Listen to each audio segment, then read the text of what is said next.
Do do do, theme song. Do do do, I'm broke so this is my theme song.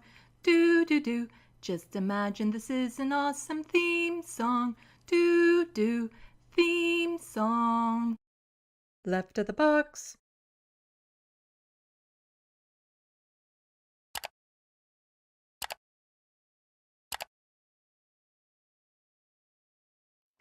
Hello, welcome to Left of the Box. Bonjour, bienvenue.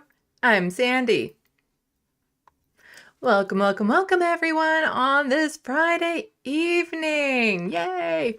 You might have noticed the little title card that I had in there right when we began. If you don't know, everything on that was pretty sarcastic except for the date.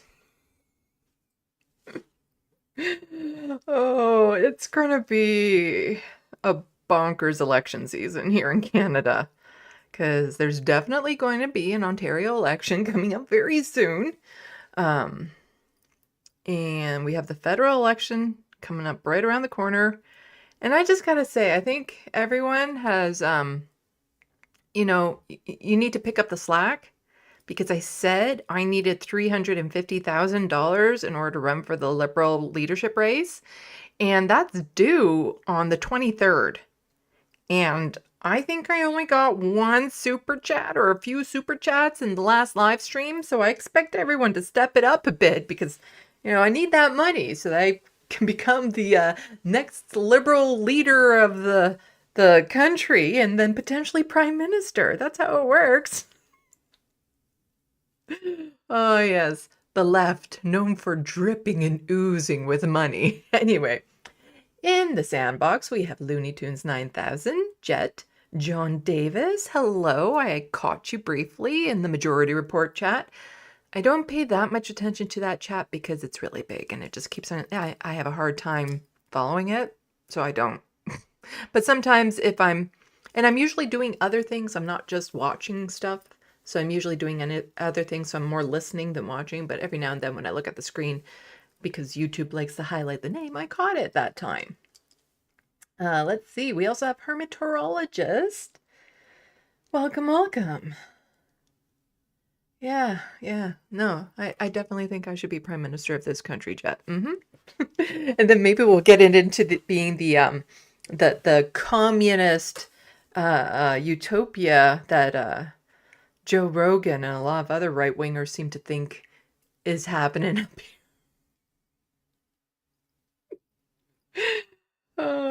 It's Joe Rogan saying legitimate communism happening up in Canada because of the new.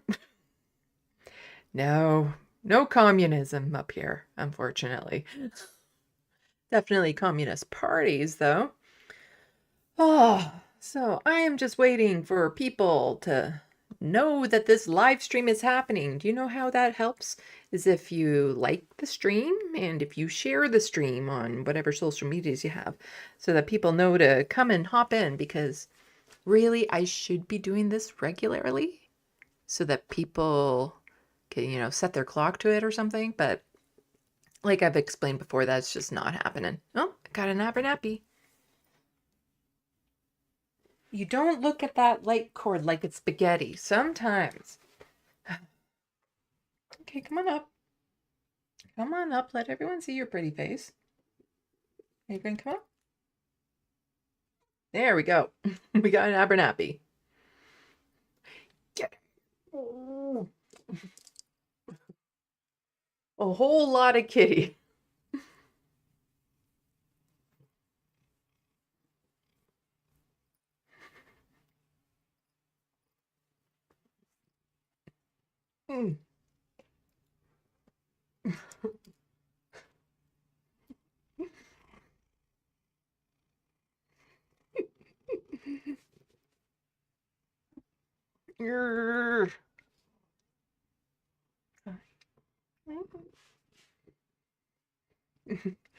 Oh, he's a big boy. He is a big boy. Oh.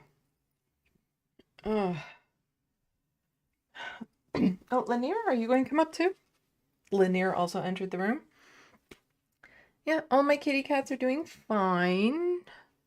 Frodo is going into the vet next week, but not for anything scary, just kind of like a checkup, follow-up. And also I want to see if I can switch his medication. It all depends on price and things of that sort, because right now I have to give him like a daily medication to help with the nausea so he actually eats. But he hates it. He absolutely hates taking the medication. Like sometimes his mouth will even get all foamy and drooly and stuff as he literally tries to spit up. Like I have to, squirt the medication in his mouth and then hold him in position till he swallows, because if not, he'll spit it out. And it's a big pain and everything. So another option is a weekly injection that apparently I'd be able to give him, which I'm not necessarily keen on doing, but it would then just be once a week of a quick little poke versus every day chasing him down to squirt liquid in his mouth type thing that he hates. So we'll see. It depends. I have questions to the vet about it because, like, one of the things I'm super worried about switching medications is right now it's working. He's eating. He's still underweight, but he eats regularly, which is the important thing. And so I'm worried that if I disrupt it, that something will happen and he'll stop eating. So I'll have a lot of questions for the vet about that. Because, he's really getting up there in years, but his energy is still good. Like every morning there's the routine because I keep him separated in the bedroom overnight so that he has time to actually eat his food over the night because he grazes. And that means we also get a lot of snuggle time together. But whenever I open up the door, he runs out. Lanier runs in to finish whatever wet food he didn't eat. Abernathy comes in wanting pets. And then I go out into the living room. And then once Lanier is done, he'll want pets. But then Lanier and Frodo will start playing and tussling with each other and chasing each other around and stuff. Like it's a morning greeting between the two. It's so cute. John Davis, I'm trying to spread the love for Left of the Box. Why, thank you. Oh, hello, as Scout is taken. Yeah, so. Also, hello, Thisby. I'm trans these past few years. My nana is declining and wants to pass down her houses. Trudeau increased the capital gains tax. PP announced the plan to reverse it. I had to tell my mom about PP. Yeah. That's a unfortunate situation there. Hello, Donald James X. Because I don't know if the capital gain tax applies the same way to things like houses going to family and stuff. If the person is like moving out versus like a secondary property or something of that sort. I don't know enough about it, but personally I'm a fan of the capital gains tax. And I also think it was blown way out of proportion in the media, which is something that Pierre Poilievre is going to latch onto, and I do have that in my docket to touch on. Oh, we also got the anti-corporatus and crotchety in the Sandbox. Yeah, so I've been working on a video. So that video about TYT I've been working on, I've actually been working on it. I started putting together some of the montages yesterday, and it takes a lot of work because I'm looking for a few key phrases out of, so many videos that Jank in particular has done since the election so that I can squish them all together and stuff. And luckily, Hank Thompson is helping me locate some of the clips that I need, because not all the clips are since the election. Some are from before the election that I need to kind of find and put together and stuff to kind of make the point that I want to make in the video. But part of me just wants to get this video done so that because like the longer it takes, the more that needs to be added to it, because Jank and Anna won't shut up. They just keep on like, oh, is that a hole over there? I'm just gonna keep on digging. I'm surprised with the holes that they've dug, there isn't like a fire break around LA. Like, it's just,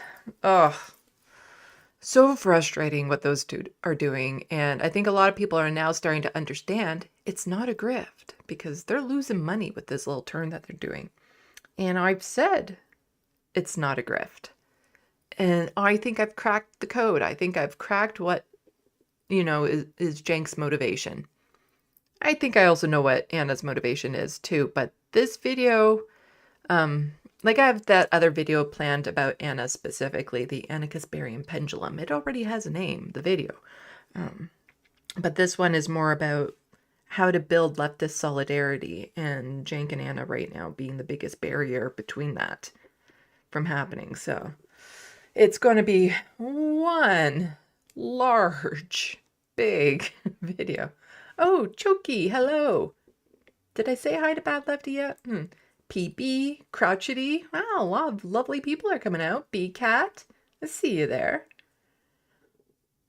And the Sandbox is just full of people saying hi, hi, hi, hi, hi, hi, hi.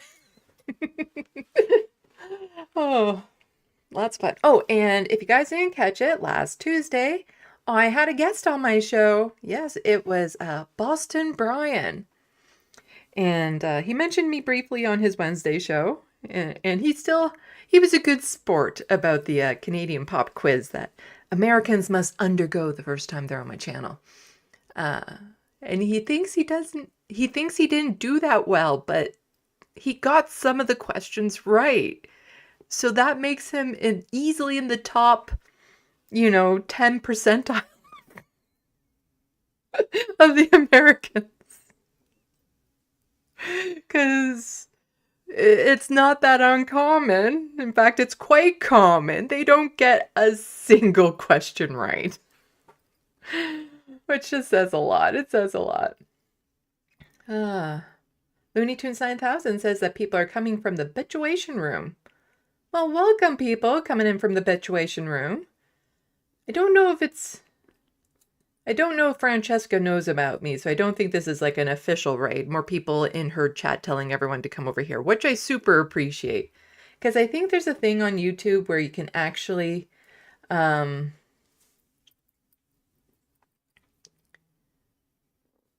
move people over. Am I mispronouncing Crotchety's name?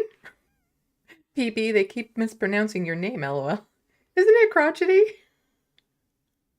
I don't know. Oh.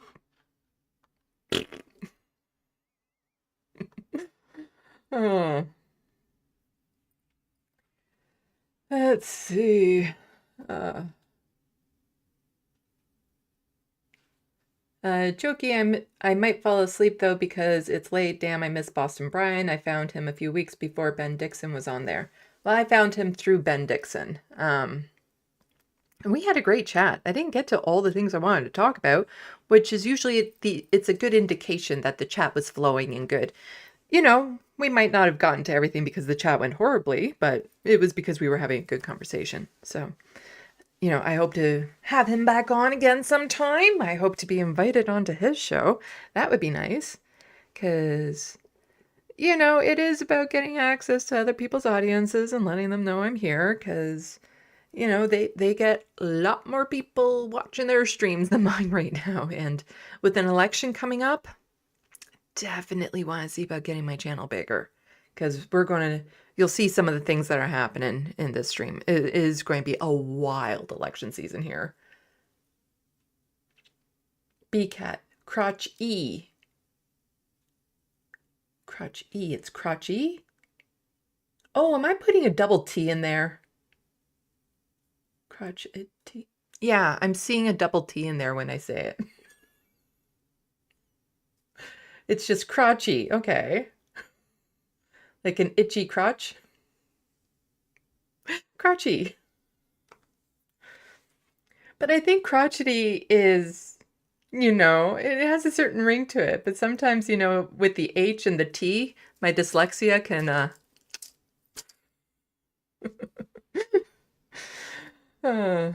at least I get PB's name right. But it wouldn't surprise me if every now and then I call you BP. I don't know. Like, is there a single person in here I haven't messed up their name at some point? Oh, hello, Boston Brian. Nice to see you in the Sandbox. I was just saying that you did a wonderful job on the Canadian quiz because you got some of the answers right. So you're in the top 10 percentile of Americans on my show. But it was super great having you on. I loved the conversation we had. Yeah. Crotchy. Yes, Sandy, just like that, LOL. It's a disturbing name. Hello, Anticorporatus. Yeah, lots of people. MIDI Doctors. Reruns of Singing Ringing Tree. Cool. Oh, okay, I'm getting distracted by the chat now that there's so many people in the Sandbox. But you know, I like socializing and I like chit-chatting and I like having conversations. Brian, you have nothing, like I really mean you have nothing to worry about the Canadian pop quiz because like I've been telling people and people can go back and watch them. You got some of them right.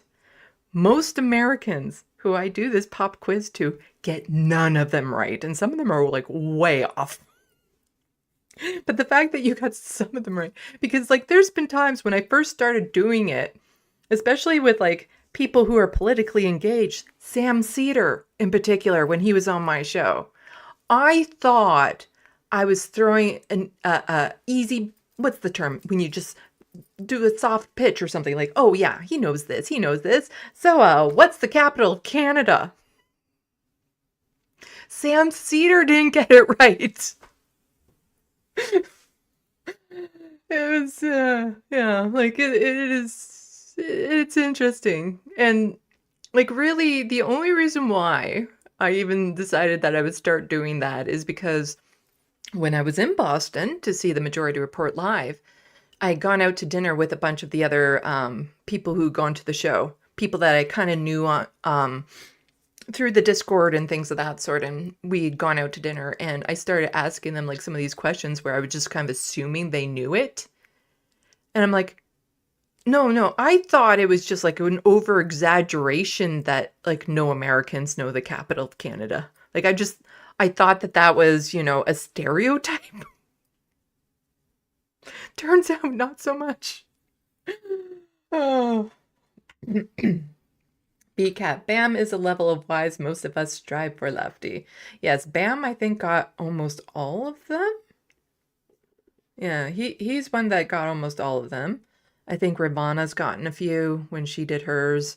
But yeah, it's not uncommon for them to get none. But I always like to throw in the caveat that I know the reverse of these, so I'm not asking questions because I'm always waiting for it. You know, I'm waiting for it that the day I go onto their show and they're like, okay, I have a pop quiz for you. And it's like, okay, well, it has to be fair, as in you have to ask me questions you know the reverse of, which means I will never get an American pop quiz.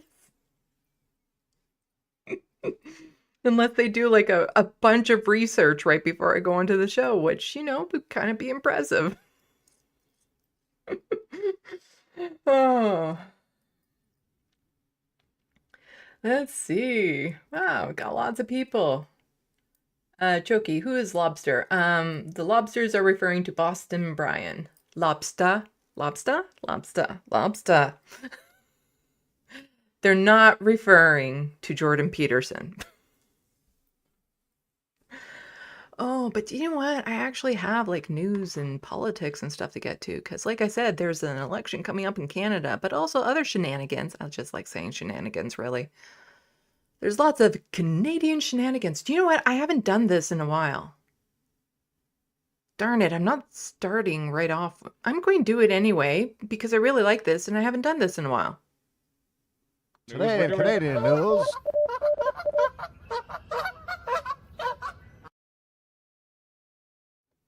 Yes, today in Canada news.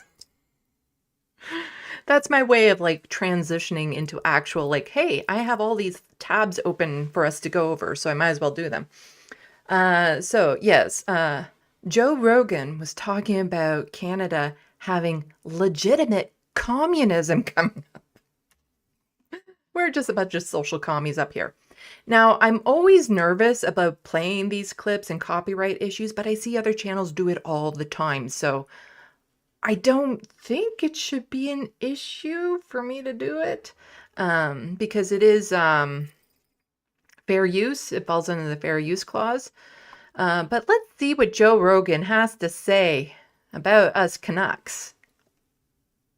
If you can't express yourself and say, hey, this is fucked up, this is crazy, why am I doing this? Like, these studies show that you're not correct. Like, if you can't say all those things, which right now you can't do in Canada, it's not the same. Like, You're right, it is not the same. We do not have freedom of speech in Canada. We have freedom of expression. It's a thing. And the things that you're not allowed to say are things like hate speech. What else? Libel stuff, which is pretty much the same as the United States. Really, I think it's just that we have hate speech laws. And some of the things that fall under hate speech, which really gets on the skins of people like these guys, is things like pronouns. Because gender identity, sexual orientation, all that sort of stuff falls under the protected class. So it doesn't mean you're going to go to jail if you accidentally misgender someone. It doesn't mean you're going to go to jail if you purposely misgender someone because you're an a-hole. All it means is that if you're doing damage to a person because of it, then there could be consequences for it. Like if you're purposely repetitively doing it in a public manner, then yeah, there could be consequences to it. Personally, I like that we don't have absolute freedom of speech in Canada because, especially when it comes to the hate speech laws, like here in Canada, you're not allowed to promote a genocide. Unfortunately, our government doesn't see that as being the same as actually like contributing to one overseas right now. But they're not promoting it. There's a lot of hypocrisy in it, but it's the freedom of expression. So the freedom to go out and protest and things of that sort, to be who you are, to be yourself, that's protected. their ability to express themselves on the internet has been severely limited. Okay, and this is why I don't do live responses to a lot of videos or live reacts, because I can't shut up. What he's most likely talking about is on Facebook. They've canned all political news and stuff of that sort.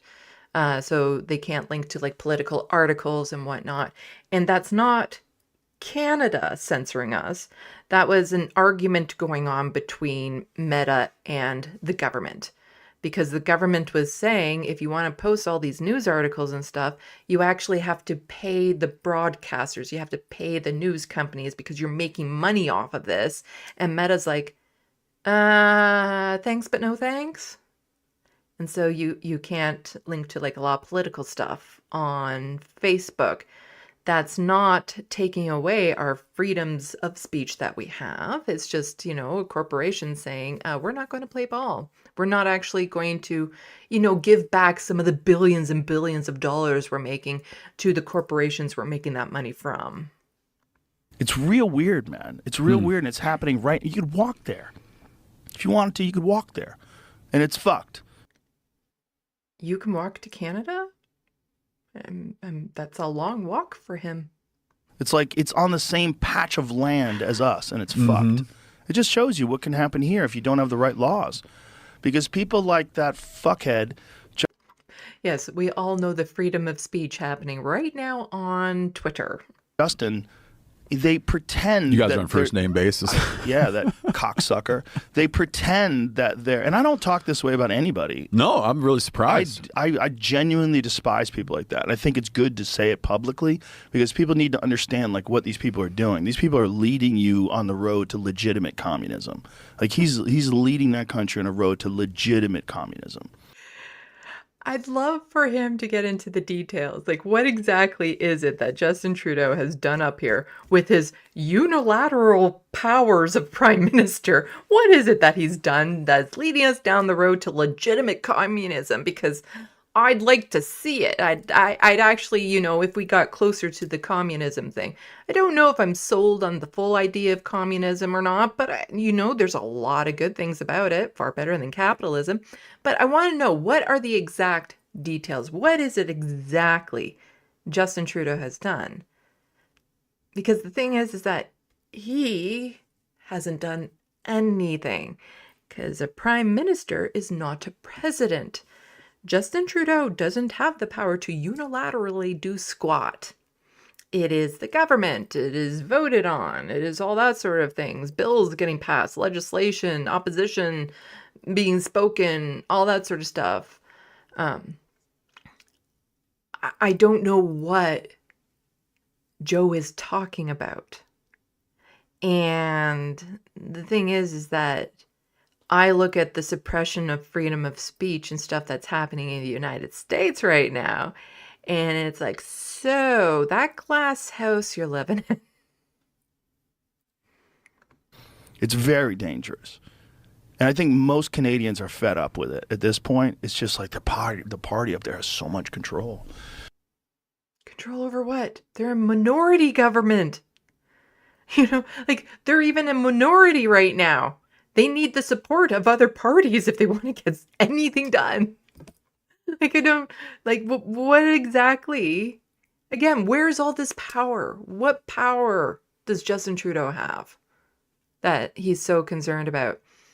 And I always find it weird that a lot of people will find one person to really just kind of funnel a lot of the rage and anger that they're feeling about broader issues into one person. Because I have lots of criticisms about Justin Trudeau. Everyone has heard them from time to time. And he is a pretentious prick, no doubt about it. He's lived a very privileged life. You know, his daddy was prime minister of the country, and so not shocking, he became prime minister as well. So there is lots of legitimate criticism, but what makes him a cocksucker, per se? Like, what is it that has crossed the line into cocksucking that Justin Trudeau has done, really?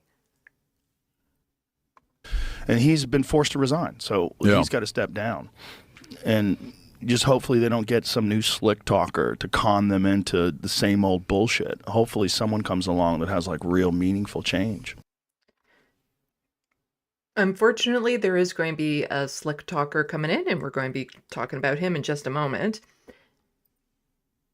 And he's not going to offer any real change. So, yeah. Pierre Poilievre, next Prime Minister of Canada.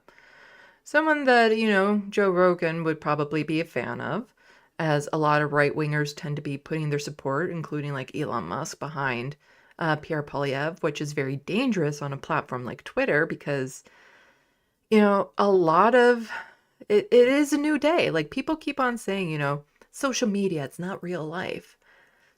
Yeah, it is. It kind of is now these days, you know? A lot of stuff, a lot of people spend the majority of their time on social media. I do. And it's their outlet, it's their communities, it's how they express themselves, it's who they talk to.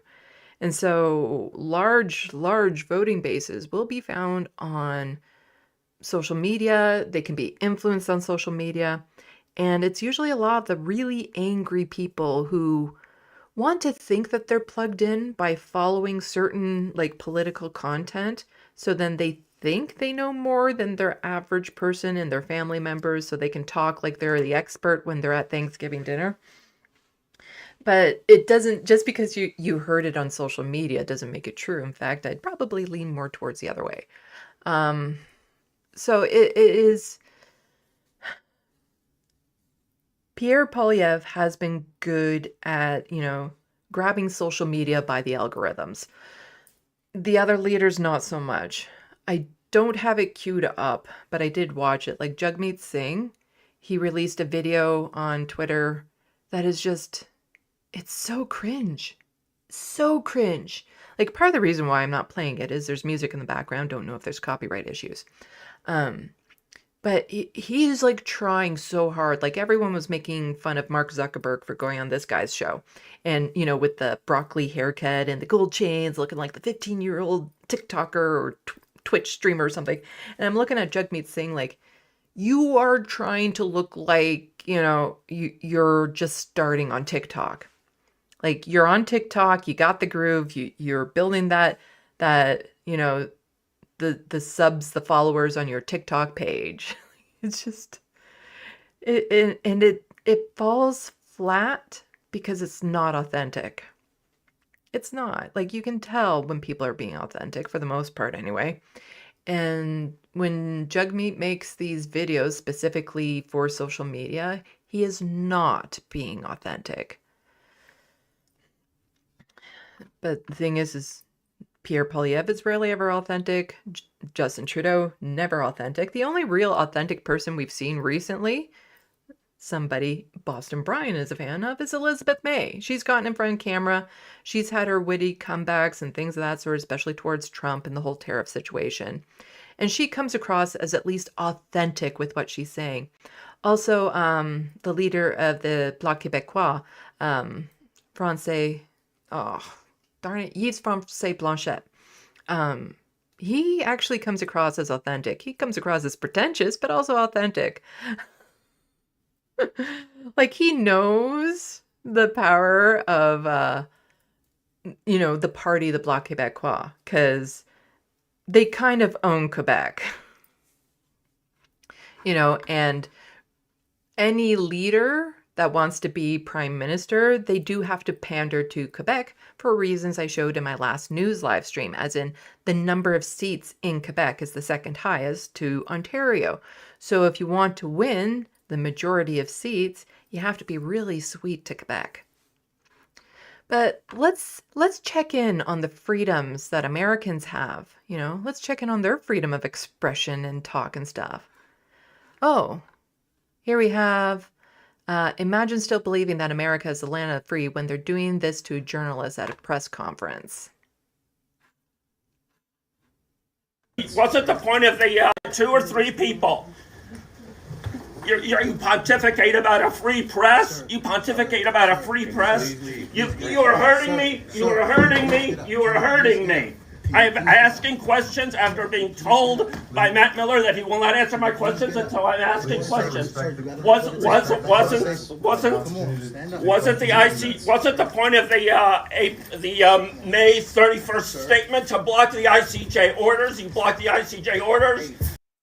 And this guy is a journalist asking very legitimate questions. And because he's a journalist asking legitimate questions, they want to shuffle him out of the room. Please, sir, respect the process. Oh, respect the process. Respect the process. While everybody from Amnesty International, to the ICJ is saying that Israel's doing genocide and extermination, and you're telling me to respect the process. Criminal! Why aren't you in The Hague?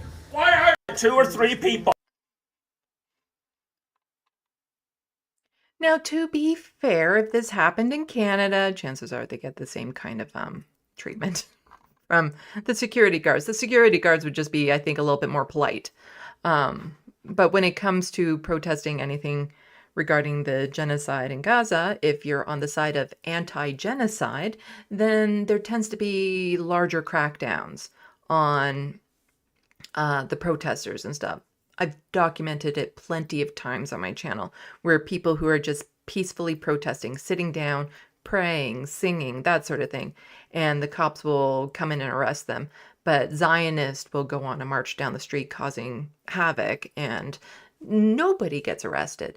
So, both our countries have issues with the fact that, yes, we do have, certain restrictions around freedom of speech, freedom of expression, but they're not applied equally to different groups. And that's where a lot of the issues come in, because it's usually the cops or the government picking and choosing who these laws get applied towards.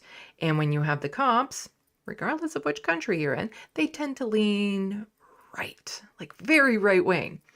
And so they don't apply the law equally.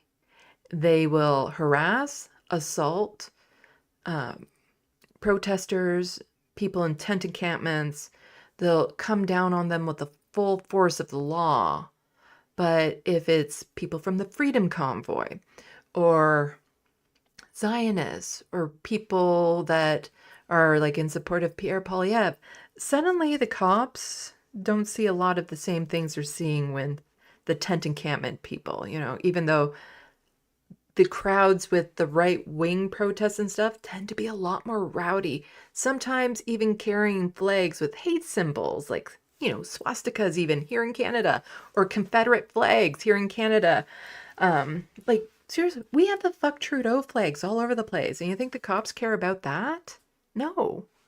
I have a little spot of joy knowing how much money a lot of those people wasted on the fuck Trudeau flags for this next election season, considering he's not running.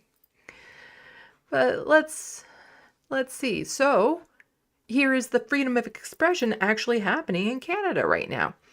In light of the occupation of the Globe and Mail, which is a large newspaper company here, media company, center in Toronto today, here's a short thread of some of the issues with the paper I've tweeted about since October 7th. So as we can see here, the Globe and Mail building in Toronto occupied by pro-Palestinian activists. Shame, shame, Globe and Mail. Every time the media lies, neighborhood in Gaza dies. And so this person is opinion editor, formerly as Passage, which is a good progressive magazine, aspiring Marxist. So let's see. On October 10th, 2023, the Globe and Mail published an editorial with this sentence: Israel has the right to defend itself, even if the exercise of that right results in collateral civilian casualties. A few days ago, The Lancet published a study estimating that Israel killed 64,260 Palestinians in just the first 9 months after October 7th, 2023. It has been 15 months since the genocide began, so this is an undercount. Is the Globe still fine with this? In January 2024, the Globe and Mail published a truly awful opinion piece from former Supreme Court Justice that tied the attack South Africa's genocide case against Israel. I responded to it because of how pathetic it was. And it looks worse now. Later that month, the ICJ decided to take on South Africa's genocide case against Israel, which came as great news to many of us. Here's how the Globe and Mail responded with its front page the next day, smearing South Africa. And you can see free fall, 30 years after the end of apartheid, the promise of South Africa is at risk from the state failures. And in February 2024, the Globe and Mail ran an article with this headline: Vancouver police officers is directed to remove Star of David patch from uniform. They did not include the photo of the patch. I found one. This is what the patch actually was. Yeah, that's not. There's nuance going on, a little bit of nuance, and it looks like there's Canada, USA, thin blue line solidarity badges. So up in this side would be the American flag. Down here you'd see like the maple leaf, and then there's a blue line here, which again, they love their badges, don't they? I guess we have our flags. In March 2024, the Globe and Mail published an editorial representing its official view with this disgraceful lie. An Indigo bookstore in Toronto was vandalized because the chain's founder is Jewish. This is an outright lie presented as fact. I covered this not too long ago. Boxing Day, there was a protest that shut down part of the Eaton Centre Mall in Toronto, one of the largest malls in Toronto, for 10 minutes. And they were protesting outside the Indigo because the person who owns the Indigo, the CEO, she is Jewish, but she's also sending money to IDF soldiers. You know, she has a fund, she does fundraising for IDF soldiers and sends money to help them with their bills and expenses and things of that sort. So, you know, there's reasons why they were protesting her, not because she was Jewish. But the Globe and Mail's poor record on Palestine, to say the least, goes back further. Here's what they had to say about the attacks Israel on Gaza in 2009 and 2014. I will just pop these onto the screen. If you want to give those a read, you can freeze the screen here. And here. Got a lot to get to, so I'm not going to be going over all of them. How much? Oh, yeah, it's just these couple more. Okay. In February 2024, I wrote an article with the headline, Are Canadian Journalists Accomplices to Israel Genocide? I looked at cases where journalists were charged for incitement to genocide and asked if it could apply here. I featured a Globe article. And there has been, severe biases in the media, which has been exposed. There's the article from The Breach, which I've covered on my channel before, which talks about how Palestinian journalists were kind of forced out of the organizations, or they were forced to not mention anything about the genocide or word it differently and things of that sort. There's definitely been. But you see, Joe Rogan, do you think he's talking about like that freedom of speech being suppressed? That, journalists aren't allowed to talk about the genocide? Do you think he's concerned about that? Or do you think he's concerned because at one time Justin Trudeau and the Liberal government was able to pass legislation banning plastic straws, which has since been reversed? Do you think he's concerned about the plastic straws and the banning of them because, communism? But when it comes to suppressing journalists from talking about Gaza, crickets. Toronto's Writers Against the War on Gaza has published a mini newspaper issue focusing on what they'll call the Globe and Mail's bloodstained record. It's worth a read. The group is on Instagram. But also we have this. Until we can take care of our own, we need to put Canada first. Trudeau needs to go. So here are a bunch of, it's the New Freedom Convoy.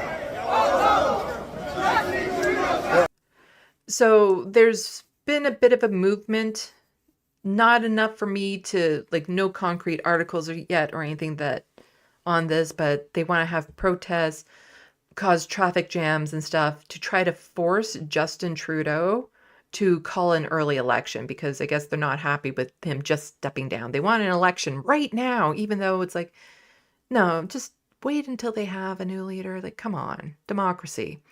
But here they are going through the same mall that had the pro-Palestinian protesters, with the Free Palestine, or they said Netanyahu is a criminal, that sort of thing. And after 10 minutes, it was shut down.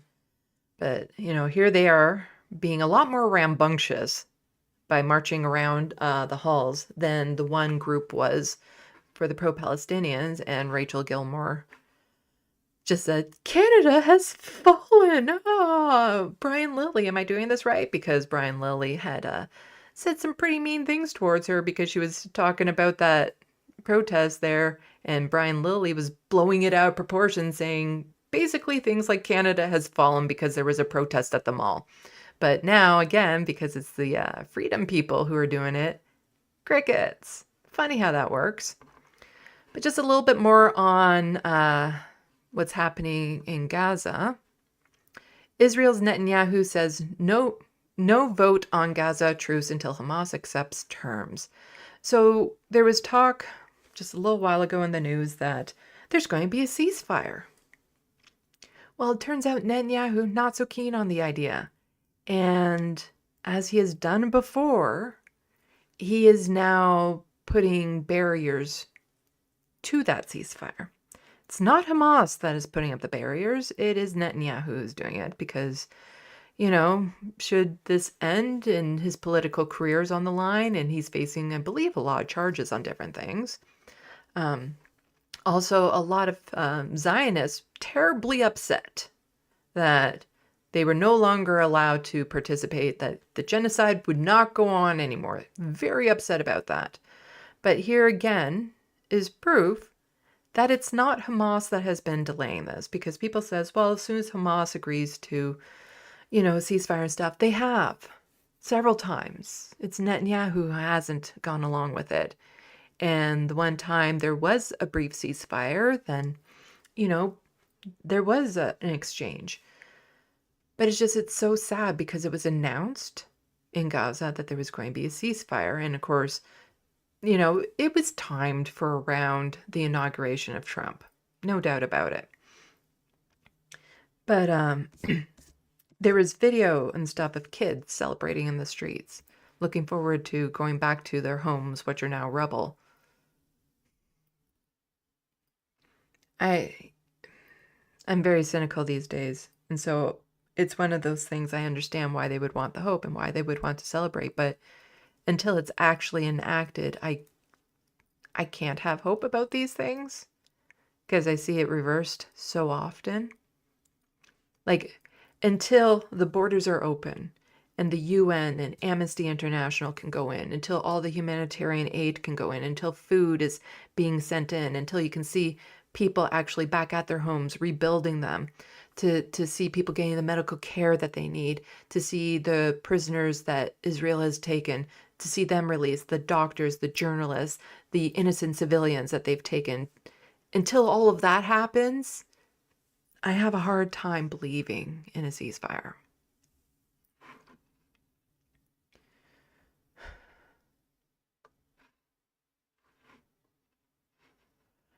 And here we have Anthony Horsefarter, the most Zionist of Zionists within our government. He's an MP, liberal.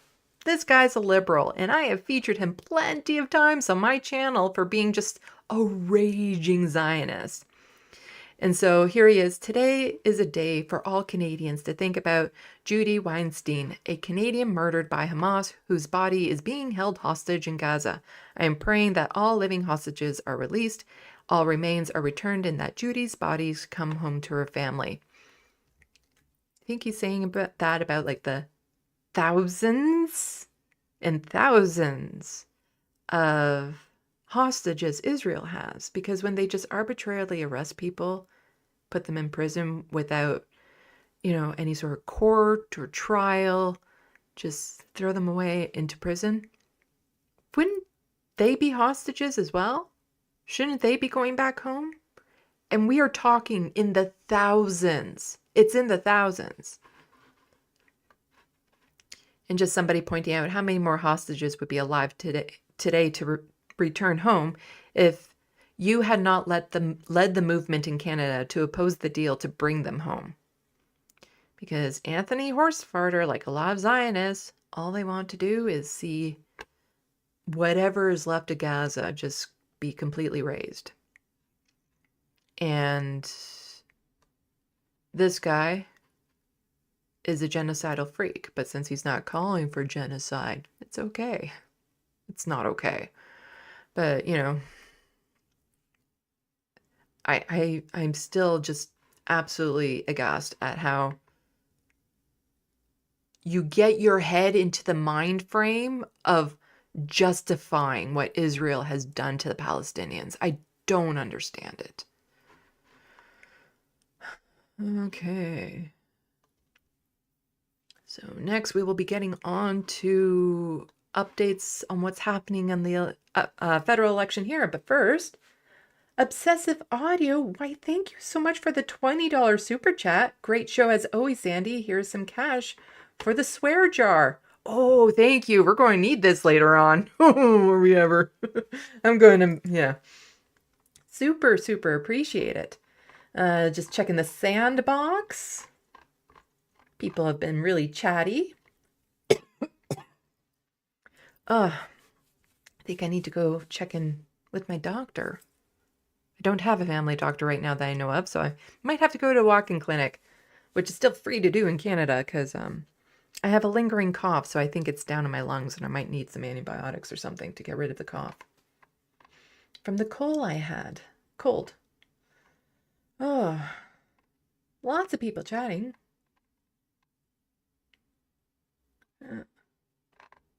Which is good, so I'm not going to be able to read too many because there's still a lot of news to get to. Obsessive Audio, maybe Joe Rogan should walk to Canada because he clearly has no clue. Yeah, I don't think a lot of people understand like how big our countries are landmass wise. Especially when people are like, "Oh yeah, you live in Ontario, huh? So do you know my friend?" It's like, "What's your friend's name?" "Oh, Dale Reagan." "Uh-huh. And where does he live?" "He lives in Saskatchewan." Oh, that Dale Reagan. Yeah, I know exactly who you're talking about, of course.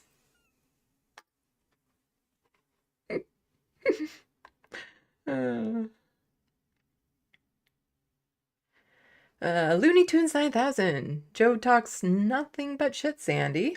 Mm-hmm.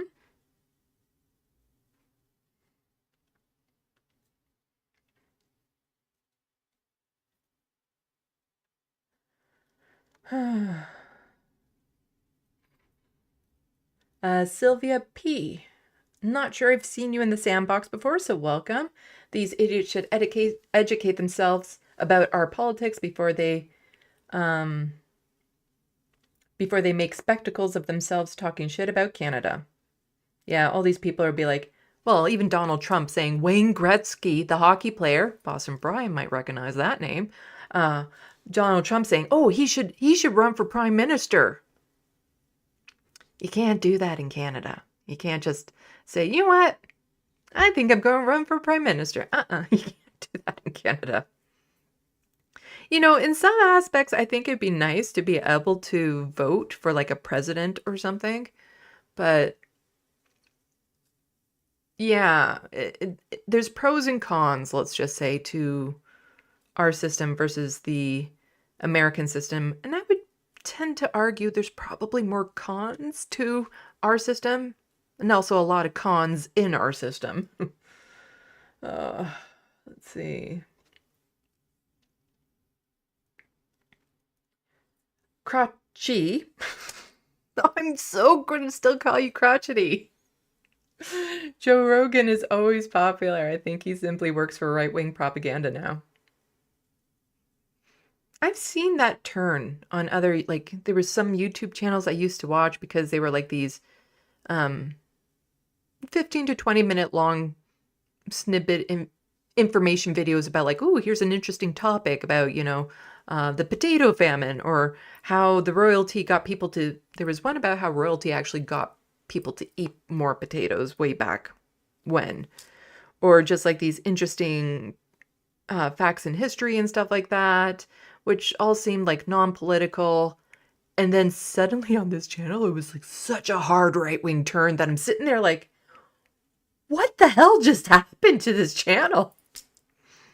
Because it went from all of these things to now discussing about how the left wing will cherry pick things to push their narrative and all this sort of stuff. And every single thing he was accusing the left wing of doing in that video, he was actively doing in that video. It was so bizarre.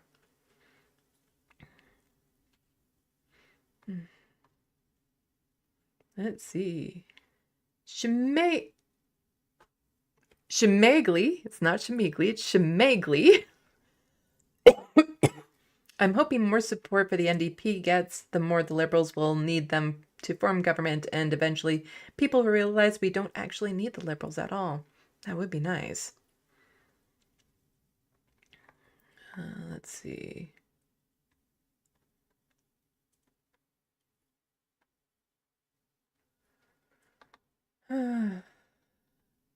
Just skipping through this. BCat, Sandy, yes, same. I completely know the context to that.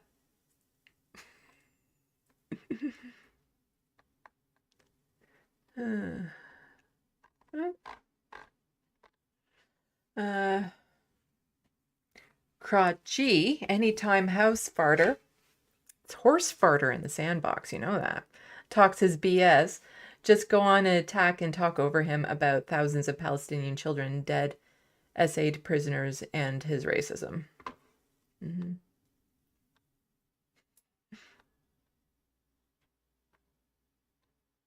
Yeah, he was christened with the nickname of Anthony Horsefarter thanks to Grand Theft. I'm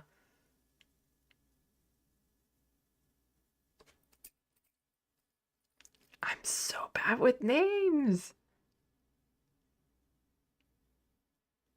In the Sandbox, you all know who I'm talking about. GTA,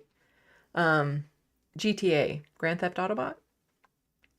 Which I always get mixed up when I see the GTA, when people refer to them as GTA, because I think of Greater Toronto Area, because I'm that much of an Ontarian.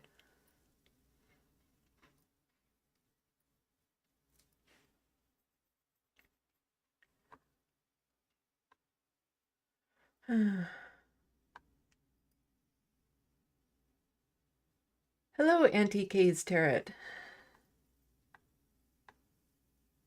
Let's see. Sorry if I'm missing some people's names. Connie Censor?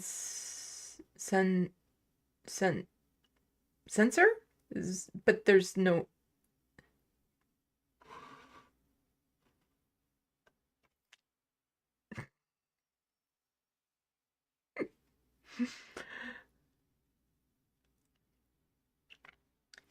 Downawi?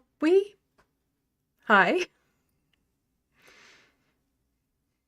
If there's like any YouTube videos that has your name pronounced in it, please let me know and I will attempt my best. Let's see. Okay. Why don't we get back into it? So yes, election coming up in Canada.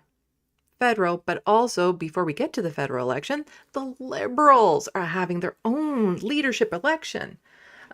Leadership race because, you know, Justin Trudeau is stepping down. He is still currently prime minister of this country. Don't worry. We still have a leader. But there's been some names tossed out there as to who could run, all that sort of stuff. And, you know, the deadline is coming up. January 23rd is when they need to be declared and also have paid $350,000. That's the entry fee to get into the race to become a leader of the party. Now, here's the thing. They say they're doing that because they only want serious candidates. But the thing is that there's lots of people who would absolutely be a serious candidate that simply doesn't have that much money lying around. And they also say it's a way of like, oh, maybe filtering out people who might want to manipulate it, foreign interference type thing, right-wingers and stuff. But the thing is that they made the bar so high, it actually makes it more likely that the people who get through are the people who are corrupt, the people who have the connections with businesses, the people who have the right-wing influence money from wherever source, because they're the only ones that can afford it. It's probably intentional because they only want insiders. They only want people who will satisfy all the rich business owners here in Canada.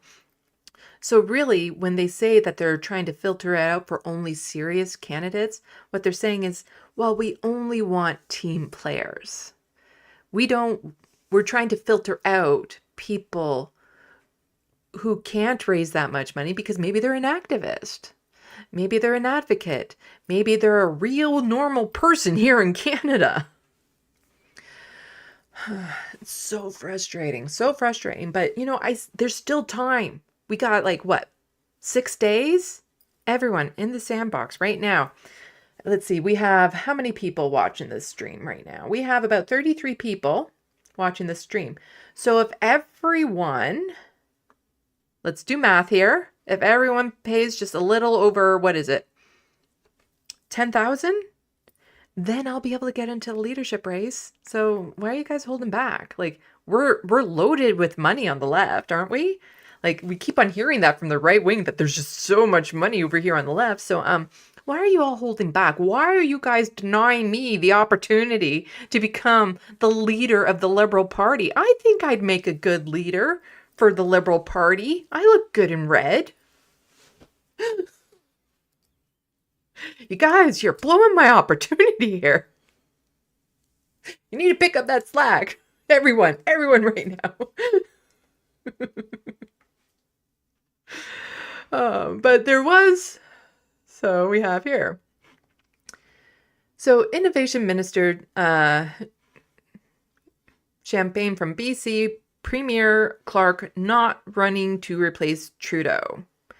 So this woman here, Christy Clark, was kind of tentatively putting it out there that she was interested in running. But then there was a news piece that totally showed her for the blatant bullshitter she is. It was kind of beautiful to see, but really called her out because you have to be, in party, you can't have affiliations with other parties. And she said, like, oh no, I've never been part of the Conservative Party. But then there's actually proof, like actual proof, that she had a conservative membership and was voting in a conservative leadership race and all that sort of stuff. It was gold to watch. But I don't know who this other Minister Champagne, who he is. Philippe Champagne announced they won't seek liberal leadership. Okay, so this person is out before I even know who the F he is. But Christy Clark is out, and like I said, I covered it in my last news live stream, how she got totally nailed by the reporters. Because, you know, I do have a lot of criticism about mainstream media here in Canada, but we still have a lot of reporters and journalists and news anchors that still do a really good job of asking the questions that should be asked. So it's just, yeah, nice to see them go.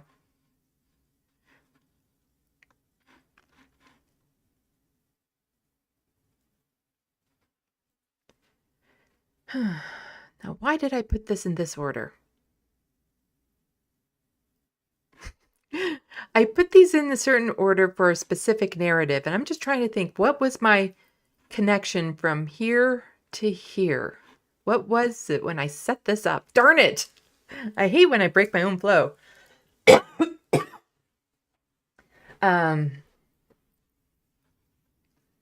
if we go back, oh, right. So here we go. I had to go back a few quote tweets. So Anita Anand is a part of the Liberal Party, an MP. And she says here in a statement she sent out that she's also not running. She says, today I'm announcing I'm not entering the race to become the next leader of the Liberal Party of Canada and will not be seeking re-election as Member of Parliament in Oakville. I will continue to honorably execute my roles as a public office holder until next election.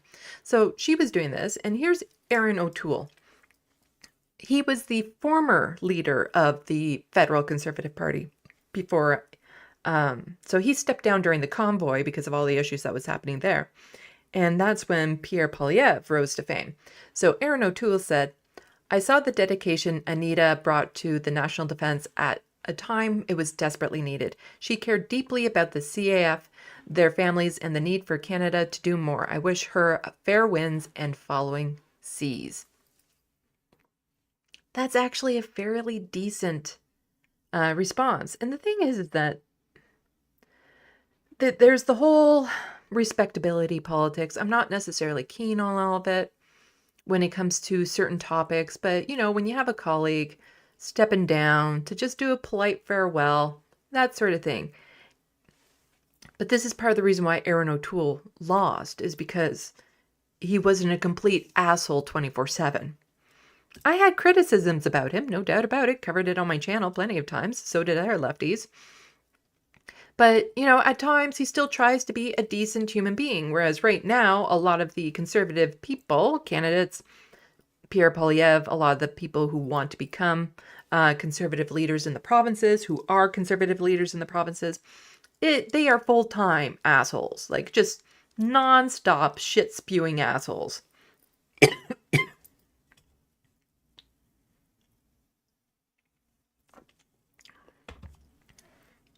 And I think a lot of people miss this. And in fact, I know they do, which we'll get into in a little bit.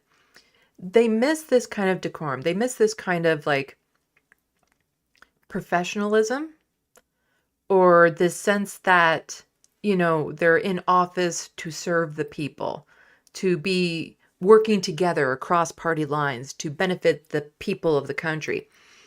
And I think people miss this, but at the same time, with the Conservative Party the way it is, we have, for anyone unsure why Erin is no longer leader of the Conservative Party, she supported DEI policy like name, rank, and pronouns, tampons in men's room, etc. Talking about Anita. And so she's upset that Erin O'Toole would say anything nice about her because she is like totally supporting DEI policies. Like, name? How is your name a DEI policy? How's your rank DEI policy? Like, I understand where they're getting at with the pronouns. I understand what they're getting at with the tampons in the men's rooms. I understand why they call those DEI policies. But what? Name and rank? What? How? Huh? How is that a DEI policy? I don't get it. I don't understand that one. But just Rachel Gilmore, again, fantastic independent journalist here in Canada. As an aside, when the same people Jenny is trying to appeal to here call her a DEI hire because she's a woman, I defend her. I know she earned her position at Poilievre's side by being just as cruel, morally spineless, and addicted to power as any man could be. Now, let's see. How are we doing for time? Oh, we've only been at this for over an hour. Because Rachel expanded on this in one of her fantastic videos. Let's see. So here she tweets out, no one is safe from the wrath of Poilievre's conservatives, not even a past leader. Poilievre's predecessor, Aaron O'Toole, got caught up in the divisive rage machine after he had the audacity to be nice to a liberal who respected trans folks once or twice. Let's talk about it.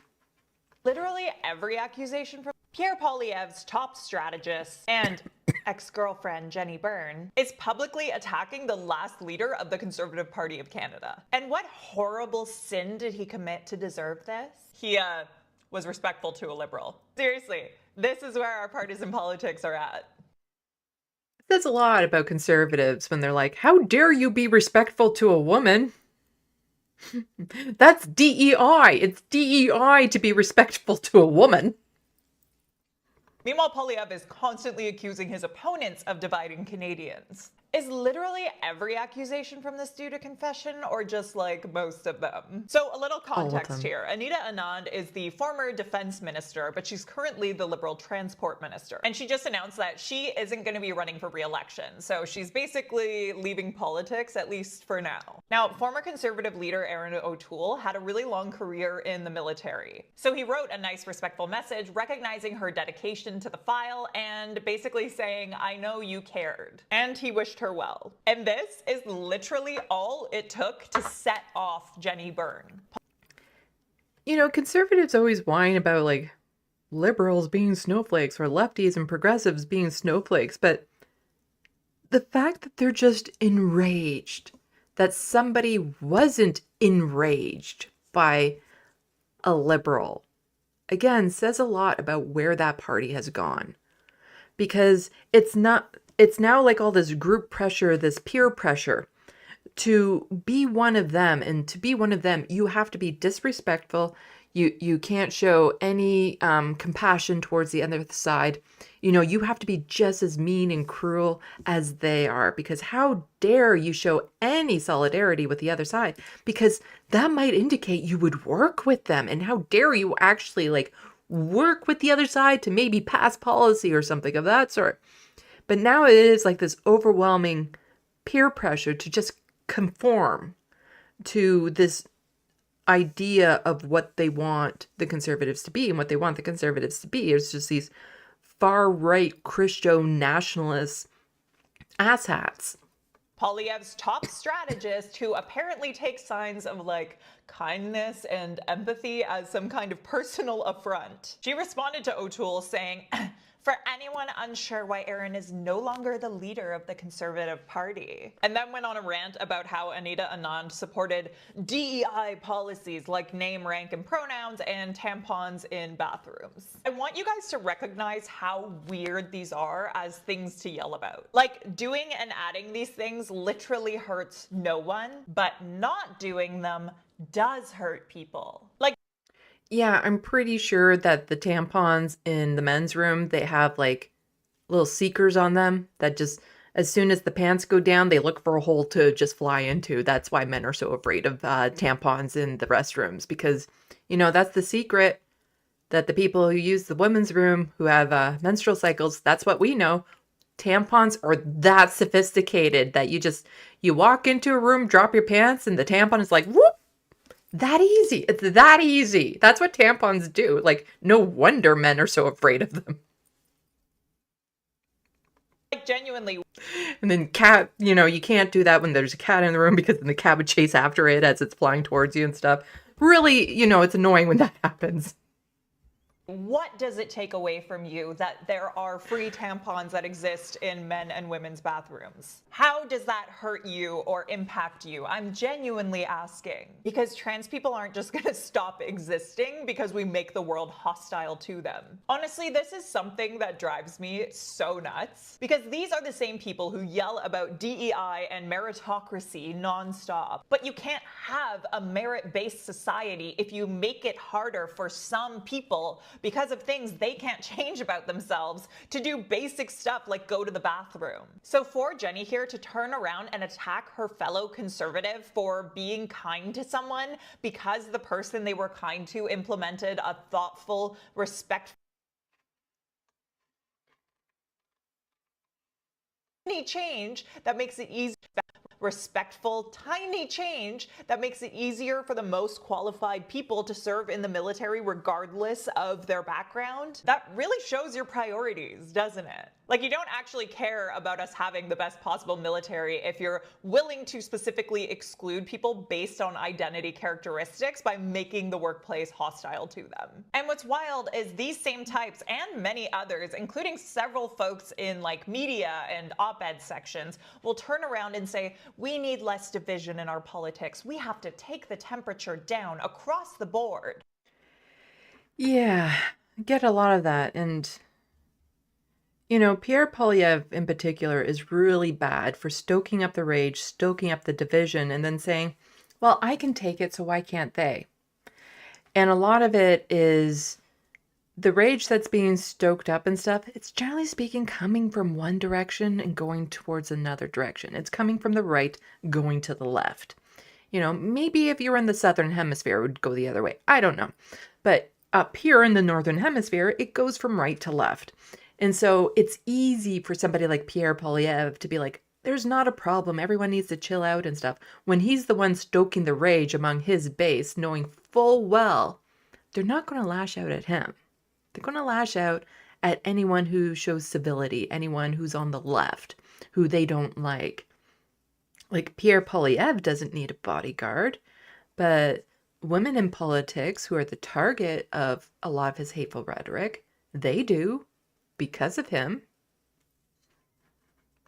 But there's a clear attacker and victim here. Erin O'Toole should be able to congratulate a liberal colleague and show basic respect. Trans people should be able to have workplaces that aren't actively hostile to them. The onus is on the people who are attacking basic human rights and kindness to stop doing that. The onus is not on the people being attacked to just take it. And personally, I think it's a massive red flag that Poilievre's top strategist, who has been described as, quote, a key architect of the conservative strategy in Poilievre's tenure, seems to think that thoughtfulness around the human rights of others and basic respect for political opponents and peers are disqualifying qualities for political leadership. Personally, that makes me, and I'm sure some conservatives even, scared for what Canada could look like with this team in charge. But let me know what you think.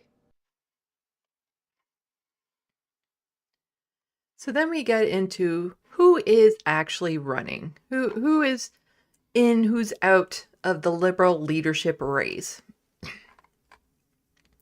So the field, and this is from Global News, the field of contenders is taking shape in the race to lead the Liberal Party of Canada, with 7 high-profile names in the party opting out of the contest in recent days. Oh, gee, I wonder, was it because they just couldn't, raise that simple little fee, that fundraising target in order to get in? Is that why they're not doing it? It's like, I have to raise $350,000 by, what is it, Wednesday?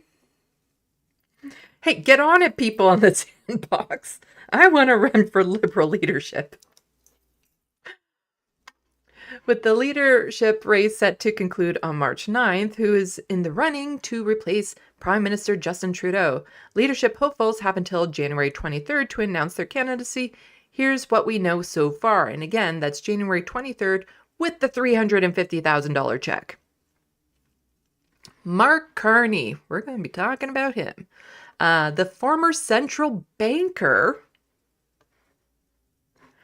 held an event in Edmonton on Thursday where he announced his candidacy, promising a change from politics as usual to rebuild the economy in a way that works better for the average Canadians. Because, a banker knows that. Knows. I'm here to ask for your support. I'm here to earn your trust to lead that fight, Carney told the crowd of supporters in Edmonton. I'm back home in Edmonton to declare my candidacy for leader of the Liberal Party and Prime Minister of Canada. Carney appeared to tease leadership run in an interview with Jon Stewart, the host of The Daily Show, just days before the announcement. We're going to get a little bit more into this, so I'm going to skip this.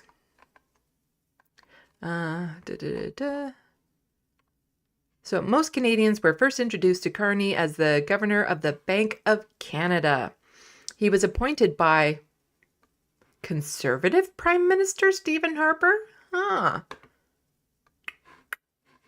And replaced David Dodge in his role in 2008, right before the global financial crisis. Yes, anyone worth being appointed by the Conservative government is just right on for the Liberal Party. I wish that was sarcastic. Carney received widespread acclaim for steering Canadian monetary policy and the wider economic through the financial firestorm. The performance led him to take on the same role at the Bank of England from 2013 to 2020, becoming the first non-Briton to lead the institution. While Carney has not formally launched his leadership campaign, which he has now, he's already won some endorsements. Yeah, okay. So another one, Chrystia Freeland. She is announced, apparently. So Chrystia Freeland announced Friday she will run to become the next leader of the Liberal Party. It's probably going to be a close race between those two. And again, Chrystia Freeland's grandfather, Nazi, literally. Again, you don't hold them accountable for the sins of their ancestors type thing, but there's a lot of baggage attached to that particular thing. Articles have been published about it. Plus, she is not a good person in general. She's the one that's like, if you're struggling financially, then really what you should be doing is looking and seeing if you need that Disney Plus account.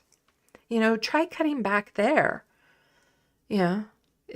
Maybe not all your homes need Disney Plus. Maybe only one of them does.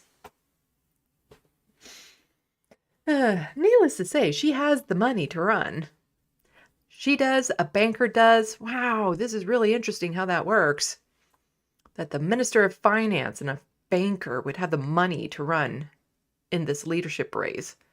Have $350 just kind of sitting around. Freeland, once a staunch ally of Prime Minister Justin Trudeau, announced her intentions in a short post on social media.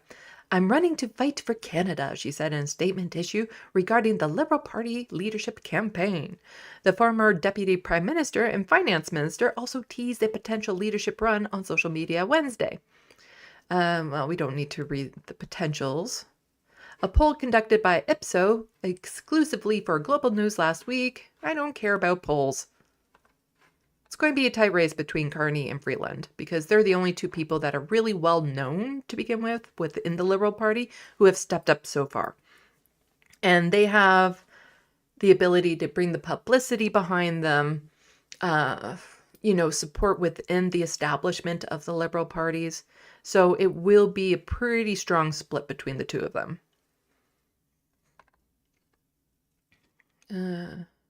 So Freeland's ministerial portfolios in the Trudeau government have included handling international trade, foreign affairs, and intergovernmental affairs. She has also played a significant role in Canada's response to Russia's war in Ukraine. Her mother is Ukrainian, and Freeland fully fluent in the language, studied in Kiev. And her grandfather also. Just saying. In the previous Donald Trump administration, Freeland led the Canadian team in the renegotiation of the North American Free Trade Agreement, or NAFTA. The later, the Canadian-U.S.-Mexico Agreement. No, it is just NAFTA. Okay, there's not a second A. Okay. Dyslexia. I shouldn't read that word then.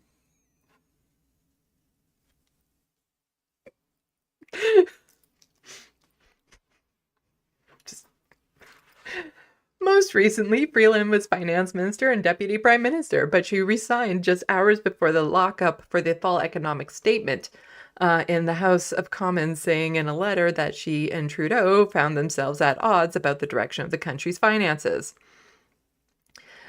Freeland lambasted what she called costly political gimmicks and blah, blah, blah. I don't care anymore. Karina Gould. Now, I mentioned her before.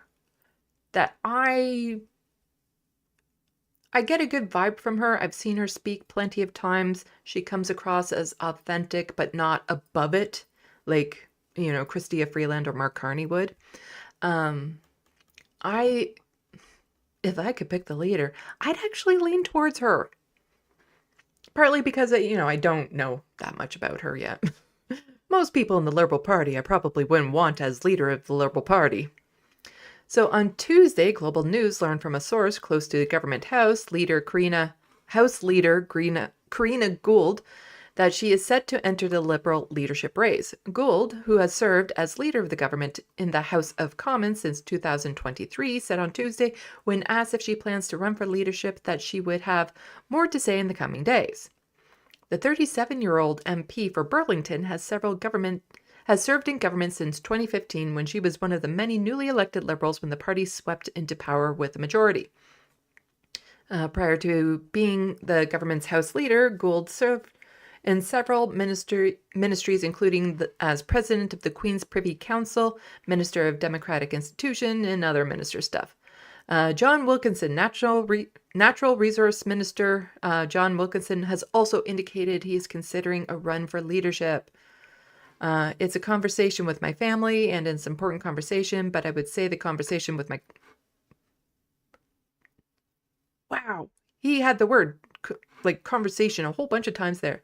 It's a conversation with my family, and it's an important conversation, but I will also say that conversation with my colleagues are also very important to have that conversation, because conversations are where we find out what kind of conversations we should be having. Sure.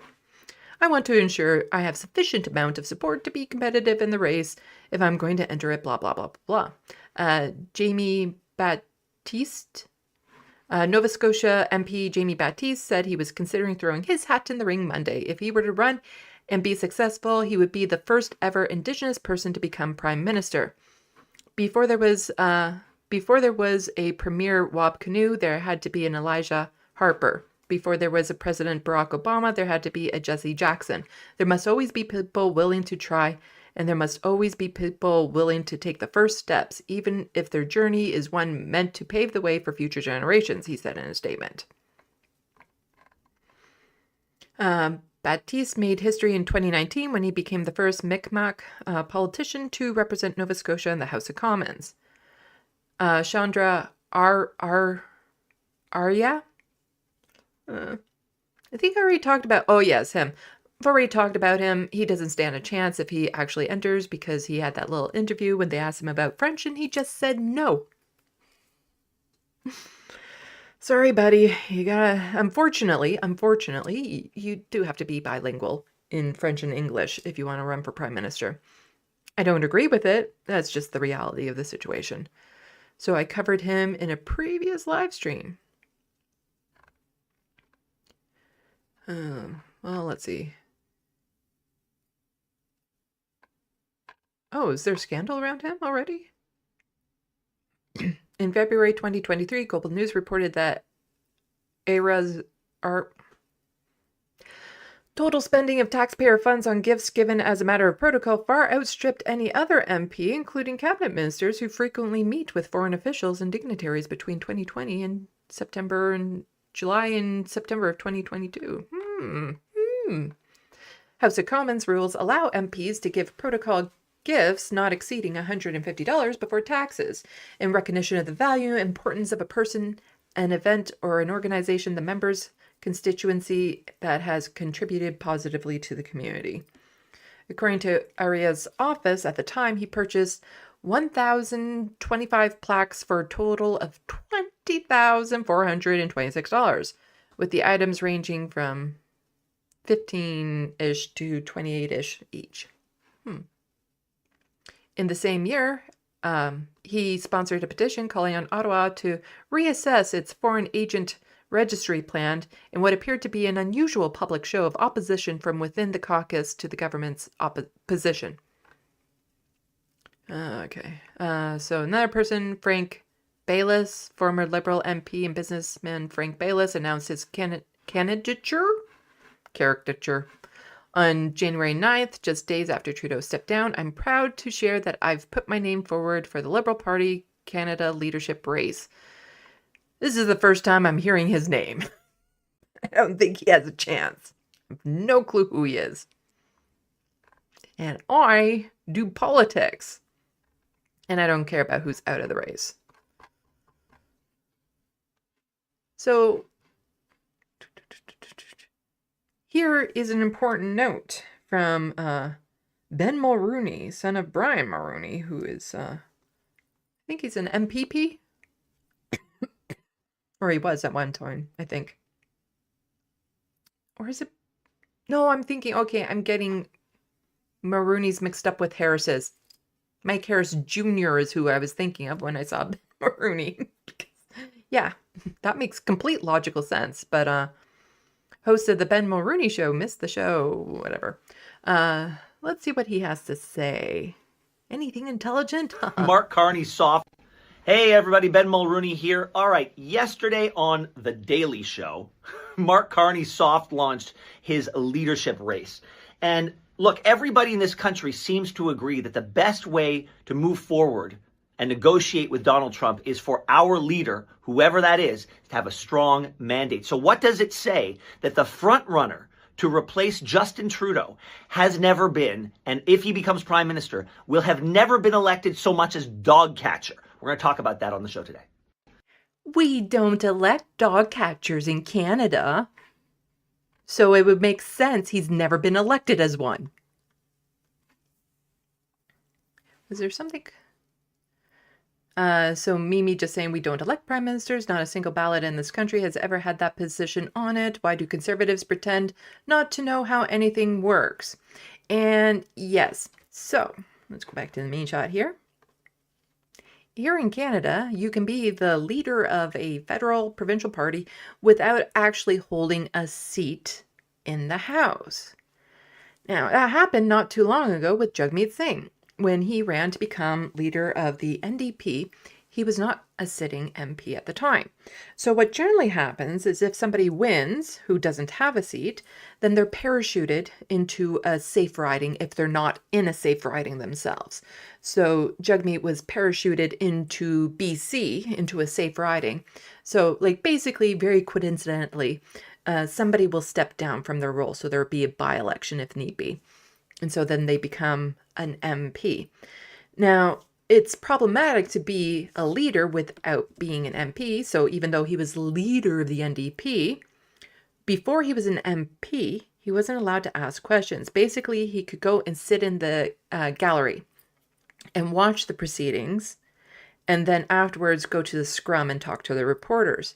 But when it comes to things like question period or challenging people on the floor or bringing legislation forward and all that sort of stuff, they can't actually participate, which really kind of limits their roles because, again, it's kind of in the name. Prime Minister should be a minister. So they get the same votes as any other MP would. So it is possible, technically speaking, for somebody to become Prime Minister without having a seat in the House. Hasn't happened as far as I know. But then there would like immediately be a by-election and a safe riding. But chances are, if there's an election, like let's say Mark Carney right now, if there's an election, he's most likely going to be running for a seat. They're going to figure out which seat he's running for in this upcoming election.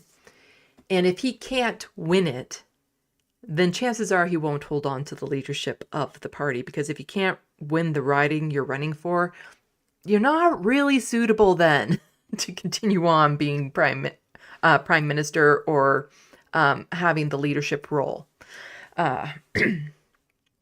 So it is possible, but I would imagine, even though Mark Carney has not been a official politician, like held a seat before, in this upcoming election, he will be running in a riding. Okay. But let's get on to a little bit more. So there's people who are supporting some of the candidates already, and so not surprising, Anthony Housefarter is supporting Chrystia Freeland. And David Dole just saying, citing Freeland's passion for Israel in the midst of a genocide is enough for reasons to ensure someone else wins this race. Again, that's a very awkward. It's very awkward there, considering her ties to certain Ukrainian groups. Just saying, this awkward. Do we even want to read his statement other than, I am supporting Chrystia Freeland, which is, yeah, a good indication if you have a raging Zionist that is, pro-genocide supporting you, that's, or supporting a candidate, that's usually a good indication of like, oh, anyone else is who you'd vote for. Let's say, Margaret, club member, U.S. Friendship, chair of the Canada-Israel Friendship. As chair of the Canada-Israel Friendship Group, I have traveled with her to Israel and seen her passion for the country and its people. I know where her heart is. I know what her views are on the subject matter, and most of my constituents, Mount Royal, I look forward to constituents, speak directly to her, blah, blah, blah. I have multiple discussions with her, and 100% confident that she will be committed to bringing our party back to the center. You see, when he says bringing the party back to the center, it's because a lot of people are out there saying the Liberals have just gone way too left-wing. They've just gone so far into that communist territory. They're so left-wing. And so we need someone to bring it back to the center. Yeah, when they say bring it back to the center, he's not talking about like, oh, this party has gone really right-wing. We should probably move it back to the center. It's not the direction this tends to go. So, yes, it wouldn't surprise me if Anthony Horsefarter thought that the party has gone too left and progressive and woke because of things like Justin Trudeau saying that they would follow international law and arrest Benjamin Netanyahu because the ICC has a warrant out for his arrest. That's just so woke. Oh. But here is Mark Carney, somebody that we're going to be talking about a little bit right now, because he went on The Daily Show a little while ago. And again, this should be fair use. I've seen other channels use it. I should be able to fairly use it as well. So Mark Carney has this pinned to his Twitter account with 11K likes on it. This video of him on The Daily Show has received well over 1 million views the last time I checked. It's probably even more, way more, like 2 million now. Let's see. What are they making up there of the overtures and sort of trolling to Canada about being a part of the United States? Well, I mean, the bottom line is not going to happen. Due respect. The overture. I mean. Because you don't want well, to be with. We're proud. We find you very attractive. Yes, I watched the whole interview, and there was a lot of double entendre jokes and stuff. It was cute, sure. It's The Daily Show. I like Jon Stewart. But let's see. But yeah, it was very softball interview. It was very performative, very, Jon Stewart's a comedian, and Mark Carney presented himself well enough for that platform, and just saying, deeply grateful for your support for this campaign. We've surpassed 125,000 in donations in just 24 hours. Thank you. Like I said, Sandbox, he got $125,000 in 24 hours. I think we should be able to reach that 350 in 6 days. Like, come on, folks. Pick up some slack. If this rich banker with his connection with all of his billionaire buddies can get $125,000 in just 24 hours, chances are it's just from 3 people. I should be able to get $350 by, Wednesday or whatever. Now, Americans watching this, just know you probably can't donate, but also it's not that scary, that number. It's only like 242,000 Americans. So it's not that scary. It's doable, is what I'm saying. It's totally doable. And here he is. How long is this little speech? It's a minute. There's a reason why I'm focusing on him, but let's just do this. Our economy. If you remember one thing from what I say today, remember this. I am going to be completely focused on getting our economy back on track. Because he's a banker and he knows this, just like, Donald Trump is a good businessman and he knows how to do business. And he knows how to fix the economy because he's a banker, and bankers had nothing to do with the economy failing.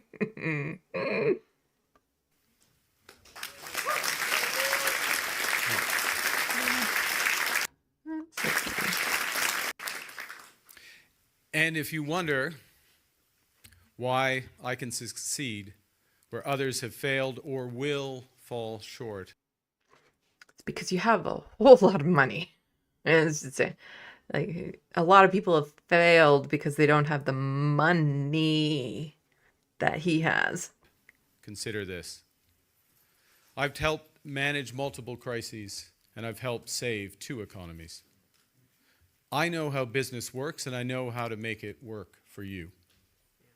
I've worked around the world, but I'm grounded in what I learned right here in Edmonton. To be responsible, to be fair, to stay humble.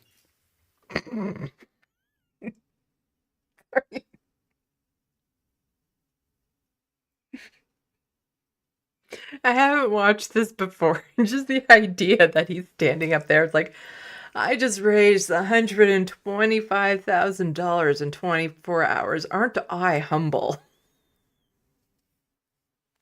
I've saved 2 economies. I'm so humble.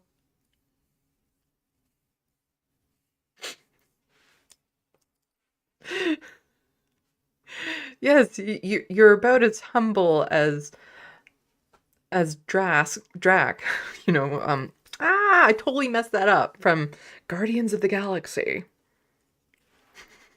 Just completely humble there, humble. Yeah.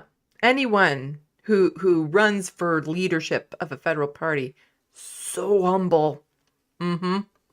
To work together and to never, ever give up. I liked his performance, and that's exactly what that was. Better on The Daily Show. Yeah, and this was his official announcement. I'm in, Canada flag. So let's go here. And so this was him on The Daily Show. Again, I don't think I can show, well, I can because of fair use. I've seen other people do it, but we're not going to be watching it. It's there. It's on YouTube. It's on Twitter. If you guys want to check it out, I do recommend it. It was entertaining. We'll go with the entertaining. So let's see. So some people, after this little performance, and again, that's exactly what this was a performance. He did a really good job in his performance. So David Dole from the Rational National went to watch this, and he's like, I'm going in with a clear mind, and I think Carney made a good impression. Less typical politician than I expected. Definitely more personable than Polyev or Trudeau. Wonder what he had to say. Oh, don't you dare autoplay, stupid YouTube. There. So this is David Dole's video on it. Polyev seems like a villain in a Karate Kid movie. Like there's something very, very off-putting.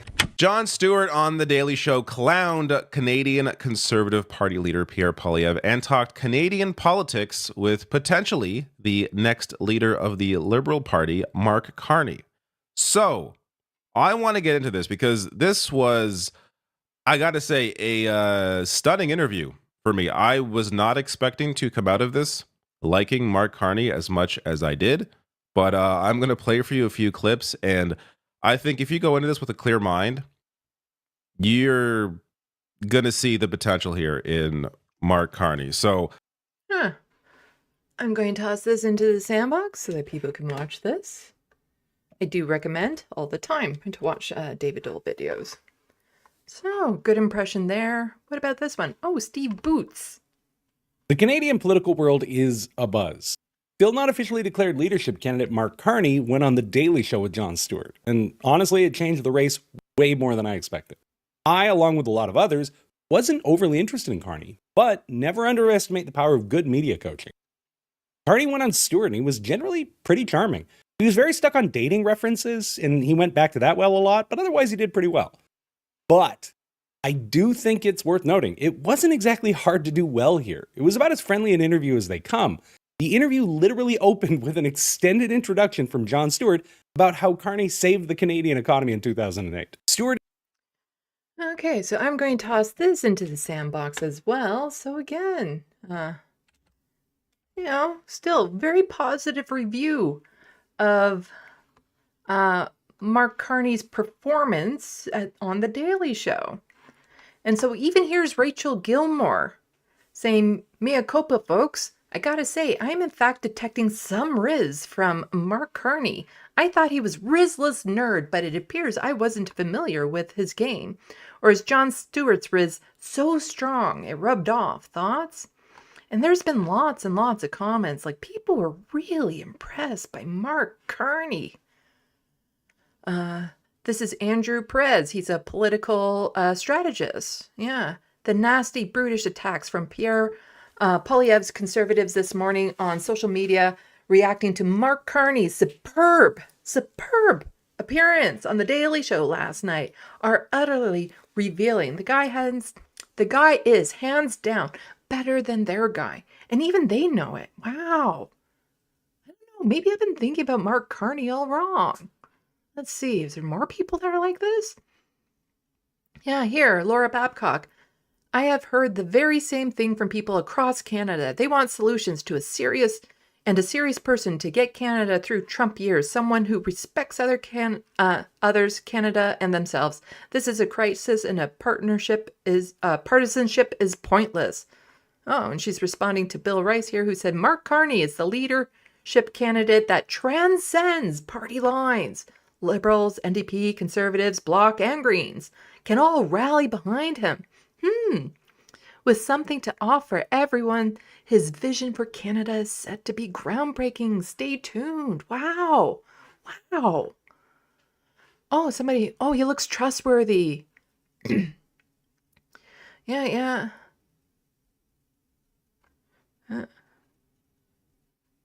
Let's see.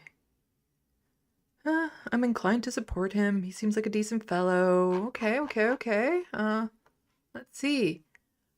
Here's Frank Dominic saying, okay, maybe I was wrong. Maybe Carney has a shot at beating Pierre or at least holding him to a minority.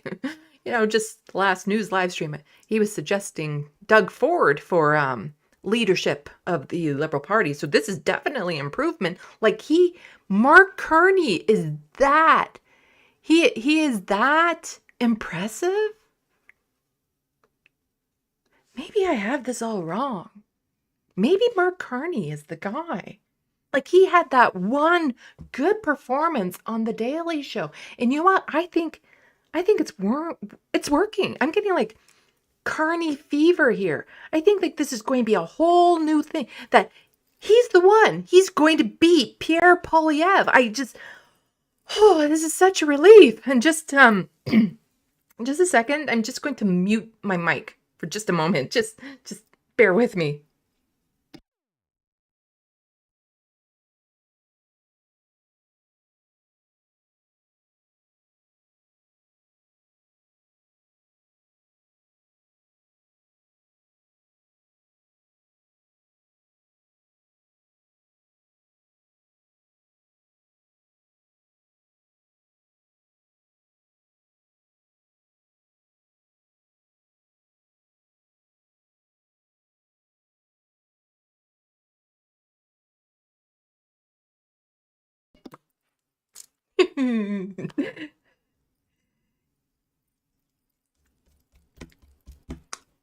He's not the guy. He's not the guy. No.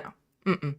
You see, what is happening right now is what happened in the United States. Like, the parallels, the pattern couldn't be more blatant. It is shocking how similar it is. And this is where it gets to the title of my live stream, where it says, Mark Carney is Canada's Kamala Harris. Because everyone remember when Kamala got into the race and everyone was like, oh, finally, somebody who can potentially beat Trump, who's normal, who speaks normal, who isn't,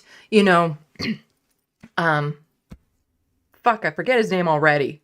President Biden. Oh, brain fart there. Yeah, it's like, wow, somebody who isn't Joe Biden, somebody who can actually, have articulate sentences and comes across warm and authentic and all that sort of stuff. And it's just, huge relief. And that's what's happening right now in Canada is, we have Mark Carney, who did a good performance with Jon Stewart. And he came across as very personable and just like such a breath of fresh air compared to the constant bullshit that is spewing from, Pierre Poilievre's mouth. Because, you have him and his style and how he spoke when he was sitting down with Jordan Peterson and stuff. This Daily Show interview most likely going to surpass the views on that video, which already received millions of views. But it's just like, people are now like, oh no, okay, I think this Mark Carney guy, he can do it. But here's the thing, you remember people saying, Kamala is a cop? Well, Mark is a banker. Okay? He is... He was appointed by a conservative government for a role. He is not the guy. He is not the guy. It is just this one momentary thought of like hope that it won't be Pierre Poilievre. But we can't fall for this trap. I don't want Pierre Poilievre to be the next prime minister, but Mark Carney is not the one to do it because he is absolutely an insider. Not having a seat in a house, not being elected into government doesn't mean you're not an insider. You're still an insider if you do like all the insider things that governments like from rich people. He is a banker. Okay? He is not for the people. He is just, a little mild substitute. It's just a breath of fresh air of this fantastical hope that we have of some normalcy during this election, which is not going to happen. This election cycle, especially with Elon Musk on Twitter promoting Pierre Poilievre, is going to be bonkers. And Mark Carney is not the person that will be able to go up against Pierre Poilievre. He will be outed completely as a banker shill. And Pierre Poilievre will be the one to do it despite him being a millionaire himself. Despite him living off of the taxpayers his entire fucking life being a career politician. But Pierre Poilievre, he has the ability to do that. Mark Carney does not. It's such a lot of bullshit. Now, to be fair to Rachel, to Steve, to David, watch their whole videos on it and their full commentary on it. They're impressed by how personable and how well he did in his performance, but they know. And they think, okay, well, maybe with his charisma and his riz, maybe he does stand a chance. And I would like to say, no, he doesn't. But, David, Steve, Rachel, they're all still very critical of him, which, just to be fair to them, no shade on them for me using their clips this way. It's just, it was for my bit. But even then, it's still just the fact that people can, because even they did to some extent be like, oh, maybe he has a chance. No, he doesn't. He doesn't. This is just the Kamala Harris effect going on right now when she first got into the race. And so there's all this big hype around him. But, the instant he gets to be the leader of the party, if he does, the excitement is going to go from here and just dive like one of those birds that dive into the water to get fish. One of those really, cool looking kingfisher birds. Is it a kingfisher? That's what he's going to do. Only he's not going to catch a fish. He's just going to poke his beak into the bottom of the riverbed, into the rocks, and drown. Like, that's what's going to happen.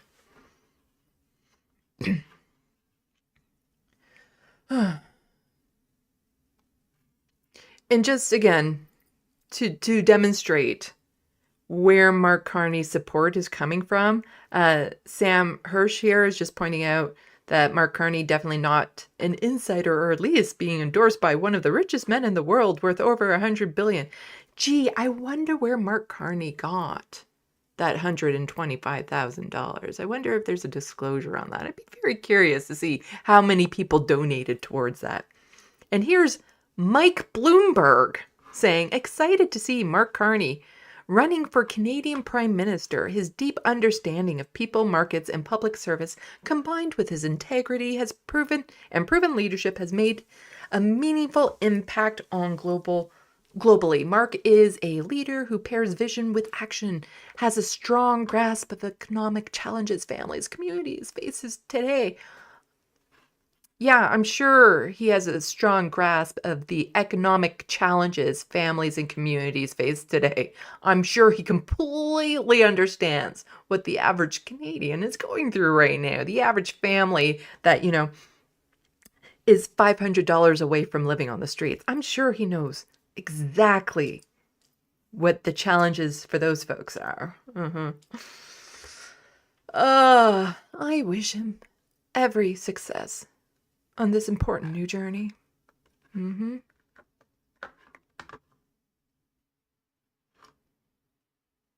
So let's hear a little bit from him and his announcement.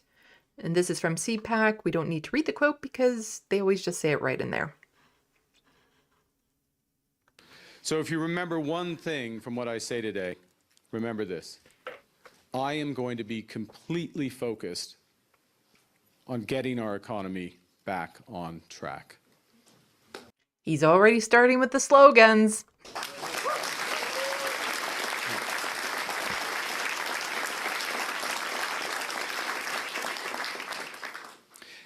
And if you wonder why I can succeed where others have failed or will fall short. That's why. It's the money. It's the money. Consider this. I've helped manage multiple crises, and I've helped save 2 economies. I know how business works, and I know how to make it work for you.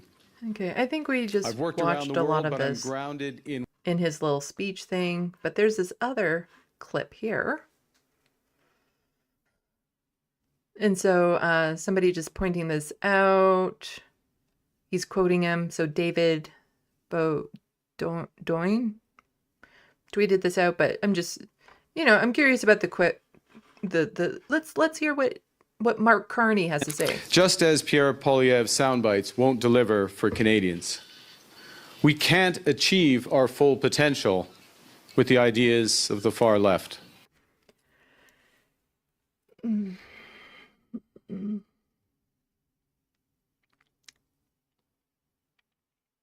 Yeah, he thinks the Liberal Party went way too far left. I don't know if he's a millionaire, just a millionaire, or a billionaire, or 100 millionaire. But yeah, the Liberal Party, way too far left with, you know, the some dental care and the some pharmacare, you know, child care, so far left. Weed being legalized, yeah, that's a left-wing thing, sure, why not? Sanitary products available in all washrooms regardless of gender on the door.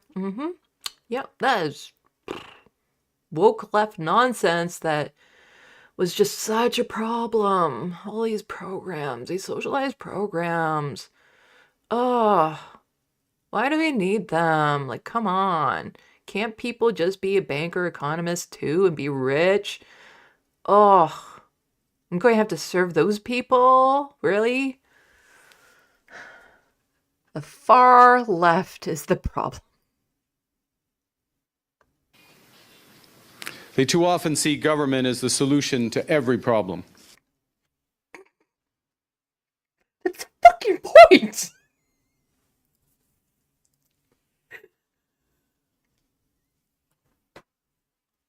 That's the fucking point of the government! They're supposed to be putting out solutions for the problems. With reflexes that spend and subsidize but just treat symptoms. Well, maybe if you fix the fucking problem.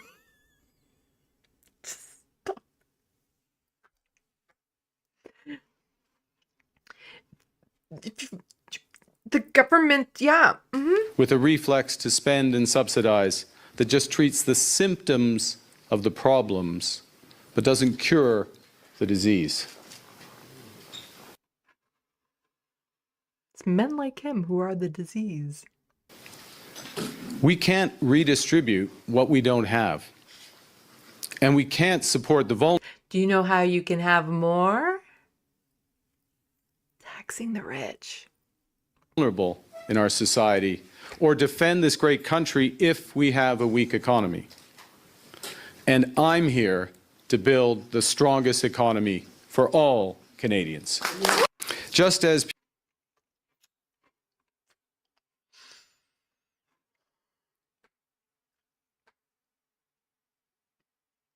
you see, this is what actual left-wing policies lead to.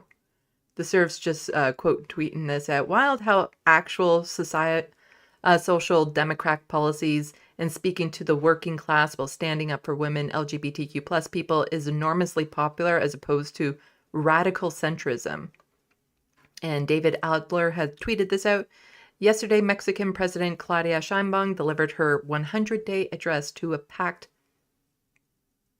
I don't know how to say that.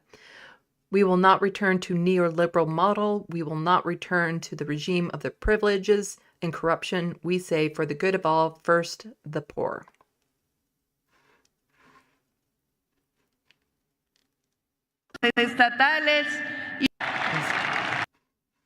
Look at that crowd. Those far left policies that Mark Carney is so afraid of, actually wildly popular. Look at that. Look at that. Y a nosotros nos toca consolidar, sumar y avanzar con el segundo piso, con la raíz bien firme y el corazón. She's already wildly popular down in Mexico, partly because of these radical leftist, far left policies, but also her stance against Donald Trump.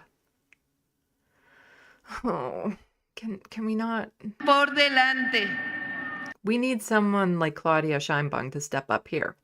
And that would most likely happen in the NDP party. And right now, nobody in the NDP party comes even close to what her rhetoric and presentation is. Like, it just Nos nowhere critican close. algunos medios, la comentocracia. ¿Por qué no nos diferenciamos? ¿Por qué My Spanish defendemos is los worse than my programas de French, and my bienestar French o las isn't obras that good. estratégicas? I have no idea what she's saying, Que es unfortunately. régimen.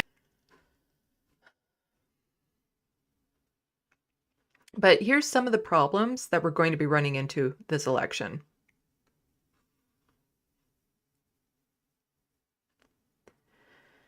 So, Julie S. Lalonde just saying, if this is true, no wonder this country is overrun by conspiracy theorists, because holy shit, this is unhinged behavior. And so Sean Amato, who is a journalist, news hunter, proud Indigenous Canadian, ballpark traveler, story tip, sent to that email address, but he says, so there was a Rolls-Royce limo at Mark Carney's campaign launch in Edmonton yesterday, but nobody was in it when it arrived. Carney's campaign says someone hired it to make him look bad. We saw Mark leave his rehearsal earlier in running shoes and a regular car. I took this video in case Carney or someone else popped out of it, but nobody did. The driver confirmed it was empty, said he was there to pick someone up. We were inside covering the event, but we didn't see anyone get into the limo.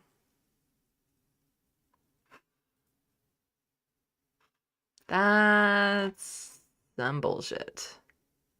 And stunts like that are probably going to be a norm this election. Scary, scary stuff. Like, just the amount of manipulation, the amount of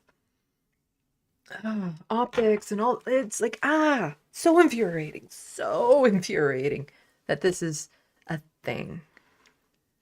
Oh, well. It'd be funny right now if I just looked over and realized that I hadn't unmuted my mic and nobody was telling me in the sandbox.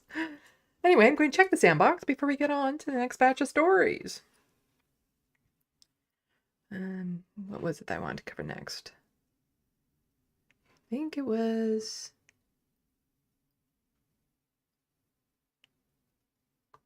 just queuing up my docket. Yeah, I think it was, going to be covering some Danielle Smith news next. Before we get into Doug Ford.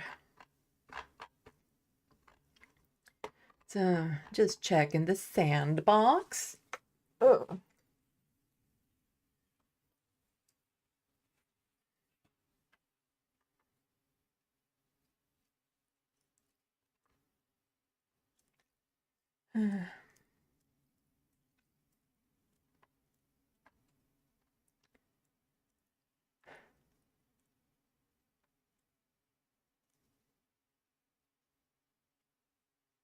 Crotchy saying, I'm glad we know who Horse Farter supports now.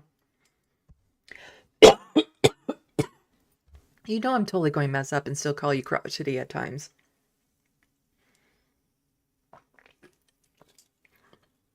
Same way I still have to catch myself from saying Shemigli instead of Shemagli.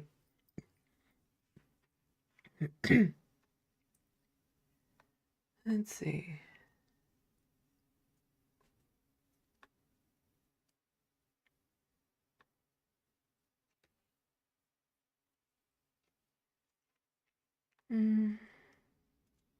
Obsessive audio. Horse farter pulled some shit about a year ago. It became obvious. He's like a cinema or mansion. The turd in a punch bowl. Yeah. We covered his outrage at the when there was just like a denunciation of what was happening in Gaza, like a motion passed that had no like legislative power or pull behind it, and he was like practically in tears over that.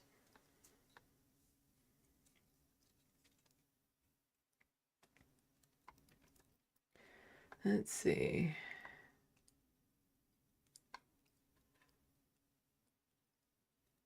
I have no idea how old he is, for people that are wondering how old Mark Carney is. I have a hard time guessing people's age to begin with, because nobody looks their age apparently. Because and it's always the people who ask. It's the people who are like, so how old do you think I am? Where you know there's something up. Like instantly it's like, so you don't look your age is what you're saying. And then it's a matter of, is it up or down? But most people wouldn't. So most people who would say that, it's because they look younger than their age and they just want that confirmation that they look younger and then be told like, oh my God, you look so great for your age. See, my trick is when I want to know how old somebody thinks I am, I just like, well, actually, I'm 55. And they'd be like, oh my God, I didn't think you were a day over 40. Oh. That's how you find out how old people actually think you look.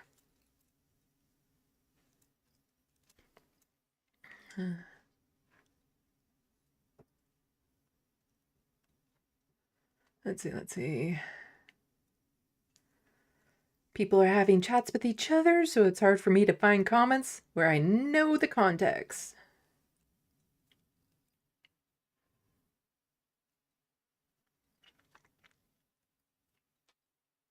People are telling BCat to be safe, so I hope they're safe. I don't know why. I hope they're safe.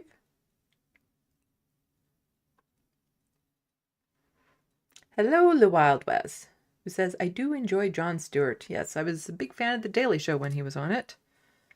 And I think I'm becoming a bigger fan of him now because he seems to have been getting more progressive the more he's learned about actual politics, because yes, his humor was political before, but I don't think he was as informed about politics. And I think the more he's learned about what actually is happening, the more he's kind of leaning progressive.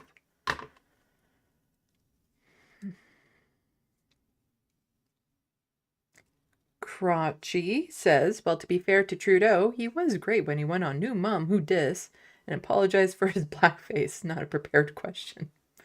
I don't know that.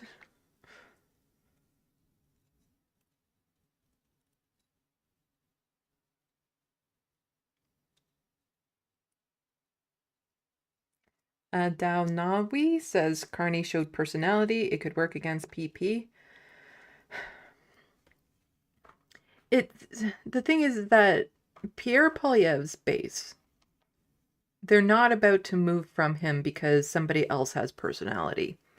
And that's really what we need right now. We need people who can really energize their base. I don't think Mark Carney has it in him to actually energize the Liberal base to come out because, once this high goes down and he talks more and he starts spewing his policy more, like mentioning the whole far left thing, this shot of adrenaline is going to sink. And then he can maintain his personality, but it's not going to bring the people out. And yeah, it would be nice. Like I said, it was nice to see him on The Daily Show. It's a nice thought to think that, yeah, he's going to do it. He's going to make it. But it takes more than being able to flirt with Jon Stewart to win this race. But like I said, I'd love to be proven wrong. If he wins and then he gets to be the prime minister, great. Like better than Pierre Poilievre, but he's already in his opening speech has made his intentions clear that he felt what the Liberals were doing was too far left. And there is nothing they did that was too far left. There were a few things that were just a bit center of left, but nothing that was too far left. So it's kind of disturbing, I think, for that. But I'd rather him than Pierre Poilievre for sure. For sure. Obsessive Audio, I'm not sure about Carney. He certainly knows how economics currently work, unlike most of the names floating around. but his appetite for positive change and to service Canadians? Question. Yeah. Yeah, he probably knows how the economy works, but the economy doesn't work for the vast majority of people. The economy works for him and his buddies. Grand Theft Autobot laughing, saying Doug Ford for Lib leader. I covered it in my last news live stream. Yeah, that Frank Dominic guy was saying, you know what? I think Doug Ford really stands a chance of this, and I kind of ripped him a new one.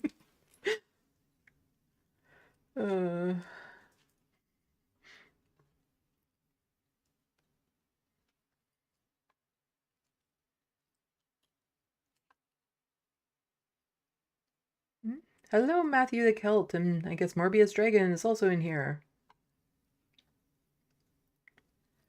Let's see.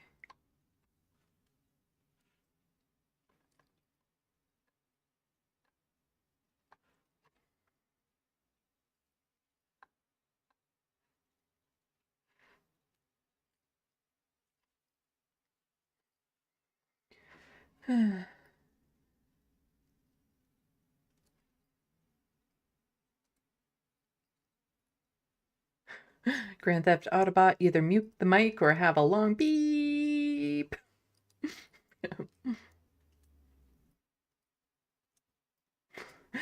Jet, I want Dargo screaming Luxon over that now. I know what you mean.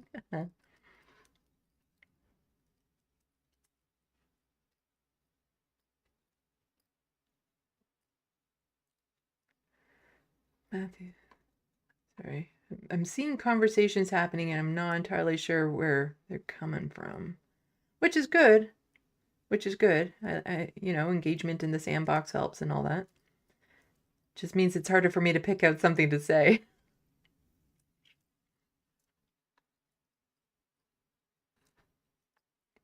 Let's see.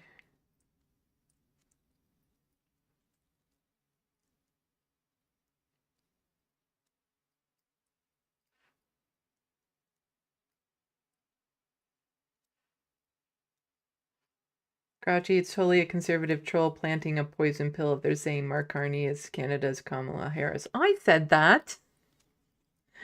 But I explained why I said that. It's just this momentary boost of energy and light thinking, oh yeah, stand all this chance. But it's going to, as soon as he starts talking more, it's totally going to dive bomb the same way it happened with her. When she first stepped in the race, there was such this uptick of hope and stuff like that, but it quickly went away.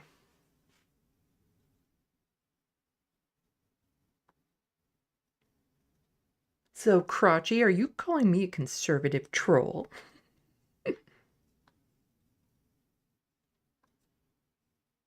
Grand Theft Autobot, my dad was a banker, and not all B anchors are bad. I'm sure not all of them are. Just like there are some people who rent out their basement because they can't afford their mortgage that aren't bad landlords. But I'm not into monoliths. But when it comes to wealthy, like rich-ass people who can get appointment to government positions that are bankers, they're probably all pretty bad.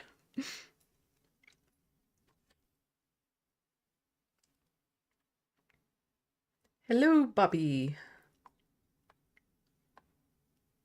Obsessive audio, ignactive. Oh my gosh, I know how to say this in my head.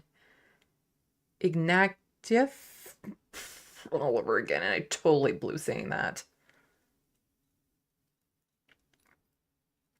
Crotchy, yeah, Liberal Party needs someone who's going to talk about not being afraid to spend on working class and struggling because it helps the economy. Ignactive. Can't say his name.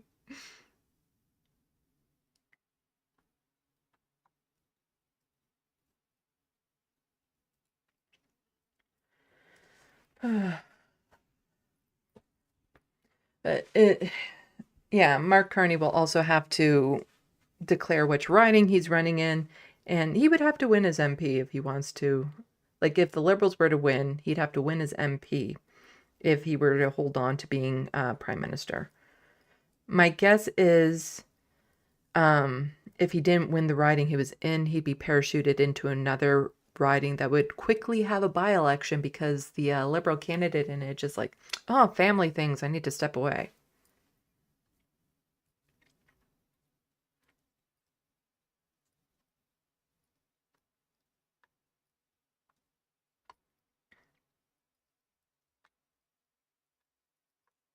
Let's see. Crouchy, I'm really glad Sandy showed us that clip from Carney. Yeah, it's a contrast. Seeing him on Jon Stewart all flirty and cute, and then seeing him say, you know, those far left policies. And that's why he's going to crash really hard. Soul Life, stop asking me to solve all your stuff, bro. I'll do some of it, okay? You commie.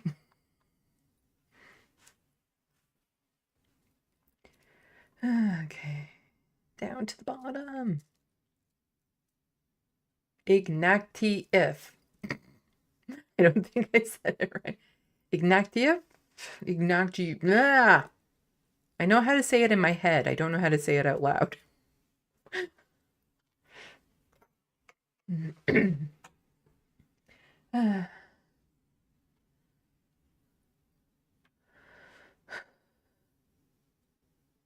Anti-case turret, interim PMs don't tend to last, though. And that's very true.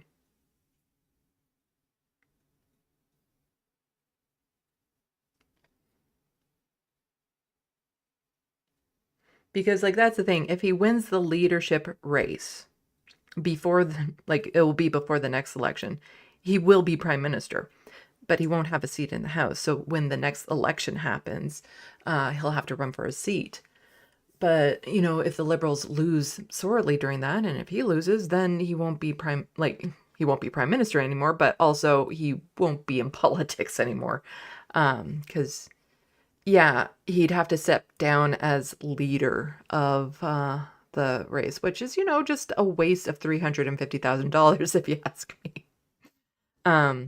So, yeah, he would be prime minister for a few months without ever being elected in.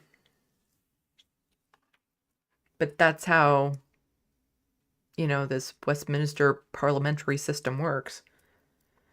And that's how we had Kim Campbell for prime minister, although she had a seat.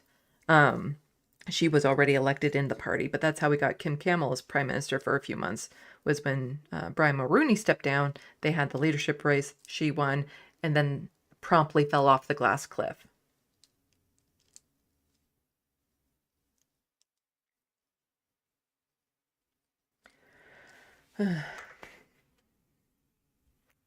Now Grand Theft Auto is saying Ignatieff. Ignatieff? Say it in my brain. Bad Lefty, justice for LT9K. Now we gotta have a 6-hour stream, Looney Tunes.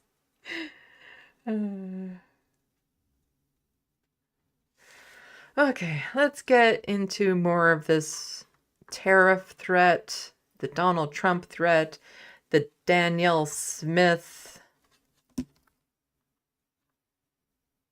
I don't know what to call her. We'll figure it out. So, you know, there is Donald Trump down in the States saying, oh, Canada's going to become the 51st state, which it won't for many, many, many reasons.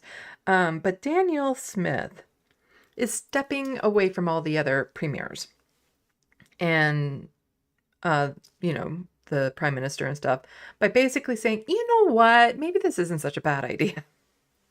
And she went down to Mar-a-Lago and got all, you know, photogenic with Donald Trump and some other Canadians that are like totally in the bag for, you know, making Canada the 51st state, which again won't happen for many reasons.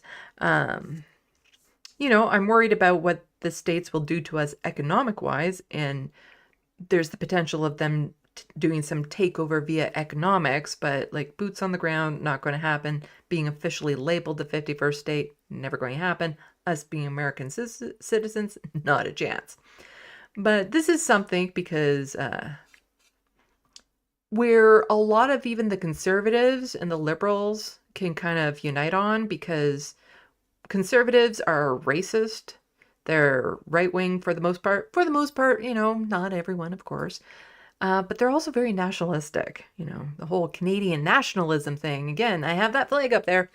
It's not because of a pride in Canada. It's because I do Canadian politics. It's a locator flag. It's just a location device. And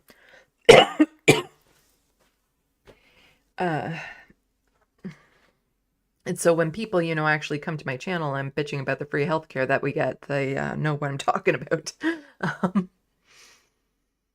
So Danielle Smith, though, is being very problematic. And what they need right now, like what I want, is to actually see them push back against Donald Trump the same way Claudia Sheinbaum has in Mexico. Having a strong front like that. But it does have to actually kind of be united. And Danielle Smith is like, I hear you on that, but... And so I find it funny that it didn't take Justin Trudeau as long to call her out on her shit than he did originally with Donald Trump shit. Funny how that works. So from Global News, Trudeau calls out Danielle Smith for not putting Canada first amid Trump tariff threats. Canada first, America first.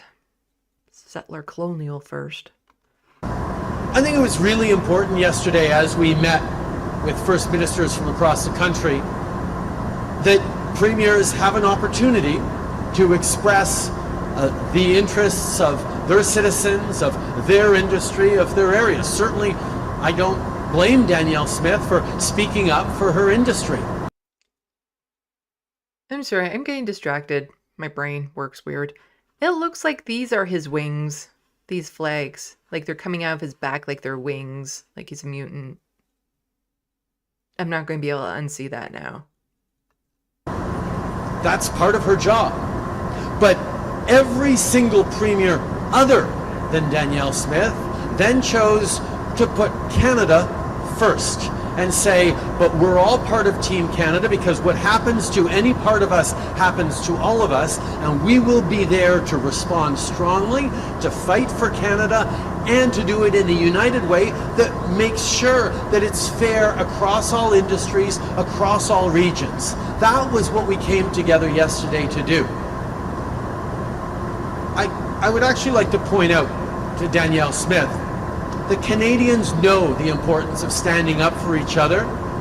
That's why Canadian taxpayers bought the Trans Mountain Pipeline Expansion, TMX, to be able to get Albertan oil to new markets. That was an investment that all Canadians made, that the Alberta government is making billions of dollars off of, because in what was a very difficult decision, the federal government, we made the decision to purchase and build and complete that pipeline.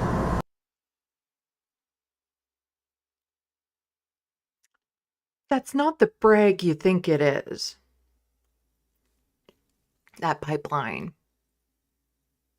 You see, this is where him and Donald Trump actually got along well. Is like, we're going to force this pipeline through. Doesn't matter, what's in the way. We're going to do it. It doesn't matter that, oil is a dying industry. It's causing, global calamities and stuff, but here's Justin still bragging about it. But, him talking about pipelines, not a good look, considering what he's done, like invading land to shove them through. Spending billions of dollars on pipelines that, after most of the world has burned, will no longer be useful because people are moving away from oil because, again, world is on fire. But just spending all that Canadian money, violating other people's territories to shove pipelines through. It's not the brag you think it is to say that you teamed up with Americans to get that done. That's an example of all Canadians standing up for Alberta and getting it done. So yes, premiers should be advocating for their own industries, their own country, their own communities, but they should also put their country... Oops, Freudian slip. Premiers should be advocating for their own countries. Oh, sorry, Quebec, Alberta, you didn't hear that. First, as every single premier except Danielle Smith did. Now, I could point to any number of those premiers and point out lots of moments in which they have points of disagreement with me. From Doug Ford to Scott Moe to Tim Houston to even David Eby and Wab Kinew and others. There's all sorts of disagreements we're going to have. But when push comes to shove, every single one of them are Canadians first.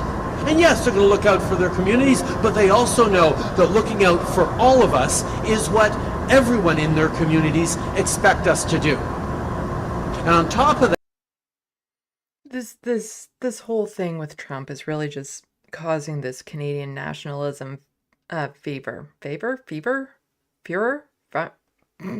Begins with an F. Something like that. You know what I'm talking about. Like, it's just, again, it's not about dealing with the actual issues, the actual problems, root causes of things, you know, trying to build a better quality of life for people. It's just like, oh no, we can all rally behind this one talking point. That, I think it's very clear that right now, Pierre Poilievre, who wants to be Prime Minister for all Canadians, has a choice to make. Either he stands up to fight for all Canadians alongside all premiers and the federal government that are doing that, or he chooses to stand with Danielle Smith, Kevin O'Leary, and ultimately Donald Trump. Smug-ass smile. He is such a smug-ass smile.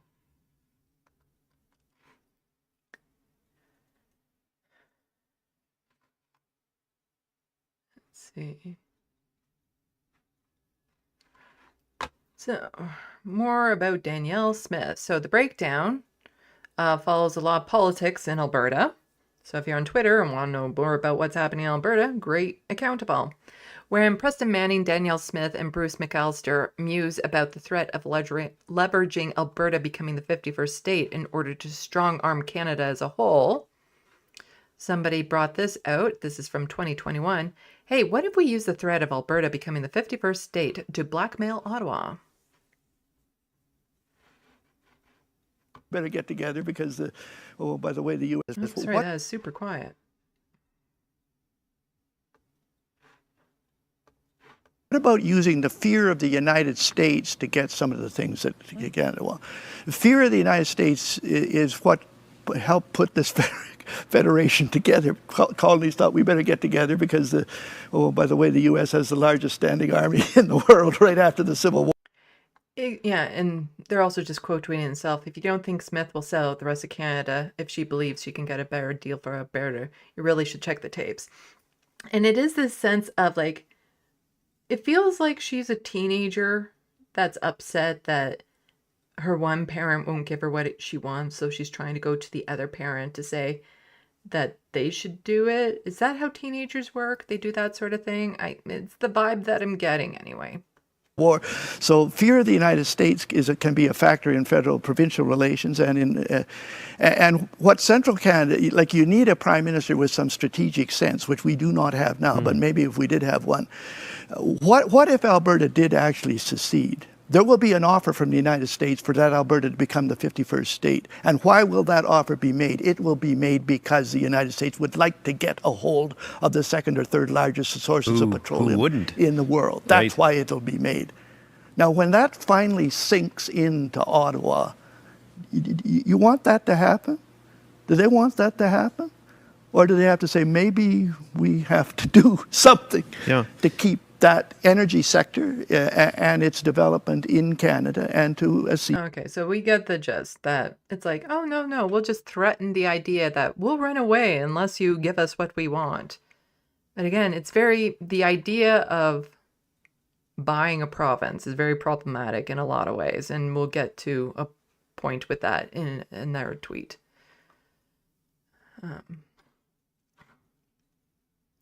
So Nate Pike, who's part of the breakdown, says it needs to be repeated. Danielle Smith is behaving as a separatist at a time when circumstances demand national unity. This is a complete failure of leadership. And just stunning. This is stunning, like a child having a temper tantrum. Danielle Smith has released a new statement where she demands that a Team Canada approach has to start by giving her everything that she wants. Smith is doing all the dividing for Trump.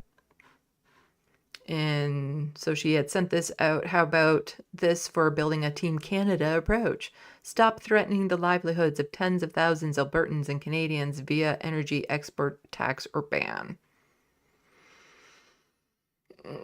Immediately start construction on the Northern Gateway and Energy East pipelines to diversify our consumer base to Europe, Asia, and our own community. Again, very problematic for a lot of reasons.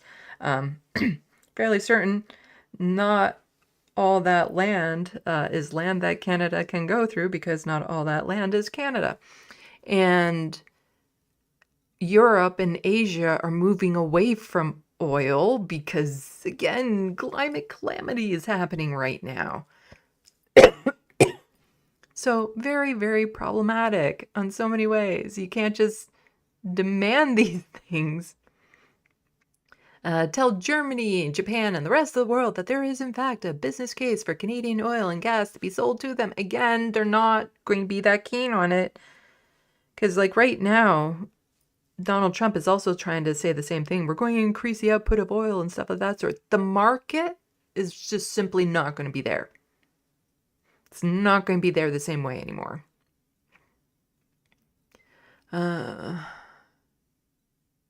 I don't know the details behind Bill C-69, so I'm not going to say anything to that. Treat with respect as an equal partner. The Albertans taxpayers have been transferring hundreds of billions to Quebec, the Maritimes, and even Ontario for decades. The whole equalization bullshit thing that sometimes provinces will benefit from, sometimes, but it's all a wash at the end. It's all a wash.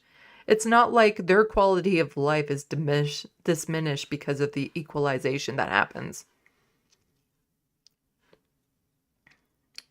I don't know who this person is, but was just quote tweeting Danielle Smith. And again, you know, Twitter allowing this much words on a screen is really annoying. And this guy, Steven, just says, interesting that Trump, not Ottawa, is promising to put tariffs on Alberta export, and she is attacking Ottawa, not Trump. I don't think I'll read all of this, but I will read some of it.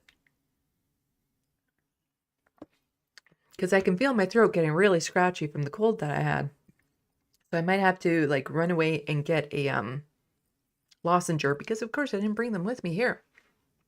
So Danielle Smith said, I had a constructive discussion with my fellow premiers on how best to deal with the threat of tariffs coming from the incoming U.S. administration. We agreed on several strategies, and I look forward to continuing to work with them on this critical issue.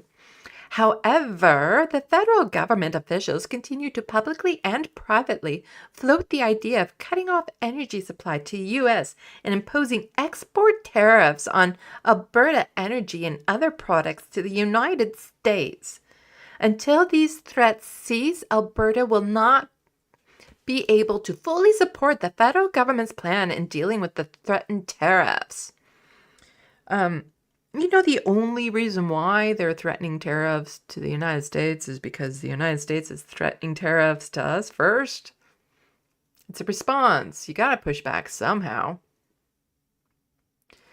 But she's no. She's in the idea of, let's just let Trump do whatever the fuck he wants to our country. In fact, he can buy Alberta. She wants to become an American citizen so bad.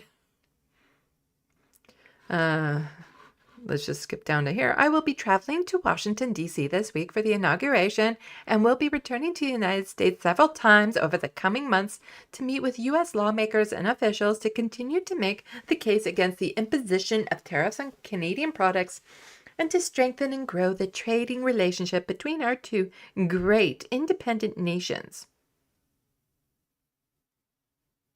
Well, there she seems to be interested in having an independent nation from the United States. And this is a clip from her, from the breakdown, saying there's a lot in this clip, but listen to how Smith says she wants Alberta to have positive relationship with Canada, not the rest of Canada. And then how she says she would hope that it can continue. Draw your own conclusions. You'd hinted a little bit earlier that if there is some sort of export ban on Alberta oil, that would precipitate a national unity crisis. From your perspective as Premier of Alberta, what does that look like other than, I don't know, people being mad in the streets? Or is it a separation referendum? Like, what are we talking about when you say national unity crisis? Well, I can't predict what Albertans would do, but as you know, the part of my strategy over the last 2 years has been to say that we can have a constructive relationship with Canada, and I would hope that would continue to be the case. You'd hinted a little bit earlier. Constructive relationship with Canada. In their clip of her, if you don't think Smith will sell out the rest of Canada, if she believes she can if she believes she can get better deal for Alberta, you really should check the tapes. In the interim, we can assert some freedom, assert that we're going to do things a different way. Maybe we get a cross-border agreement with Ron DeSantis. Maybe he has a little zone in Florida that we would be able to fly direct to. Maybe we can develop bilateral agreements with other free states, red state jurisdictions in the US, or even internationally that would allow for us to have a little more autonomy. I don't know, but I think it's worth trying. It's always worth trying to sell off our property and lands and stuff. And so here, the serfs have tweeted out, she went to, and talking about Danielle Smith, she went to Mar-a-Lago and came back a Trump boot, oh man. Sommelier. That thing. Sommelier. Willing to do whatever he says. I thought patriotism was the conservative whole thing. They're just cringe MAGA supporters who wish they were American. And this is from CPAC. The Liberals are trying to divide the provinces against each other, but it's really Danielle Smith doing the most of that. And so he's just talking about the Conservative leader, Pierre Poilievre, when asked read Danielle Smith opposition to restricting energy exports in response to U.S. tariffs. When he takes office is to... Your reaction to Danielle Smith's refusal to sign that joint agreement on the tariff retaliation plan by the premiers and the impact you think that will have on Canada's battle against the tariffs? Yes, I mean, like I said, I think the first thing President Trump will do when he takes office is to send a bouquet of flowers to the Liberals of Freeland, Carney, and Trudeau, who have weakened and divided our country and given him the upper hand. The Liberals have forced Canadians to sell 100% of our oil and gas to the Americans at discount prices, which has put us in this position of weakness. It'd be nice if we had pipelines and export terminals that could take our energy to Asia and Europe without going through the United States. But of course, the economic radicals of Trudeau, Freeland, and Carney blocked those projects because of their radical ideology, and they have made us more and more dependent. He really just has to throw those adjectives in whenever he can. They're radical, radical, radical. I tell you, they're radical. The whole Liberals, radical they are. On President Trump.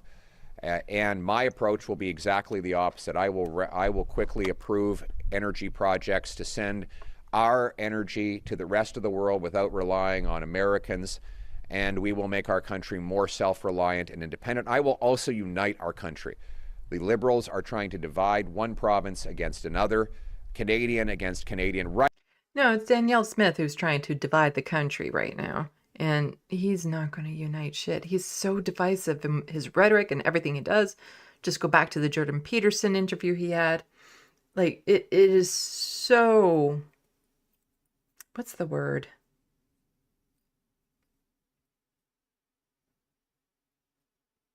It is so something that he would be the one trying to say, oh, we're trying to unite the country, not those radical liberals. right at our moment of maximum vulnerability. This is because we do not have a functional federal government. So we have It is so quaint. effectively 10 different foreign affairs ministers, one from each province, trying to fight separately.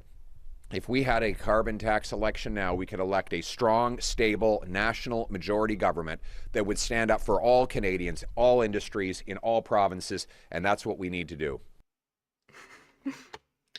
He really has the hand motions down whenever he's talking about one of his slogans. It's like slogan, slogan, slogan, slogan, slogan, slogan.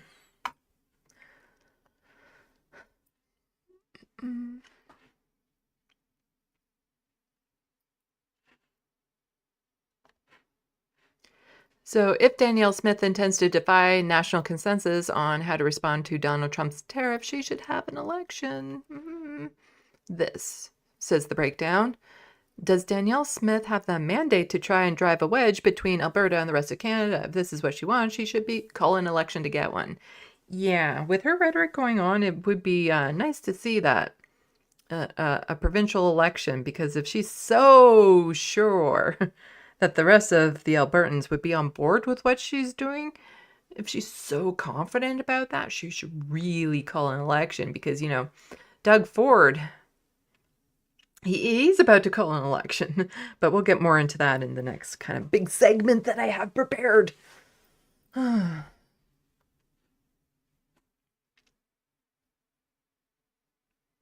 the breakdown saying NDP leader, I knew his name. He says his name, so we'll listen to him say his name. Coming out strong in the face of Danielle Smith, turning her back on Team Canada from Panama today. So the leader of the Alberta NDP says after today's announcement from the unified premiers across our country, it's clear that we need a provincial government that will stand up for Canada and stand up for sovereignty and our economy. We have to take Team Canada approach that looks for the best interests of every Albertan. I just don't want to be American. We need solid and unified negotiation strategy with a plan for Alberta for every contingency. It's time for us to fight for Canada. Danielle Smith, are you listening?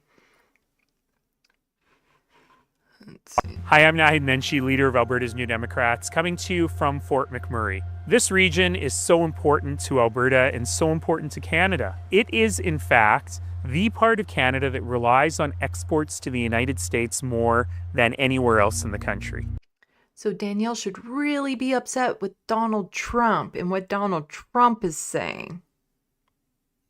Which means that starting next week when President Trump is inaugurated, his threat of tariffs will hurt us all as Canadians, but will hurt this region even more. So we need a provincial government that's willing to stand up for Canada, to stand up for our sovereignty and to stand up for our economy. And I'm sorry to say, we have a premier who seems to be auditioning for a permanent job on Fox News, or maybe a permanent job as President Trump's press secretary, instead of standing up for workers and standing up for everyday Albertans. Today, as we're filming this, the premier refused to sign on to a joint statement with the other premiers in the federal government saying we will fight for Canada. Instead, she wants to fight for herself, not fight for working people. Look, folks, you can't play poker with your cards face up. You can't go to a used car lot and say, this is the car of my dreams, take my money now. And that seems to be this premier's negotiating strategy. I was actually happy when I saw that she went to Mar-a-Lago to meet with Trump. I thought good for her for getting that access. I don't think, like he's probably going to say, and then I was disappointed with what she did, but how would you expect anything different coming from her? Like, of course she was going down there to schmooze with him, not to try to do what Doug Ford wishes he could do. Like, I'm still so certain that Doug Ford is like seething that he didn't get a ticket down to Mar-a-Lago. What did we get out of it? In her 2-minute meeting with the president, she complimented him, she talked about how great he was, and he told her that the tariffs are coming. She's not accomplishing anything. And at a desperate time like this, we need smart, grown-up government. We need an approach, a Team Canada approach, that looks out for the best interest of every Albertan, and we just don't have it today. So here's what we do need. We need a solid. And then he's just going to promote the NDP. But speaking of other people in Canada, they're like, you know what? Maybe this whole idea of selling the states, becoming part of the states, becoming the 51st state. We have another Canadian that is dead set on, people are calling it treason. I don't know if I would go that far. But Kevin O'Leary has been big on this. And so here he is on Power and Politics. And again, our journalists, our news anchors, they sometimes do a good job of pointing out how horrible these people are. You're a Canadian citizen, and this is economic Armageddon if these tariffs come in, as you well know. Unemployment is going to go through the roof. Economic growth is going to go down. Provincial governments. I appreciate you saying that, but neither of us know. We just don't know. You've got to wait. My point is, wouldn't you rather have your adversary's cell phone number on speed dial? I would. No, look, only one. The only one in Canada that was smart enough to go and meet him. Donald Trump isn't exactly his adversary. Well, I mean, Prime Minister. I wonder if he has Prime Minister Justin Trudeau's number on speed dial. Trudeau and Dominic LeBlanc did go have dinner with him at Mar-a-Lago, right? Excuse me. Let me just make a. I asked Trump to ignore those meetings because those people are going to get eradicated in the next election, and Yeah, so I just went down to Mar-a-Lago to speak with Donald Trump, the adversary that I have, and I told him to just totally ignore all the government relationships of my country, to just ignore what the prime minister has to say. Just ignore it because, election coming up, whatever. You know how it is, right, Donald Trump? Right, buddy, bucko, buddy? Just ignore everything that my government is trying to accomplish. What an asshat. I hope he took my advice. Stop wasting time with Trudeau and any of the cabinet. They're going to get eradicated. But I did that personally. That was on me. Understood. But it is the government we have at this point in time, with a week to go until the inauguration and possibly the implementation of tariffs. So you're saying it is unclear to you if he's going to do this. What I told Trump was it's the government that took a quarter of the Canadian population into poverty, and they're. So he mentioned that this is the government that put a quarter of the Canadian population into poverty. Just put a bookmark on that. We'll talk about that in just a moment. Going soon. Okay. He will not be at a theater near you anytime soon. Okay, but for the next week, they're there, Mr. O'Leary, right? And this is the deadline for the tariffs, right? Because if you take Donald Trump by his statement that My point day is, one. You don't know that. You don't know that. I'm taking him at his word. What am I supposed to do? He hasn't said anything to the contrary that I'm not actually going to do it. He said I'm going to hit them. It's going to be day one, along with mass deportations. You have been there talking to him. Are you saying we shouldn't expect that? Because the Canadian economy and the political class is bracing for it. You are not able to separate the signal from the noise. You can't. Yeah, it's one of those cases of like, Trump is just joking. You shouldn't believe him. And then when Trump goes through with it, it's like, well, Trump said it. Why didn't you believe him? Can't do it. You're just listening to the noise and you're reporting it and you're actually accelerating the hype around it. You are not distinguishing the signal. You don't get it. This is a large, difficult negotiation we're starting, and it goes towards an economic union. That's where we're going. Get over it. Okay, but if it is an economic union, why doesn't the president-elect say that rather than talk about tariffs, fentanyl, and migrants crossing the border? Like, politicians, when they lay out very clear things. You have been listening to Trump for 12 years. You asked me that question. That's not his style. That's not how he operates. You know that. Well, we'll see. I mean, you're a Canadian. Yeah, he operates very randomly. So Kevin O'Leary said something about a quarter of the population has gone into poverty under Justin Trudeau. And that, I remember that because Pierre Poilievre said the same thing when I covered him in my last news stream about something about the quarter of the population going into poverty under Trudeau. And I remember at the time dismissing it like, that seems awfully high.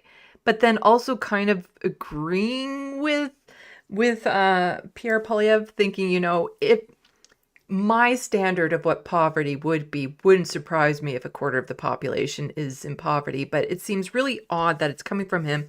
He didn't cite a source or anything of that sort. But, I hadn't really been hearing it in the news because you would think, if a quarter of the population was put into poverty under Justin Trudeau, you would think it would be a bigger news story.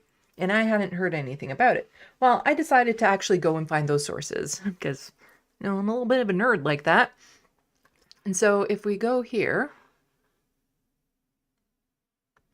this is from Statistics Canada. So Canada's official poverty dashboard indicators trends April 2024.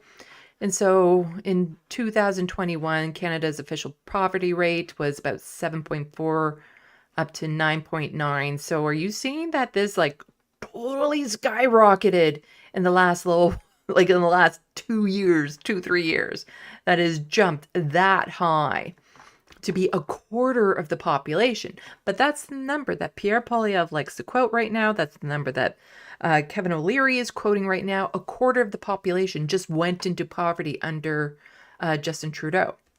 So here's where the number is coming from.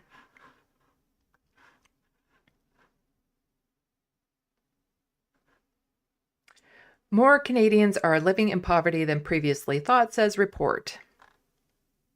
A new report from Food Bank Canada says 25% of Canadians are experiencing a poverty standard of living compared to the official Statistics Canada poverty rate of 10%. The report cites the Material Deprivation Index, MDI, using Canadian data that finds that a quarter of the country cannot afford 2 or more of household essentials.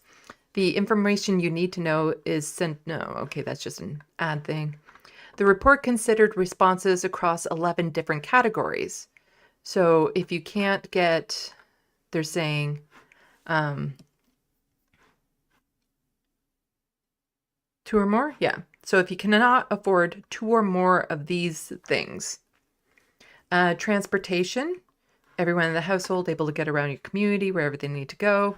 Footwear, does everyone in your household have proper fitting shoes and at least 1 pair of winter boots? Protein, everyone getting enough protein, fish, meat, vegetarian equivalent, at least every other day. Temperature, are you able to keep your house or apartment at a comfortable temperature all year round? Special occasions, are you able to participate in celebrations, other occasions important to people from your social, ethnic, cultural, religious groups? Gifts, are you able to buy someone small gifts for family or friends at least once a year? Bills, are you currently able to pay your bills on time? Clothes, do you and everyone in your household have appropriate clothing to wear for special occasions such as job interview, wedding, funeral? Dental care, are you as everyone in your household able to get regular dental care, including teeth cleaning and fillings at least once a year?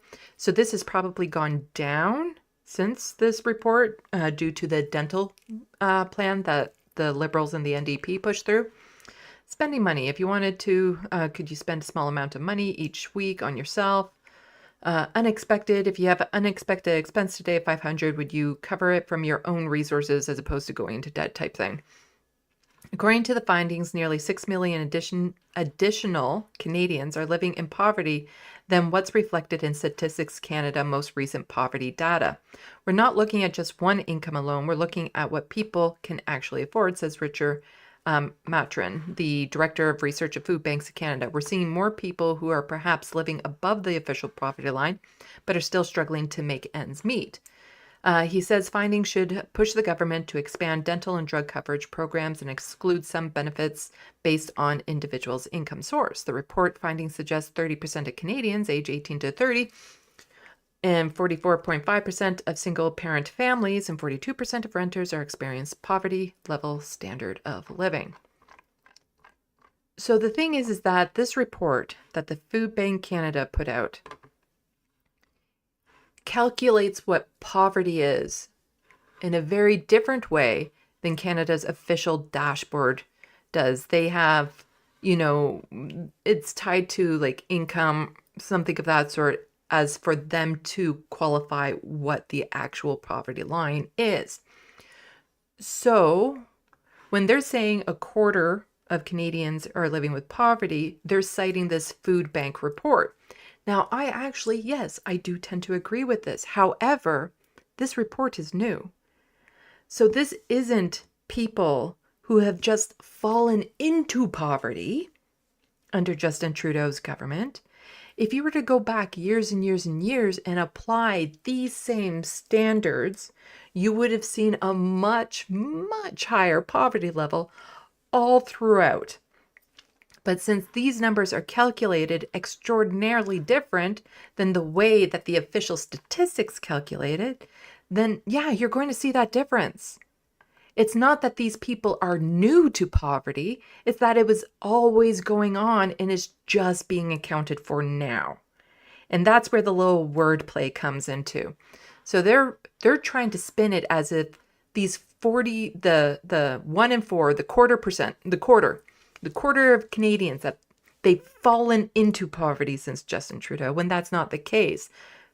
They're just now being counted as living with poverty versus what the official Statistics Canada is calculating. So, like I said, just to be clear again, had this been the standard way of calculating poverty using the Food Bank report guide, had this been the standard way of calculating poverty for years and years and years, we would have seen a much, much higher level of poverty. And this is something that I have had qualms about before with the government's way of calculating poverty, is that it's based on the breadbasket, like can you afford these essential items, what's your income, that sort of thing, which to me didn't give a true reflection of the lived reality of people in this country. And so I have had my qualms with this. But the way that the Conservatives, Pierre Poilievre, Kevin O'Leary are trying to spin it is, God damn it, what's the word? It totally destroys my throat. Destroys my flow. It's very disingenuous, the way that they're trying to spin it. Oh, so let me restart that sentence. So the way that Pierre Poilievre and Kevin O'Leary are trying to spin this is very disingenuous. It doesn't actually reflect the true intent of the data given. And I think that is just very important to point out.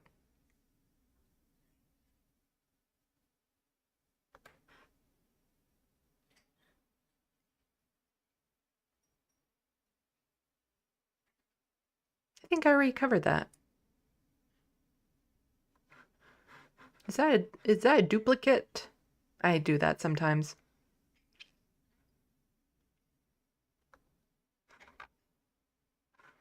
That is a duplicate. I forgot to close that one. And so here we're not actually watching this 15-minute long video from Pierre Poilievre, but it's important for people to know that, you know, when it comes to the political race, the federal election that's coming up, a reminder of who Pierre Poilievre is. So not only is he not really having a strong stance against Donald Trump at this point, that he's kind of softballing defense or calling out Danielle Smith, there's also this. So Poilievre says, breaking, I'm announcing today common sense conservatives, because he can't do a single tweet or comment or anything without throwing in a slogan. You know, his pillow talk must be the most driest thing in the world. Will reverse last June's liberal tax hike on capital gains, a tax economicists will agree killed 400,000 jobs. Again, I'd love to see the source on that one. The liberal jobs tax was a bad idea before President Trump's tariffs threat. It's outright insanity now. Now, how exactly did the capital gains tax cost jobs? Because what the capital gains tax is, it's money that's being taxed on things that aren't an income. You know, so where exactly is it? And I remember back when this was being put through, for some reason, the Conservatives were able to get a really high focus rage on this thing, even though a hike in the capital gains tax affects such a small percentage of Canadians, because it's not just like all capital gains tax is being, or all capital gains is being taxed. It was capital gains after a certain amount. So like after $450,000. I talked a bit about it with Mike Morris when he was on my show, because it was coming out around that time. So again, but the Conservatives are really good at stoking that anger and focusing that anger. And the capital gains tax, again, is going to be back in the news. And there's going to be millions of Conservatives in this country who are just outraged. The fact that the capital gains was taxed higher without even knowing, it had zero effect on their lives. It did nothing to them. Nothing. It doesn't affect them at all. But for some reason, since it's like tax and hike, they're just outraged. They're just blindly outraged on that. Let's see. And just the serfs pointing out with this little video that he had put out. So he's saying, stop taxing the rich, start taxing the poor, giving massive handouts to corporation. He hates the working class and wants them to suffer so he can buy more properties, which is most likely the case. Now, there is this article that just came out from The Breach, but it just came out like today, and I'm running out of steam, and so we'll probably cover this at a different time, because it is important, especially going into this next federal election. So I will put a bookmark in this, and we will cover it on the next live stream, because I still have another docket of stories to get to, more about Doug Ford.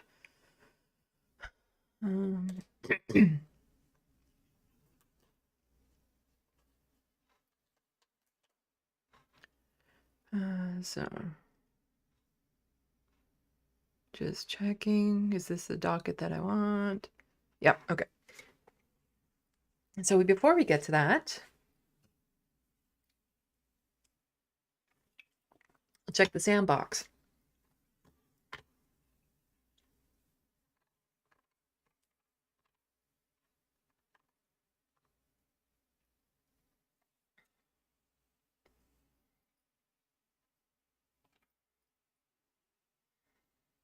Soul Life, TYT, if you don't think homeless people are cooking drugs on the woods, then you're just delusional. Majority Report covered that today. Very interesting segment to watch. Like I said, I'm working on that video about TYT, and I really need to hurry up and get it done, because the longer it takes me to finish it, the more that needs to be added into it. It's kind of how it's working out, and I have been able to get some progress on it. I've been able to put together some of the montages, and tomorrow that's all I'm working on, is trying to put together the montages. Thankfully, I've connected with Hank Thompson, and he's helping me locate some of the clips that I need for my montages, so that will help a lot. Actually, I do think I need to get a throat lozenge. I was fine before, but all this talking is making my throat really itchy, so I will be right back.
I'm back. With the throat lozenge in my mouth now. Okay. So back to the sandbox, because the next segment I have isn't terribly long. Just going over some Doug Ford stuff, his little stunt that he did recently in regards to tariffs again, which is just so...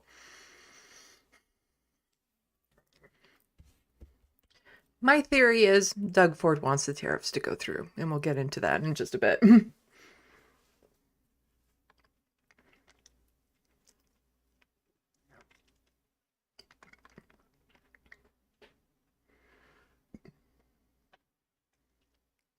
Is there somebody named Commie Nerds, or what are you guys welcoming? If there's a Commie Nerds, welcome into the sandbox, but I didn't see your name.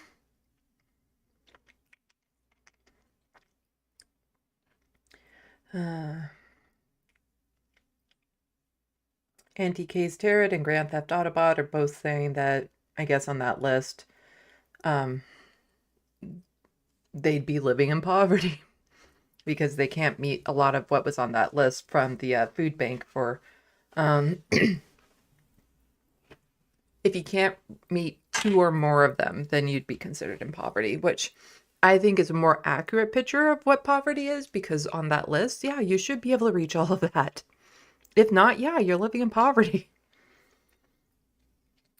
But I've often thought that the way that the government can manipulate what the poverty line is really does an undercount of the lived experience of what Canadians are going through. Because all of that, if you can't get all of what's on that list, then, you know, you're living in poverty. And there's no reason why we should be in that situation, why people should be not able to get all the stuff that was on that list.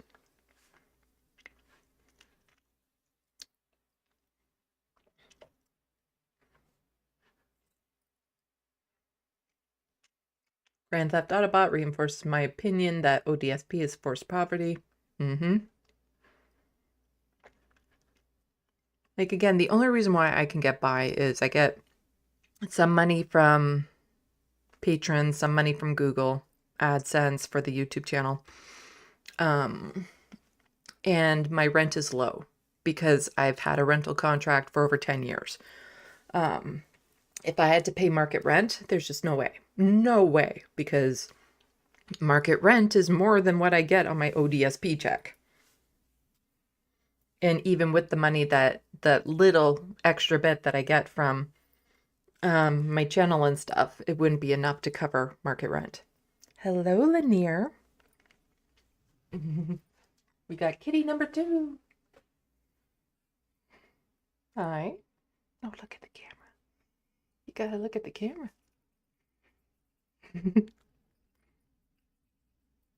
Show everyone your cute little goatee. Hi.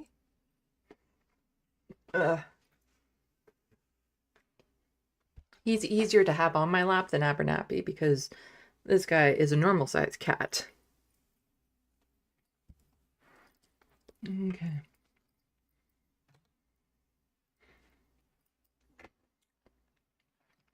Obsessive audio. Homeless numbers are growing in Canada. Conservatives stole the narrative, suggesting to just remove them. Housing is still argued on McMansions versus urban zoning lines. Yeah. Like in Ontario, there's 4,200 encampments. Over 80,000 people are unhoused. Like, it is just so outrageous that it's gotten to this point. That's been allowed to get to this point.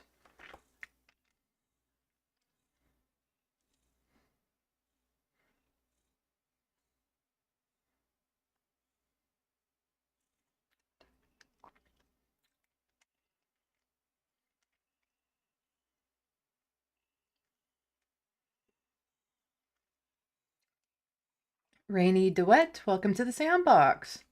I hate these conservatives force us into a position where we have to practically defend Trudeau and the Liberals. They are the least worst potential option. It's not even, I'm not calling it like the lesser of two evils anymore. It's just the least worst option because they're all bad. I just don't think the NDP stand any chance of winning against Pierre Poilievre, and not with their current leader.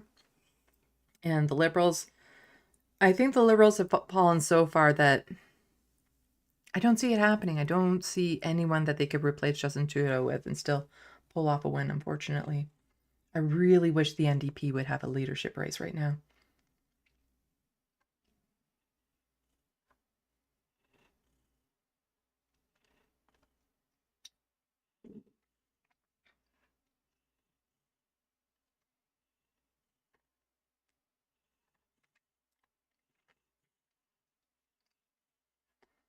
Bad lefty as dry as Mrs. Dr. Shapiro. Obsessive audio, the mental gymnastics involved with PP's tweet, my god. Ew, John Davis, ew. That's all I'm saying.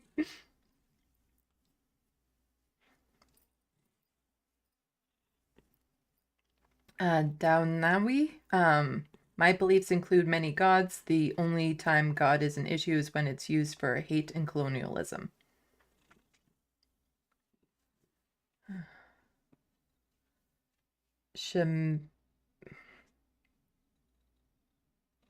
Megli. Oh my god, my dyslexia. I really should start doing these streams earlier in the day. Because now it's like, is it Shemagli or Shemagli? It's Shemagli, Shemagli. Mark Carney is just absolute wrong about the far left. We need a strong left movement to counter the brutality of incoming fascist regime. Ah, it jumped.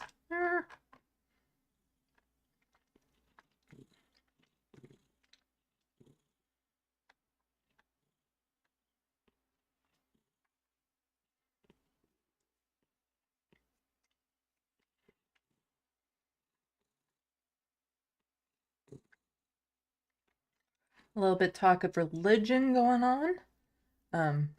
I don't follow religion, but I do have very much a strong spiritual belief. I'm not an atheist. I don't believe it's nothing once you die. But I don't follow any particular religion. But I found a very interesting channel actually recently when I was doing my research for TYT. They're called the New Evangelicals on YouTube. And when I do my video, I'll be linking to their video because he used to be like evangelical Christian. He still considers himself evangelical Christian, but with Donald Trump, he really got questioning his values when he lost a lot of his friends and family because he started to question, like, if we are really these, you know, if we want to follow God's teachings and stuff like that, how does Donald Trump factor into this? And he got excommunicated, I guess, or really kicked out of his circles because he had the gall to question it. And he's actually like extraordinarily progressive in what he's talking about and stuff. But since he grew up in that church and he understands it, and he still believes very strongly in his Christian faith, he was able, the analysis he did with Cenk and Charlie Kirk when he was at the America Fest, that talk, I actually found like super interesting because, gosh, I don't remember his name. But the YouTube channel is called The New Evangelicals. The analysis he brought to that was very fascinating because America Fest, that's all Christian national, like fascist Christians, like Christian fascism. The term for it, Christo-fascism, that's it. And what their beliefs are and stuff like that. So just his perspective, his take on it, I just thought was super interesting. When my video about TYT comes out, there will be a link to his video just so people can go, because this guy knows where their brains are, Charlie Kirk and the other people.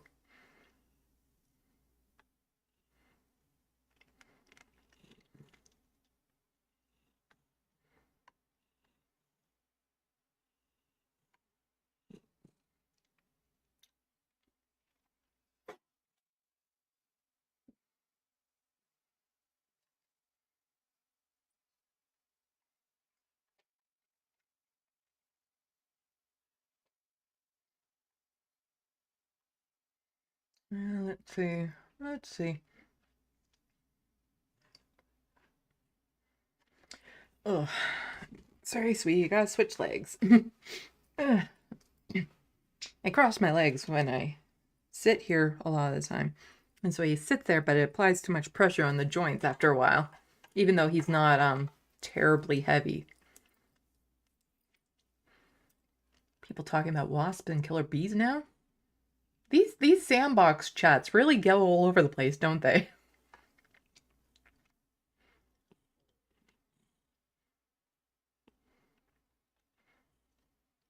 Which is good. I'm not, I don't know where it's all coming from. Auntie K's Tarot. Oh, cute. One of my cats is cuddling too, yeah. Both Lanier and Abernathy like to spend time on my lap every day. And then Frodo, the old guy, he doesn't sit like directly on my lap. He'll have his his bottom half on the couch next to me and his two front paws on my leg. But at night, since it's just me and him in the bedroom so that he can eat properly and stuff, super snuggly. I get to spoon my cat before I go to sleep and as soon as I wake up. It's the best thing in the world. I love that cat so much. So much. No human has ever shown me the amount of affection that these cats have shown me. Which is kind of sad, but it's why I love them so much.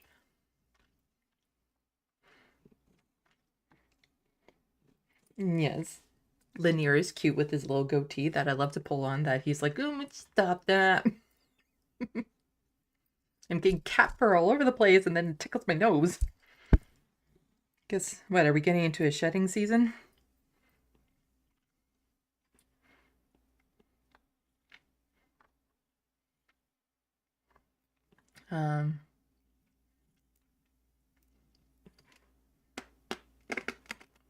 Hello, Bobby. The Wild West. I'm sub to the New Evangelicals. And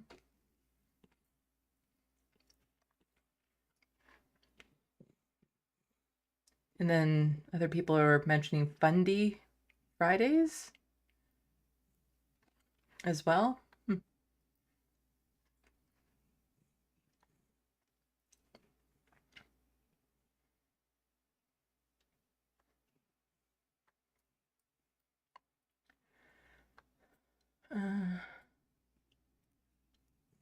Shemagli Evangelicals and their Armageddon fantasies is a thumbs down. Yeah.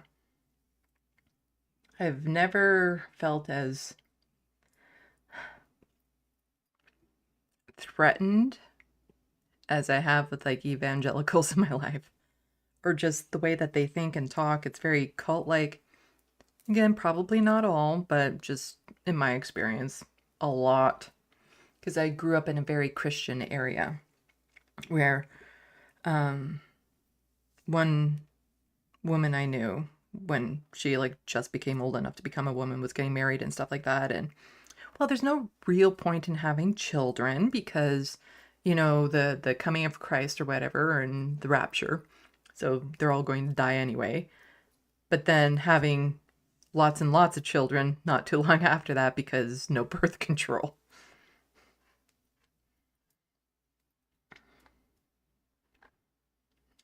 Let's see. People talking about bees and wasps.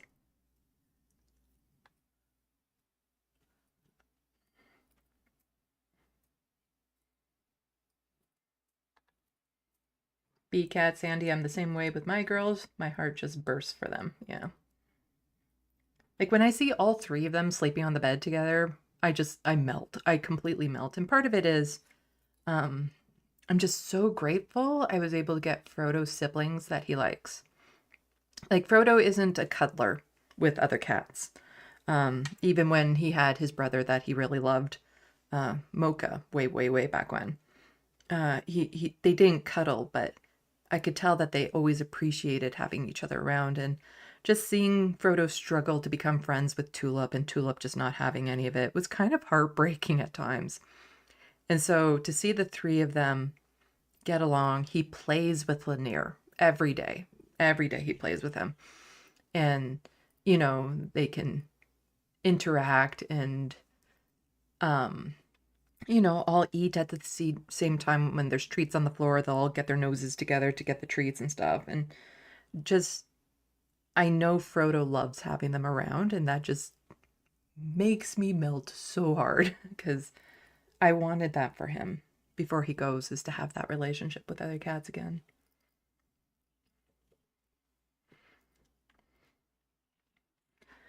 Okay, why don't we get back into it? And then we can chit-chat in the sandbox a bit more.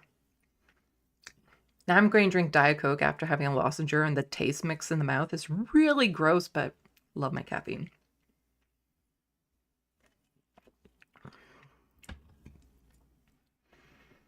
So a little bit more on the tariff thing, and this goes more towards Doug Ford in this instance.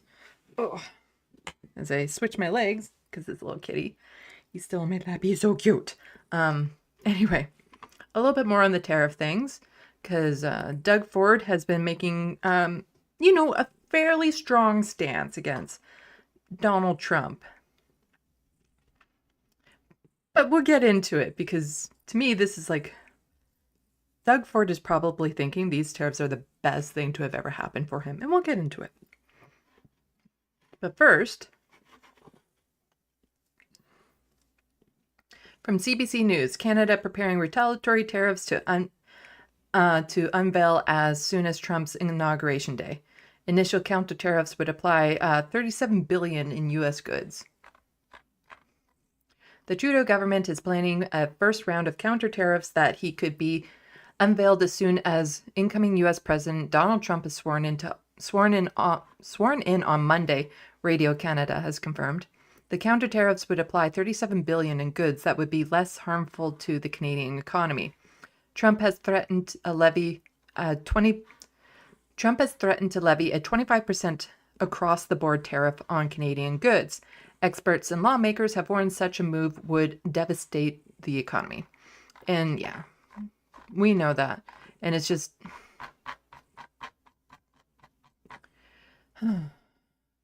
the counter tariffs, all this, like, I still don't get, go back to the main screen here, why Trump is doing this. Like, his first move when he gets into office is, I want to upset all of our biggest trading partners. Like, what is wrong with you? What is wrong with you? To do that, it is just so infuriating that there's no reason for it. Like, he doesn't need to do it to rile up his base. He's already won. There's no point to it other than, wagging of certain body parts. Like, it is just so frustrating that for no reason he's causing all of this chaos. And it's the people, like the people who have jobs, that will be affected by these tariffs. Like, Trump won't be affected by them personally. People who work in the government won't personally feel the pinch, really, but it's all the average people, the working people, the people who will potentially lose their jobs should these tariffs go through. It's just so frustrating.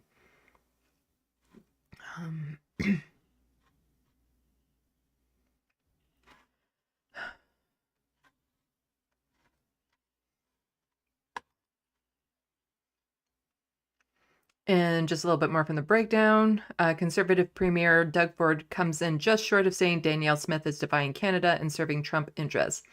United we stand, divided we fall. What a place in history Smith is claiming for herself. And so this is a little bit more commentary towards Danielle Smith, but this time it's coming mostly from Doug Ford as opposed to Justin Trudeau. No, Lanier, you can't play with the air cords. Hey. I understand Danielle Smith has posted online her sort of reaction to this and why she has signed the communique saying she can't support what's going on today because the idea is still being floated about putting an export tariff on our oil and gas. So what's your reaction to that? Why were you unable to bring her on board with this? Doug, you want that? Well, that's what's unique about our group. Everyone has their interest at heart, and I respect Premier Smith.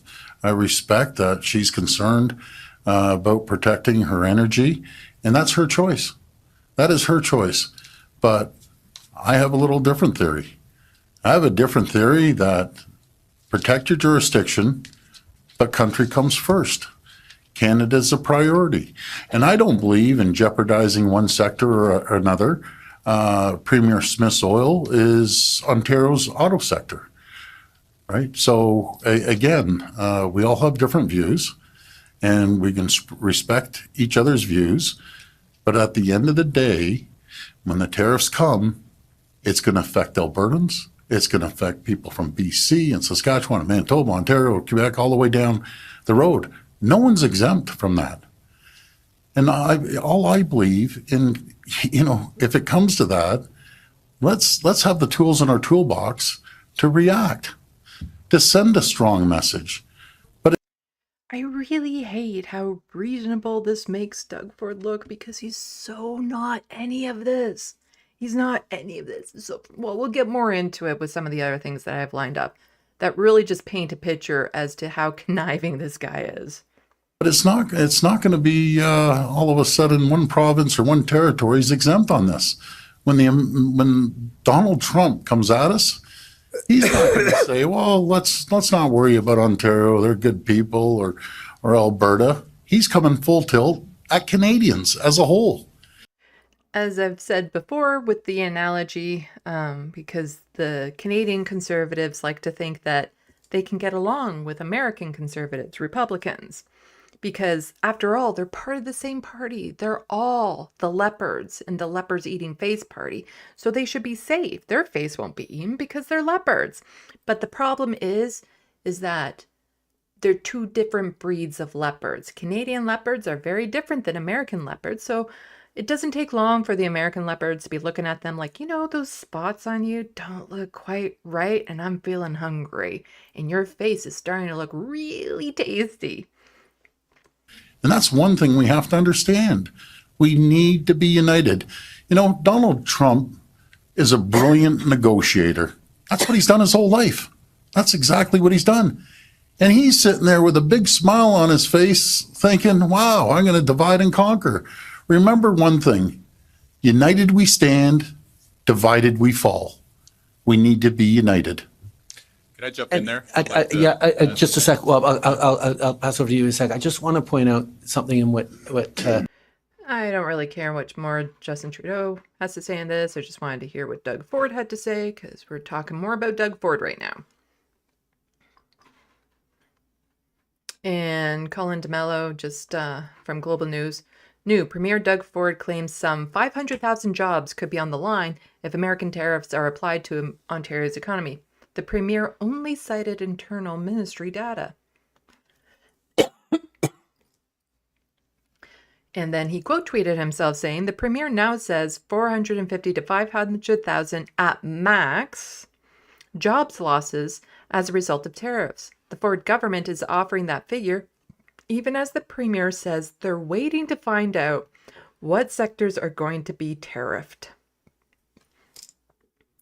So if you don't even know what sectors are going to be tariffed, how do you know how many jobs are going to be lost because of this?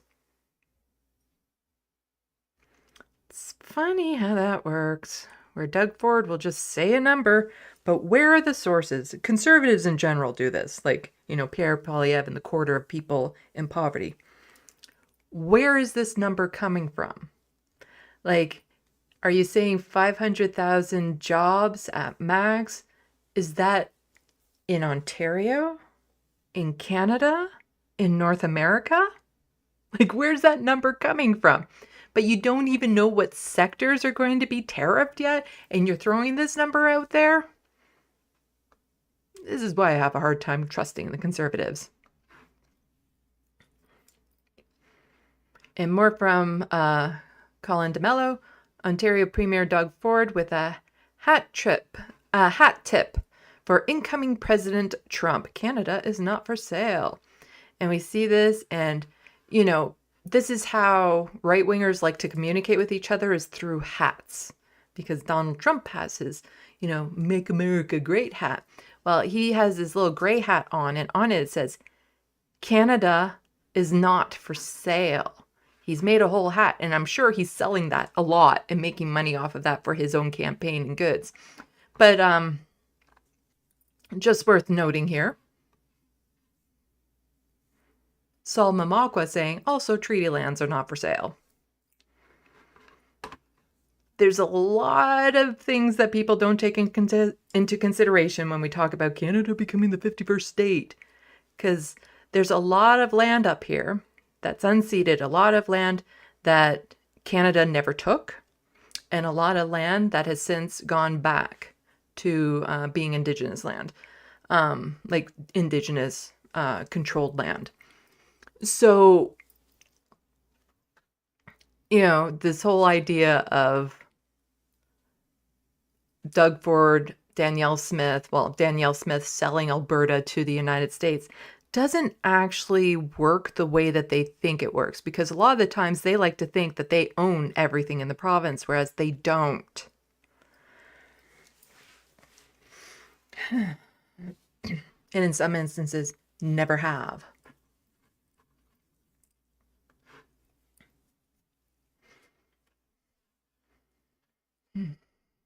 And then Dr. Adil Shamaji also pointing out, yes, Canada not for sale, but you know what is apparently? The Greenbelt, Ontario Place of Science Centre, Service Ontario, and Minister Zoning Orders. You can say Canada's not for sale, but sell off Ontario every day. We see you, Doug Ford. And photoshopped, I sold off the Greenbelt onto that stupid hat that Doug Ford is wearing. And this is very true, and some of the reasons why I was so kind of perturbed by Frank Dominic's video about, like, you know what, Doug Ford should run as Liberal leader because he could beat Pierre Poilievre and blah, blah, blah. And it's like, he seems to think that Doug Ford would be better than Pierre Poilievre. And it's like, really, I think all of their things kind of cancel each other out and they're equally as bad. Because Doug Ford has literally sold off so much of this province. Why would he stop here when there's so much he could sell off of the rest of Canada? And a lot of this does go to like American corporations and stuff too. It's not to the benefit of Canadians, just the benefit of the corporations and wealthy few. So if Doug Ford was in the position to have more power across the country, what do you think that would look like? Really? Do you really think he wouldn't start expanding all these outrageous things that he's been doing? These things that have been costing billions upon billions of dollars? This guy, he speaks a good game, but he is a horrible person. So bad.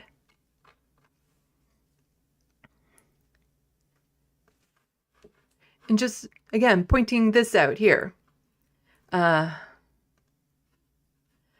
So somebody just saying, it's taken a mind-bending, bizarre set of circumstances to turn Doug Ford into the beau idea of Captain Canada, but such times we're in. And Julie Lalonde just saying, Ford gave Elon Musk a $100 million contract to bring high-speed internet to Northern Ontario when Ottawa-based Canadian-owned Telstat was right there, not to mention selling Ontario Place. Don't be fooled by his supposed patriotism. He has and will sell us down the river. This is what's frustrating me so fucking much, is that everyone is seeing how Doug Ford is reacting to Donald Trump's tariffs and thinking, do you know what? That's who we need right now. He's the one that can hold things down. He's the guy that is strong and tough and can go toe-to-toe with Donald Trump. Doug Ford is actually really good. Like, oh, I hate him on all these other things, but right now we really could use this. All of them need to shut the fuck up. I am pretty sure right now these tariffs are the best thing to have ever happened to Doug Ford. I'm sure he can't wait. He wants these tariffs to go through. And that's why he's going to call the election right then and there. Because that's the only way he's going to get reelected right now, is if he rides this wave. He is so unpopular. He has the most negative approval across the board in the country. He has scandals after scandals. There's reports of more of his scandals coming out. We're going to touch on some of the scandals that he's already been responsible for. Like, he is just a horrible piece of shit. But because of this one thing, if he were a whole election right now, this would absolutely put him over the top. Because, like, let's look again at who the competition is. We have these two people right here, who, if I don't put their names beside them, you don't know which one Bonnie Crumby is and which one Merritt Style is. The leaders of the Ontario NDP and Ontario Liberals. You can't tell them apart. They're the same fucking person. And I don't just mean that they look alike. They also have the exact same personality. They have the exact same stances and policy proposals. When you see them in front of the cameras, they act the exact same way. They are the same person, and they can't go toe-to-toe with Doug Ford. But since Doug Ford is so unpopular, chances are one of these two, I don't know, it's a coin toss, would have a chance of actually making gains in the next provincial election. But because of this one fucking thing, the tariffs, people are suddenly thinking, you know what, that Doug Ford guy, really, we need him right now. He's the one, because it's a whole bunch of fucking Canadian nationalists being miffed over the joke Donald Trump keeps on telling. And I don't say joke lightly, because I fully believe Donald Trump intends to try everything he says he's going to do. But it's not the province's responsibility. International relationships, foreign trade, foreign relations, that's a federal issue that Doug Ford is riding the wave of right now, because he's the only one out there that has forcefully, from the beginning, been calling out Donald Trump. You've had other people like Charlie Angus, who's a retiring MP, so who gives a fuck what he thinks? Elizabeth May has actually said something strong, but her and her other, sitting MP in the House of Commons, not really going to do much. But Doug Ford, he's been on the media circuit. He's been going around. He's been making it loud and proud that he's Canadian and he's not going to put up with these tariffs, and he's going to be bold and strong. And these fucking tariffs are the best thing to happen to him, because this will help him win. And this is why he will be calling an election the instant these tariffs go through, because he knows that will help him win. But you still haven't figured out which one Bonnie Crumby is and which one Merritt Style is. Just so infuriating that this is a thing right now, because we're going to get into a reminder of some of the scandals that he is responsible for. Yet when you look on social media, you see so many people fawning over Doug Ford because of his strong stance against Donald Trump. You see people, it's like, oh, well, he could even be the leader of the Liberal Party because he's exactly what we need right now. And so many other people, it's like the fucking Mark Carney thing right now, where it's just a breath of fresh air. It's like, we need this. Like, we do want this right now. We want a leader to stand up and do this. But to negate everything else he is responsible for is just a whole lot of bullshit, and people need to pull their heads out of their asses. Like, this is not a good thing. What Doug Ford is doing is entirely in his own self-interest. If he didn't have his election on the line, his own party's, his power on the line, he'd be just as chicken shit as Danielle Smith. That is what's going on right now. And it is just so fucking infuriating that this is where we are, and that we're going to have two absolutely bonker elections coming up in Canada. Just,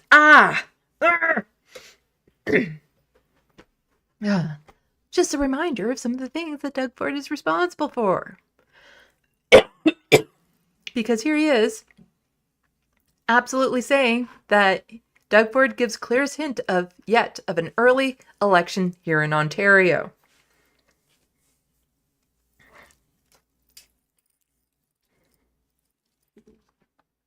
And I think I wanted the video for this one. Stop wasting time talking about a merger that is never going to happen, and instead focus on our efforts on restoring the pride of Made in Canada and Made in the USA. Let's be unapologetic as we stand up for Canadian and American workers against the world. Together, let's usher in the new American and Canadian century. Let's build Fortress AmCan. Thank you for everyone for joining us today, and may God bless the people of Ontario. Well, that just goes to show you all the premiers are working hard. They're all reaching out to their counterparts down there. And I'm glad that Premier Smith went down there and had a couple-minute chat with him. That was important as well. But, this just goes to show us, we have the tools in our toolbox, no matter, and I'm speaking for Ontario, not for the rest of the country, when it comes to energy reliance, no matter if it's electricity or critical minerals that we have here. And that's a tool that we want to send more energy, more critical minerals, more silver down to the U.S. to support our greatest ally and friend. Well, let's take a look at what happens on January 20th or 21st. And all depends on what sort of tariffs he's putting in there. But I know one thing, his number one target, the bullseye, is on the backs of hardworking Ontario workers. And I will do everything I can in my power to protect the workers of Ontario and also Canadians across the board. Well, let's look at it this way. Nothing's been decided. Let's see where the tariffs go. But what Merritt Stiles and Bonnie Crombie, they obviously, not worried about spending tens of billions of dollars and getting approval from the people. He has already wasted tens of billions of dollars on stupid ass projects here. Because you have the sale of the Greenbelt, but then you also have that stupid tunnel under the highway he wants to build, the moving of liquor into stores a year early, the Staples Service Ontario thing, which we'll be mentioning in some of the things, like the amount of money he has wasted, like with the whole Science Center and Ontario Place Spa thing. He has wasted so much money, but then he goes and as a treat for the people will do things like, oh, you don't need to pay to register your license anymore. So he's eliminating sources of revenue for the government while wastefully spending billions of dollars. That is such a recipe for disaster. Getting a mandate from the people. I believe if you're going to go out there, we're going to be hit the hardest, bar none, over any jurisdiction in the country. They're targeting Ontario. They're targeting good-paying jobs in Ontario. And I'm going to fight with every tool I have in our toolbox to protect Ontario jobs, to protect Canadian jobs. And they may think it's okay just to go ahead and throw off our fiscal plan moving forward. I don't think that. I think if it comes to it, and we have to spend tens of billions of dollars, we go to the people. Let the people decide. It's their money. It's not the government's. So basically he's saying we should go and have an election for a new mandate because, everything that's happening, we can't just work from here. We have to start from scratch. We have to start a new mandate, redo our money bills and all that sort of stuff. And just a little bit more proof that an election is coming. This is from Global News, an internal email sent by Executive Director of the Ontario Progressive Conservative Party invited staff and volunteers to participate in person and virtual campaigning training in 2025. It's a chance for you to have individuals who will likely assume key campaign roles in the next election to learn the fundamentals of running a successful local campaign, the internal email obtained by Global News reads. So there's not really an election in Ontario due till next year, but it's entirely possible, like I said, Doug Ford will bump it up for the reasons I've already stated. The goal in the email was to prepare local writing campaigns team ahead of the next election, but did not specify when the volunteers would head to the polls. The training sessions are focused on campaign fundamentals, voter communication and identification, volunteer management, and getting out the vote. I wish the NDP did this. I have participated in campaigns before. They don't do this. They don't do this. Part of the reason why the NDP never really makes gains is that they have what they do to their riding associations, how organized they are, is shit. It is so shit what they do. Completely unorganized, completely behind on tasks. They're not connected. They're not communicating. But, the Conservatives, they have a good ground game.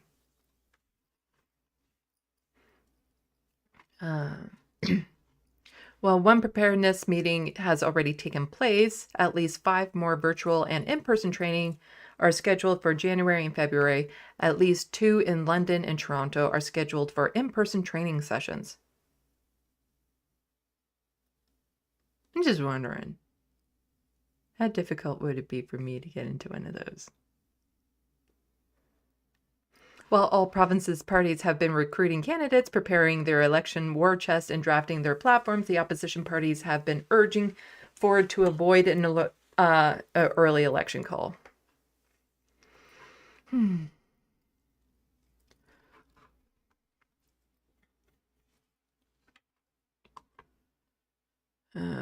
And also this dumbass statement from Doug Ford. Again, he's like such a horrible person on so many levels, but people are just giving him a pass right now because he looks strong compared to Donald Trump, you know, talking about the tariffs. But what he says here, come on, this guy is just so...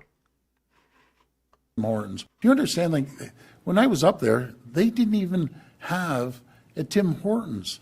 It was Minister Greg Rickford that went up there with a big check for a plaza they're going to build, that people are actually going to be able to go to a Tim Hortons. Do you understand, like, when I was up...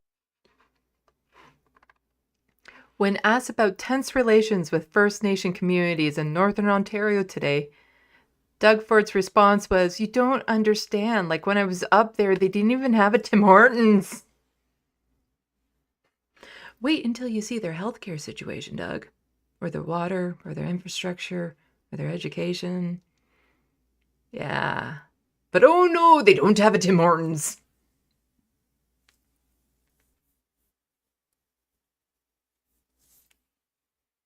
You know, a lot of these places don't even have airports that are big enough to have planes come in that would, you know, keep the cost of goods down because the government doesn't want to invest in just making the runways a little bit longer.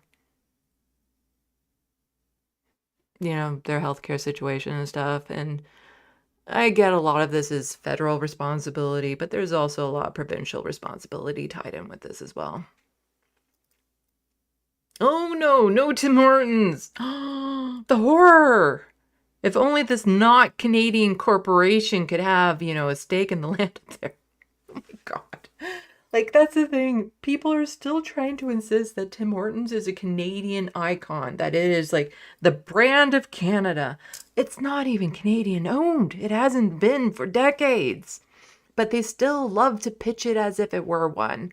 But you know what? Nobody's life is going to be improved in, you know, remote northern communities by having a fucking Tim Hortons. That's not a thing. It's not. There's so much other stuff that needs to be done first. So much. Oh my God. Doug Ford is just such a piece of trash. And here we have from Richard Southern and City News, the FAO, Freedom of... oh, fuck. I'm too tired for this. The FAO, Ontario Financial Watchdog, finds the Ford government moving 9 Service Ontario into Staples stores will cost taxpayers $11.7 million, more than if they were left in private operators. While Staples has increased hours, there are 30% fewer service desks. The FAO did find it would cost more if the government renewed its agreements with the 9 original operators with expanded service levels. However, operators tell me they never asked to do this. The FAO found Staples, a company owned by a U.S. private equity firm. Sorry, Doug Ford, what was that about Canada First?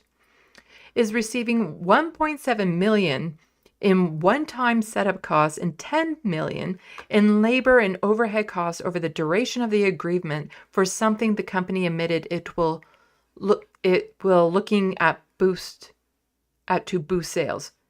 I think there's a typo there.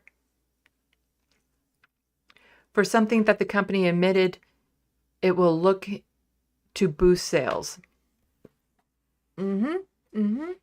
So I'm sorry, Doug Ford, what was all of that about Canada First? Because these Service Ontario jobs, Right here, small business owners were thrown out of work when these 9 Service Ontario outlets were moved from what the FAO now reveals is a higher cost to taxpayers.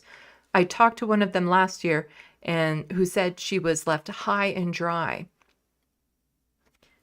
Remember, Doug, for Canada First, don't you want people, the people, small business owners in Canada to actually keep their jobs as opposed to spending millions to sell it out to an American corporation? 680 News Radio first broke this story a year ago. Here's the full FAO report. New statement from spokesperson for Minister Todd McCarthy. It appears the government is sticking to its claim that this savings taxpayer money when in fact the FAO found it costing taxpayers $800,000. To put the Service Ontarios into fucking staples. And for those of you watching who don't know what a Service Ontario is because you're not in Ontario or you're American, it's where you go to get things like your driver's license renewed or take care of like government fees on things, get your health care renewed, like all that government things minus getting a passport type stuff. You go to the Service Ontario for that. And they moved 9 of them into staples, American corporation, to make money at the expense of small businesses run by Canadians. He would absolutely sell out Canada and Ontario in a heartbeat. It's just right now, it's in his political interest to have a hard stand against Donald Trump. If it weren't for that, he'd be just as chicken shit as Danielle Smith. Doug Ford loses transparency fight to block release of personal cell phone records. Again, from Global News. Yeah.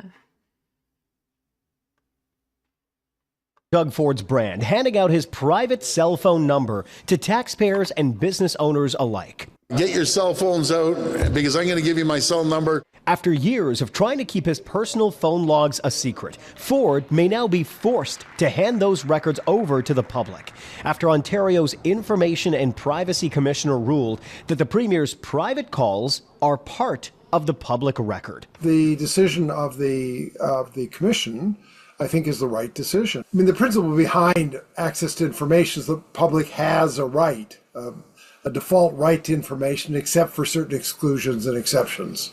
In late 2022, Global News filed a Freedom of Information Act request to access the... You just remember like all the controversy down in the States because Hillary Clinton was using her private emails or some bullshit like that. This guy, that's the guy, right, was handing out his personal cell phone number and then trying to claim, oh no government business was being done on it, so I don't need to release these records. If this was the Democrats or the Liberals or the NDP, oh my God. Like there would be such an outrage, such a cry, but it's to the point where it's like, what is that phrase? Like if one person gets murdered, it's a tragedy, but when something like, tens of thousands of people get murdered in genocide, then people just tend to gloss it over because they can't comprehend it. It's kind of like one controversy is worth attention, but when you have so many, it kind of just gets blanked out of people's minds. The records of the Premier's private cell phone, allowing the public a window into who calls the Premier and how those calls influence government business. For 2 years, the Ford government fought back, claiming those calls are all related to constituent... So I took a course before I tried to get involved in politics and tried to become a candidate. I took a course called The Government of Canada. It was an online course, really informative as to how the federal government works and stuff. And for part of my course, they wanted you to go see a question period. But since I couldn't travel all the way to Ottawa for that, it was fine that I could just travel to Toronto, to Queen's Park.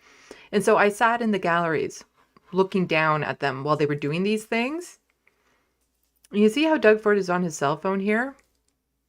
You'd be surprised on how much they'll take their cell phones and they'll do this. As in, show the people in the gallery what their fucking passwords are to unlock the phone.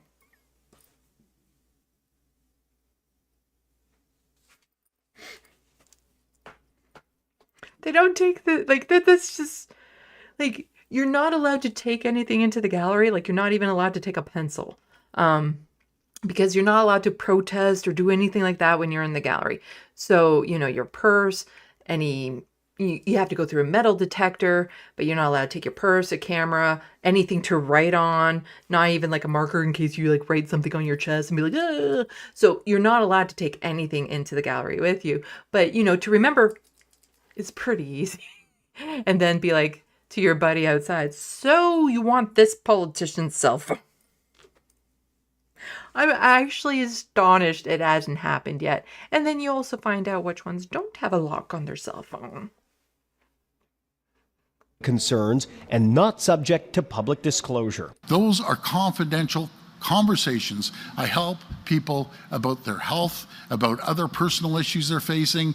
About my backroom deals with corporations that I don't want out to the public. They are confidential phone calls. And they do not want that out in the public. But the Information and Privacy Commissioner views it differently. The Premier does not use his government-issued cell phone, meaning at least some of the calls on his private device are related to taxpayer-funded business.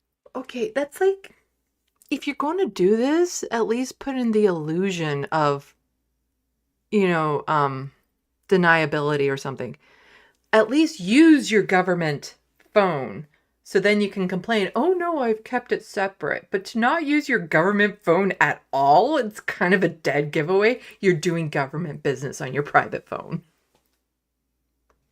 The government has now been ordered to obtain the Premier's call logs for public release. I mean, the reason governments make phones available to politicians is so that they can have their personal phone for personal business and their government phone for government business. We have a premier who said, well, no, I'm not separating those things. But now, another twist in the fight. The Ford government wants a judicial review of the decision, effectively fighting the order to release the records. Doug Ford is running away from an RCMP investigation. So that one is Bonnie Crumby. That could result in criminal charges. It's unclear how long the process will last. What is clear is taxpayer dollars will be spent to prevent taxpayers from getting a better picture of the Premier's primary mode of communication.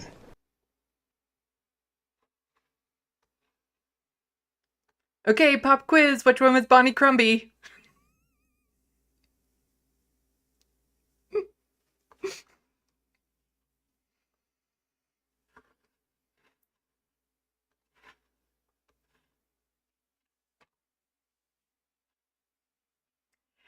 And just a reminder of what Doug Ford's Ontario looks like. Whoa, what's the long line in the crowd in the snow for? Is it tickets to a Taylor Swift concert? Nah. A new cell phone being released? No. A new gaming station? What about, you know, you're in line to see someone famous? No. A physician. A physician. Setting up new practice in Brockton, Ontario, said he'd take the first 500 patients who showed up, the line of people waiting years for a family doctor wrapped around the block.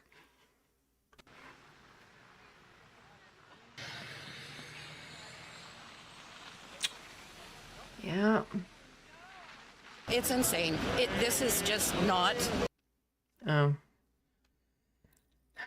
It's mono. I have to put in the other earphone to hear what they're saying. It's insane. This is just not what the medical healthcare system is supposed to be like in Ontario. Got here about 5:30 and been on the Healthcare Connect list for about... Oh my gosh, sorry. They switched if it's the right or the left coming out.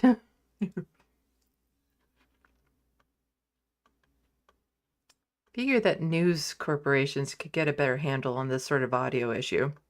Got here about 5:30 and been on the Healthcare Connect list for about 10 years now. Haven't had a doctor for longer than that, so Kind of a strange way to have people sign up for a doctor, but hopefully I get one. Like, I don't even know if I have a family doctor right now in my situation. Like I said, I still have access to walk-in clinics, things of that sort, but it's just so frustrating. Not having that stability with a doctor, not having that history. Because I remember when I was a kid, you know, you get your annual checkups and everything, and the doctor would actually remember who you were because they weren't swapped with a bazillion patients. And you could go in often enough that you could actually build that rapport so that they could be like, oh, this is unusual compared to the last time that you were in, and actually have that connection. You don't get that anymore. You're dealing with a stranger every time you go into the doctor's office. Like, I have a good relationship with my pharmacist because it's a private business that that he opened up when he started way back when, which I don't want to give his name or anything because I don't need people knowing what my pharmacist is. And, you know, you build a certain kind of comfortable relationship with that sort of thing, but to not have that with your doctor, because there's just certain things that when you walk in, you might not be comfortable telling a stranger, or you might not feel comfortable having a stranger just look into things, literally. Like, it's just so frustrated that this is the situation we're in. Plus, the doctors are so overworked that if you go in, they're like, okay, you can only tell me 2 things that you're concerned about when you might have multiple issues. And then they just kind of compound as you go along because you can't keep on making appointment after appointment to get everything looked at, because there's a couple things I want looked at right now because I have that cough. I know it's in my lungs.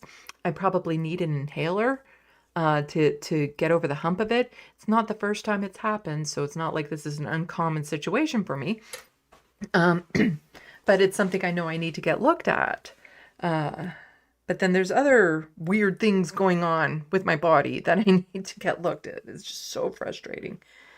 He stands a very good chance of remaining prime minister. Oh.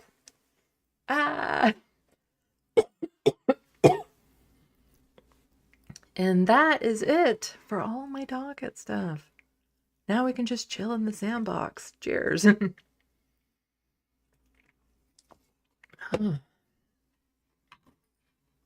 Let's check the sandbox. I'm going to scroll way up high. Oh, that's a little bit too high because people are talking about Lanier. You're not spelling his name right, but I understand that. Lennier. If you're ever confused, just look at Babylon 5. He's named after a character on Babylon 5. But I have Lanier and Abernathy. Those are not exactly easy names to spell. Not that it matters. I know what you're talking about. Frodo, on the other hand, very easy name to spell. And I do have to take him into the vet next week, and I'm nervous about it. It's nothing's wrong. It's just, you know, a checkup. And also, I want to ask about switching his medication, because right now I have him on a daily medication to help with the nausea, but it's liquid and I have to give it to him orally every day. And it's a fight, and he hates it. And like, I literally have to squirt it into his mouth and sit there with his head in my hands until he swallows it, because he'll spit it out. And then sometimes he'll get all drooly and foamy at the mouth because he doesn't want to swallow it, and it's really gross. And it's a bit of a problem because now during the day, whenever I approach him, he runs away from me thinking I'm about to put medication in his mouth. So the other option is an injection once a week. Apparently it's something I can do, which I'm not exactly looking forward to. But then it would just mean once a week. There's that little issue, and it's just a quick little jab and then it's over. And but I have questions for the doctor, the vet, as in how much is it going to cost? Because, you know, the daily medication, it's still about $40 a month. So it would depend if it's comparable in price. Plus, I'm just worried because despite the headache of giving him that medication, right now it works. He eats regularly. That's the important thing. And I'm just super paranoid that should I switch it over, he'll stop eating. And that's a worry. That is a worry. But yeah, where is it? I'm putting too many graphics in these things, aren't I?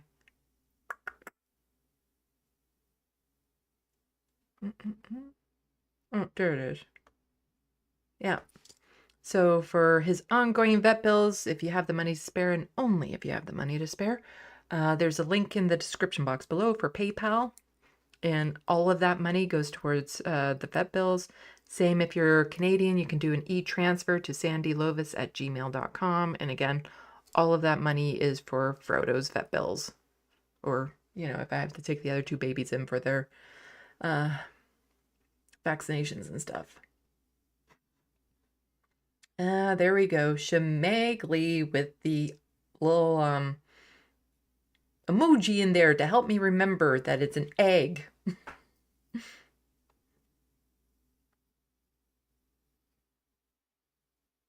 Let's see.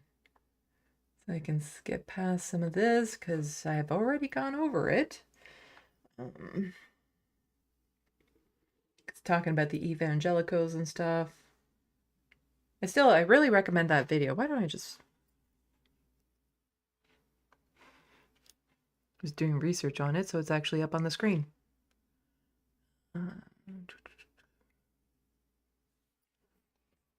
So, did the Young Turks get red-pilled, the new evangelicals? And it's an hour and 20 minutes long, but yeah, this guy is an evangelical Christian, but he's also very progressive in some of the things that he said.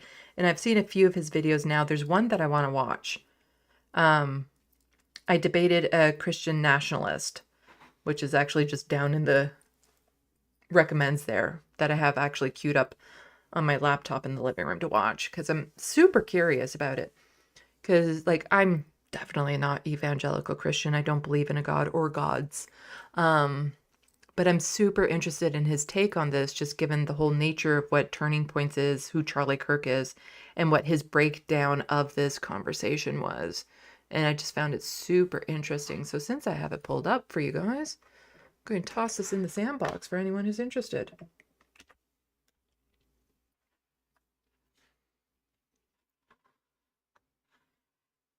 But there's a couple little interesting clips from this that I'm going to be using in my big video about TYT.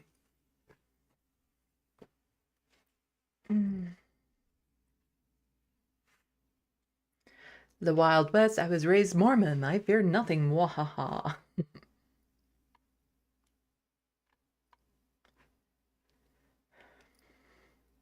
Grand Theft Autobot. Christian ideology is so confusing and contradictive. Go forth and multiply, but also I'm gonna end the world. So I think with any like scripture, religion and stuff like that,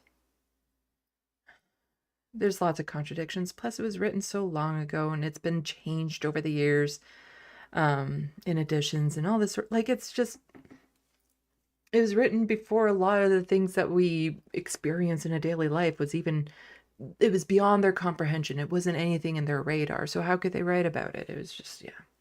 And so then you have people trying to, what's the word? Bend it to meet today's world when it's just, it's, no.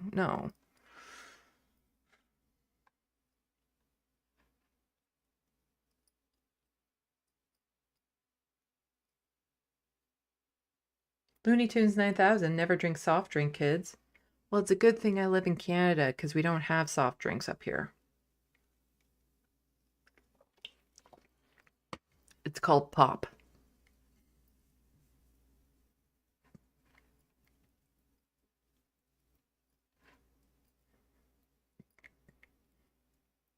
Shemagli, faith isn't about certainty. It's about believing whatever happens, it's somehow going to be okay and you can handle it. And if you can't, oh well. To me, faith is choosing to believe in something that can't be proven. That to me is what faith is that you have faith in this thing, even though it can never be proven, but you choose to believe it, is kind of how I view what faith is. So like I said, I don't believe in a god or gods, but I do have a very spiritual sense of self, a soul, reincarnation, things of that sort. And I have faith in that because I've chosen to believe in it. However, that can be challenged should I be presented with facts and experiences that counter it. But it's a choice, I believe. And yeah, that's basically what it comes down to. And like I said, I'm not against religion, but I am very much against religious institutions. Because what a lot of religious institutions have done to this world is absolutely horrific.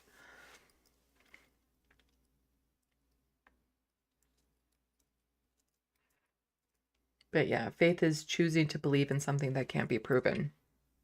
And that even comes to people, you know, I have faith that you will succeed in this, or that you are this type of person or something. Even though you can't necessarily prove that's the case.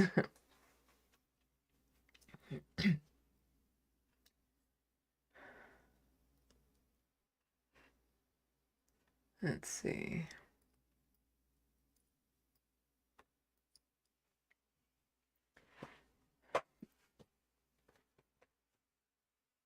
And then people talking to each other. Now we, U.S. and Canada weren't always shaped by Christianity. Hello, Manifest Destiny, the schools, the scoop.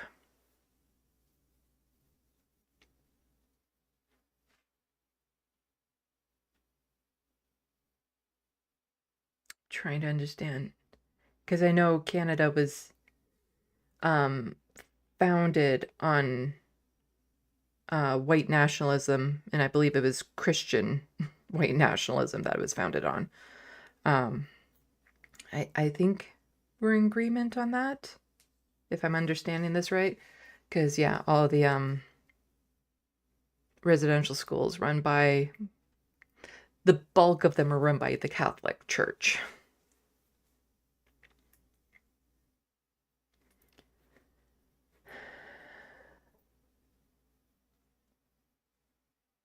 Crotchy. Doug Ford is a master orator, unfortunately.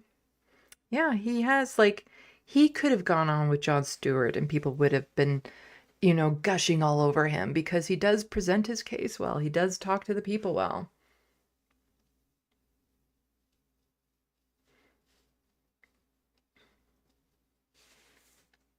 As Bad Lefty says, a brilliant bullshitter, yes.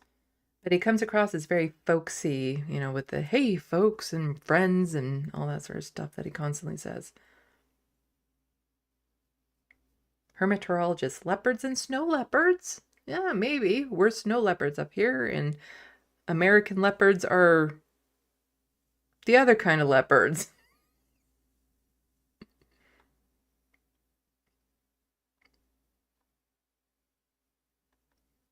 And I'm not sure where it is, but I did catch it out of the side of my eye while we were going through some of this stuff. When it comes to the Sandbox rule of engagement, yes, I do not approve of any sort of fat shaming, no matter who the person is. Donald Trump, Doug Ford, it doesn't matter. That's a hard no on that.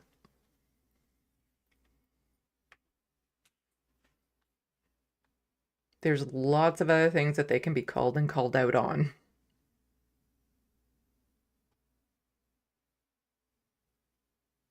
Obsessive audio, even if just for show, I think Trump will do the tariffs, even if just for a few months, it will fuck up businesses. Yeah. And then some people have thought, that he could put it through, or something happens where the government says, okay, we'll do blank, which is a very superficial, doesn't affect anything blank. And then that will just be enough for him to get his out. Because I think there's going to be a lot of pressure from his circle to not do the tariffs, because this isn't just going to hurt Canadian businesses, it's going to hurt American businesses, and even Canadian businesses. They're all part of that circle of wealth. And they don't want this because it's going to hurt their bottom line. So I'm pretty certain that they're applying pressure on Donald Trump that this isn't a great idea, while tiptoeing around it as much as they can without directly trying to confront him. So it could be oh, we've agreed to have these new border restrictions and more guards, and we'll put up a snow fence, you know, one of those little wood stake fences across the border. And then Doug Ford would be like, or Donald Trump would be like, huh, I win. They're going to do what we said. This was all worth it. And then not have the tariffs.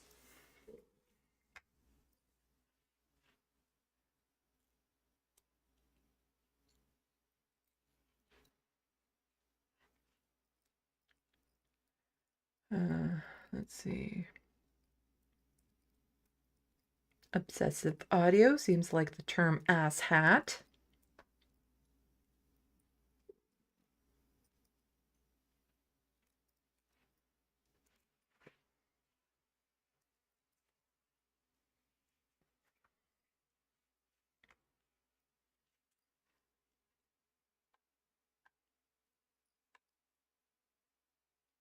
And Anti-K's Tarot, this, thank you. I think you're talking about the comment from Salma Makwa.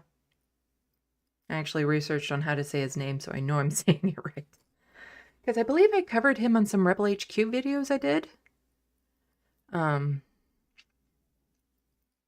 know I've covered him on my channel. It could have been for videos I did on my stream. It could have been for Rebel HQ, but, you know, I had to get audio recordings to make sure I was saying his name right. Because he's had a few run-ins with Doug Ford and how they govern. Oh.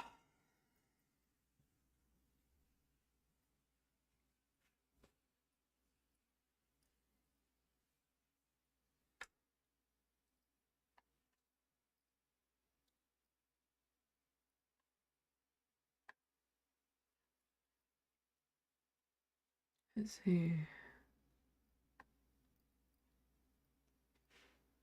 Grand Theft Autobot. I am gutting Ontario healthcare hat. Yeah. There should be a honest hat memes. Because you know how there's those costume packages that you can get that's all memed up and it's like how to be Donald Trump, and then there's like a picture of him with like some cheesy ideas of accessories and stuff. Or how to be an incel or something like that for Halloween. There should just be like those memes for hats now. With all the things that the conservatives and stuff are doing. Obsessive Audio Ford is by far the most corrupt politician in Canadian history. I kind of agree with you. Like, I don't know enough about like individual politicians, including prime ministers. I haven't done a deep dive into who they all were. Just bad. You know, generally speaking, they all have massive flaws, as in they participate in the government of Canada, and what the government of Canada is, the way it sustains itself, not good, generally speaking. But when it comes to just flat out corruption, and this was one of my arguments against Frank Dominic's idea of Doug Ford becoming the liberal leader, thinking that he would be better than Pierre Poilievre. And it's like, despite Pierre Poilievre's massive issues, I don't know, like, there's the foreign interference thing, which is a huge thing, but even then, it's not necessarily tied directly to him, but the people around him to help him win. So he was just like a useful idiot in that situation. But when it comes to like actual scandals, I can't think of any off the top of my head. Like, I'm sure he's involved with them. He's in government. But with Doug Ford, it is just list after like item after item after item after item of scandal, scandal, scandal, scandal. In a way I haven't seen any other politician. And so I kind of agree with you that he is the most corrupt politician we've ever had. Because I know there's other corruption scandals within the government, but I've never seen it to this extent tied to one person before.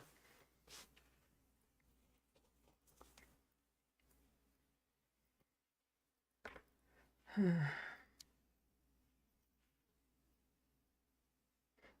think people are liking my little rant about Doug Ford wanting an election now, and the fact that, yes, the leaders of the Ontario Liberal and Ontario NDP are indistinguishable between each other.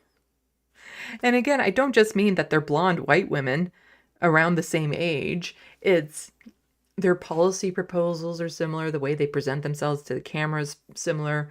Their mannerisms are similar. The way that they talk to the press is similar. Like there's nothing separating the two of them.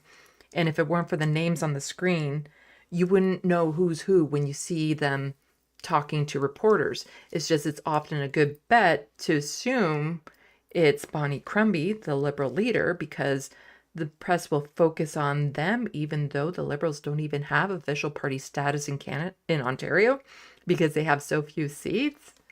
And so really the press should be focusing more on Merit Styles, but of course they don't.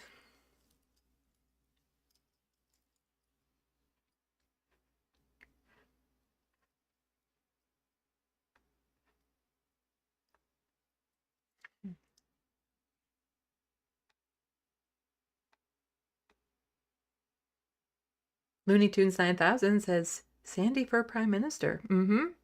I should be Prime Minister.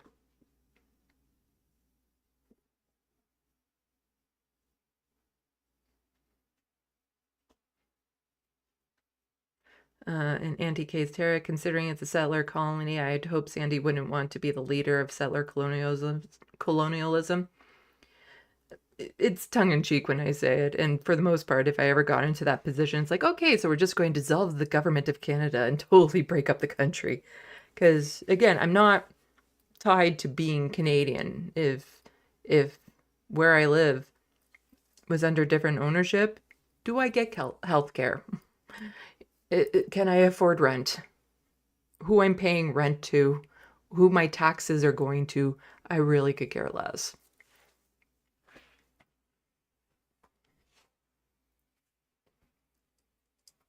That's why I kind of joke that I'd be dictator of Canada.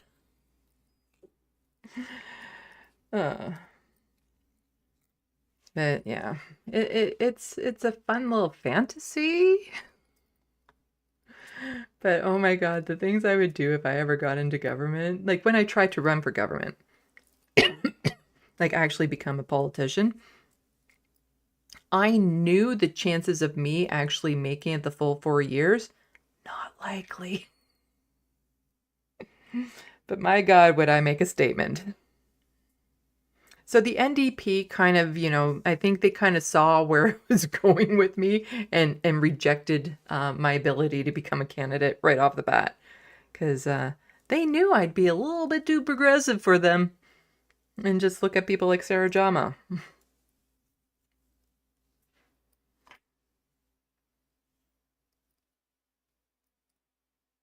The Wild West, 20 years ago, they used to bake the donuts every morning fresh. Talking about Tim Hortons.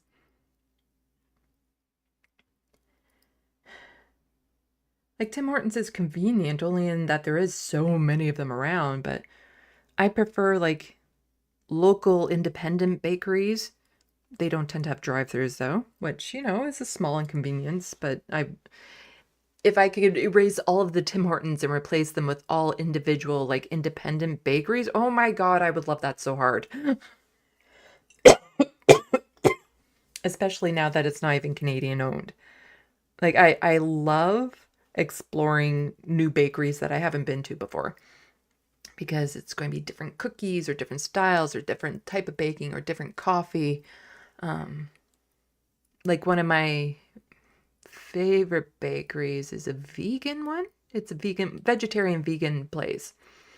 And they'll have like peanut butter bites, or they'll have vegetarian sausage rolls, like the fake meat type thing, that are really good. Some of the sandwiches I've had there, oh, so amazing. Like one was called a burger, but you ate it, didn't taste anything like a burger, like not even remotely close to a burger, but what it did taste like was delicious. Like, I'm not vegetarian, but I do try to eat a lot less meat. I try to not eat factory farmed or processed meat, but living with as low income as I have right now, that's not necessarily an option. But there was a time when I had a better income flow where I did switch to that completely. So it was no processed or factory farm meat. So, getting things from a local farm, exotic type meats, in restaurants and stuff.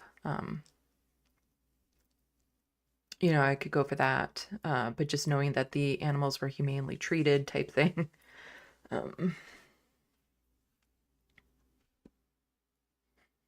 BCAT, isn't it like a huge corporate chain restaurant? Tim Hortons?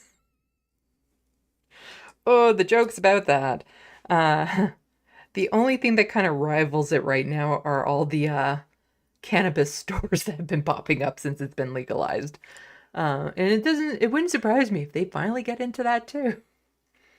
But yeah, it used to be like bakery, they would bake the stuff fresh in the stores. Some stores still do bake it, but it's all shipped to them pre-made, so all they have to do is toss it in the oven. And so it's all factory made, even in the fresh baked areas. It's all factory made because it's just shipped to them frozen. And there used to be like differences between the different Tim Hortons if you went to them. And the quality used to be a lot better. I remember different types of donuts and stuff when I was a kid that I used to really like that you just can't get anymore. But there are more Tim Hortons per capita than any other kind of restaurant, store, gas station. There are more Tim Hortons per capita in the big cities than any other thing. Like even the hospitals have Tim Hortons within the hospital. You can have Tim Hortons within walking distance of each other, easy walking distance of each other. Like, oh, here's one in a gas station. But then if you go down just a block or two, there's a sit-in place. And so it used to be like just donuts and coffee and cookies and muffins, but then they've expanded it to sandwiches and breakfast meals.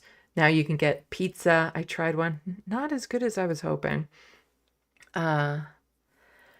So yeah, you can go there. Like it's not like a sit-in dine-in restaurant, but you can have a full meal there with their sandwiches, wedges. Sometimes they'll have chili, sometimes they have soup, sometimes it's all these things. So you can actually like go and have a meal. And to me, more than anything else, it's just convenient and cheap compared to a lot of like independent bakeries, which I would much prefer to use.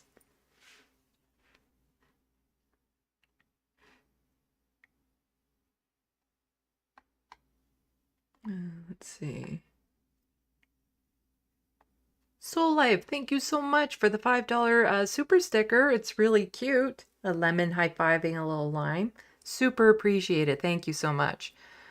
So that only makes it $349,995 away from me getting enough money to become the next Liberal leader. Just have to work that hard. If somebody does math, I only need that many more super chats. But thank you so much. I super appreciate it.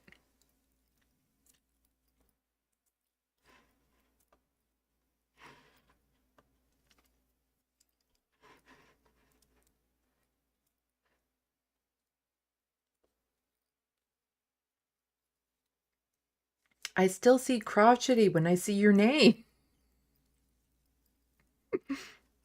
Crotchy, crotchy, crotchy.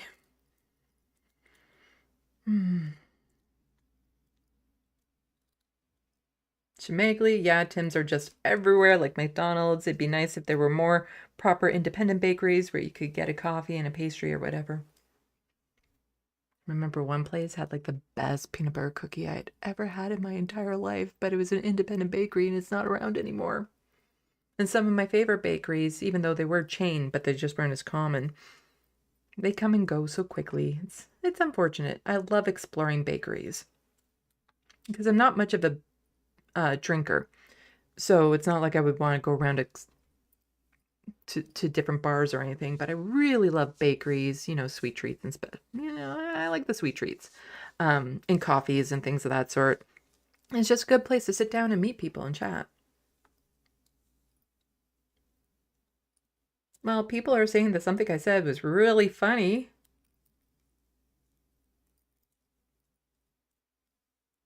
Oh, probably when I did the pop quiz again of like, okay, so which one is Bonnie Crumby after you saw her picture?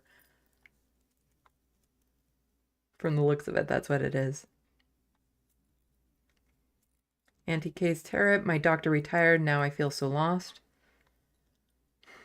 I'll have to go to the clinic I applied to and see if I actually do have a family doctor.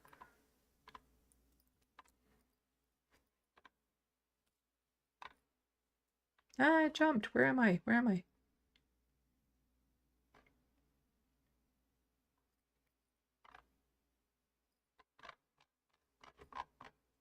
Okay, there's that.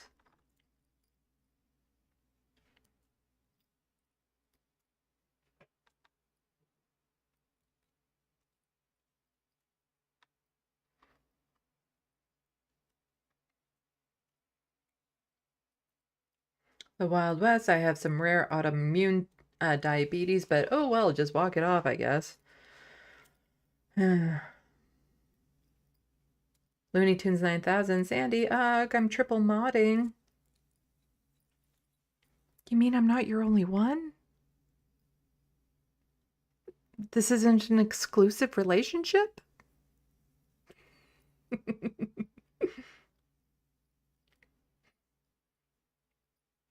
I'm just saying, it's pretty impressive if you can pay attention to 3 sandboxes at the same time. I have a hard enough time keeping up with one.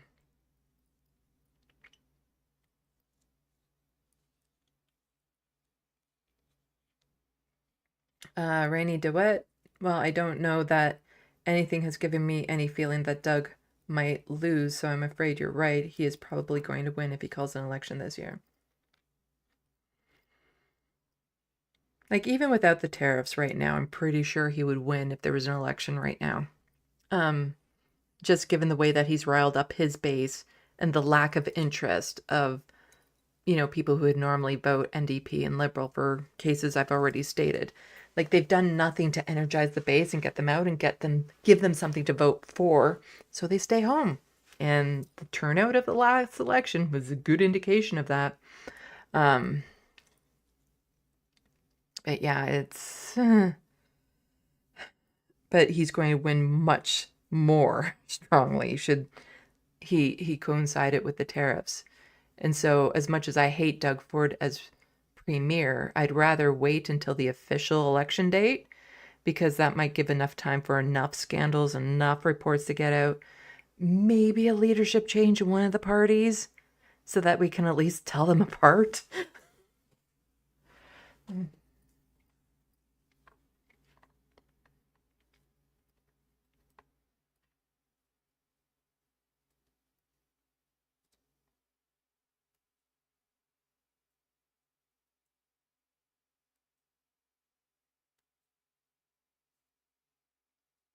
People making fun of Frodo's name.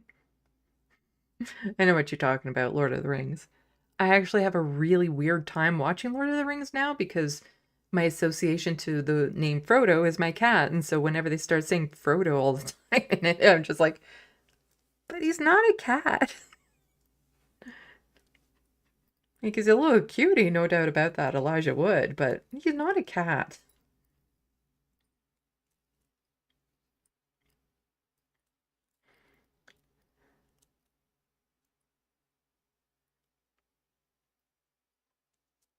I've actually been tempted to rewatch them sometime soon because I was watching The Rings of Power season 1 and 2. They're okay. It's an interesting fantasy world.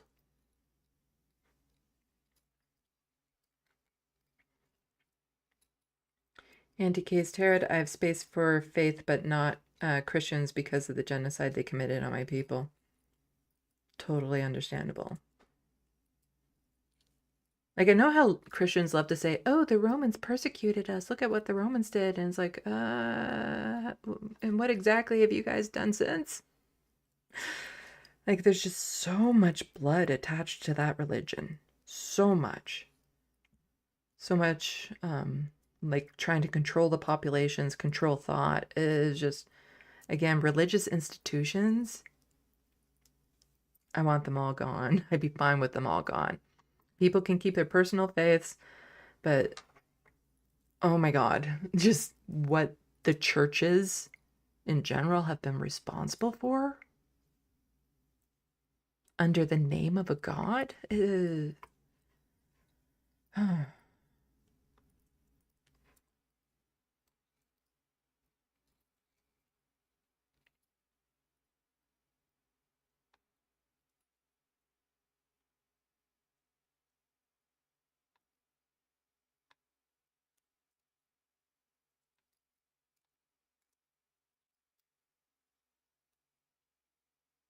John Davis face eating leopards?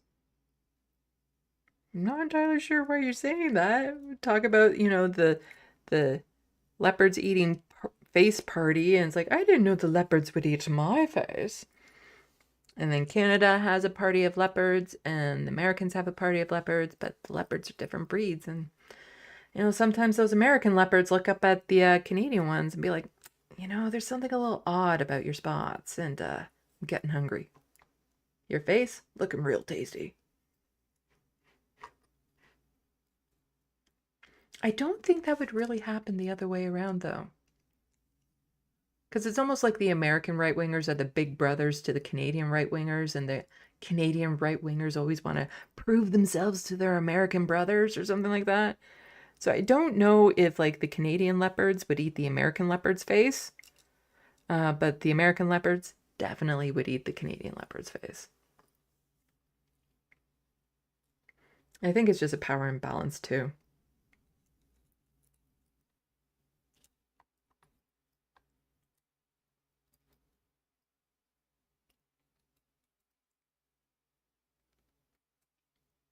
Bee cat. Ooh, like your butterfly ring, Sandy. Yeah, here we go. Will it focus? Oh, maybe if I put it in front of my face. Are you going to focus? I don't think it's going to focus. It's about focus here. I love big blingy and colorful and sparkly and stuff. But also, my grandmother loved seeing them too when I would go visit her at the nursing home. Because she loved the big blingy and colorful too. But yeah, I still wear all the costume jewelry. Because, yeah, I like pretty things.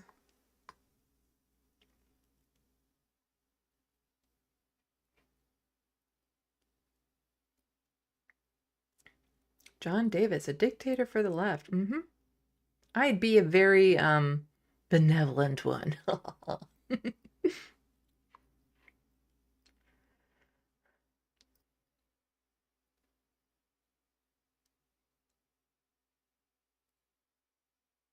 Soul Life. I thought the capital of Canada was Quebec. Oh, haha.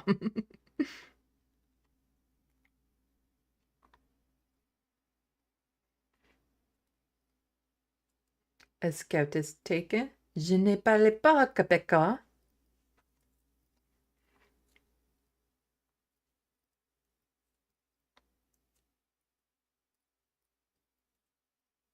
The Wild West, I have to speak both for my job.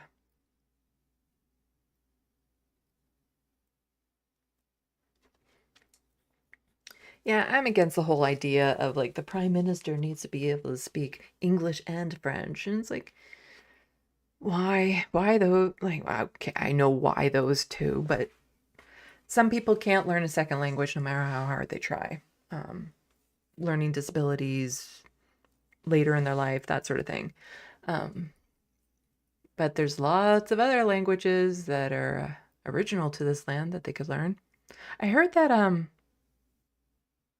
Duolingo now has some indigenous languages in it that you can learn. Is it Duolingo? Oh, no, it was Google Translate, I think. Though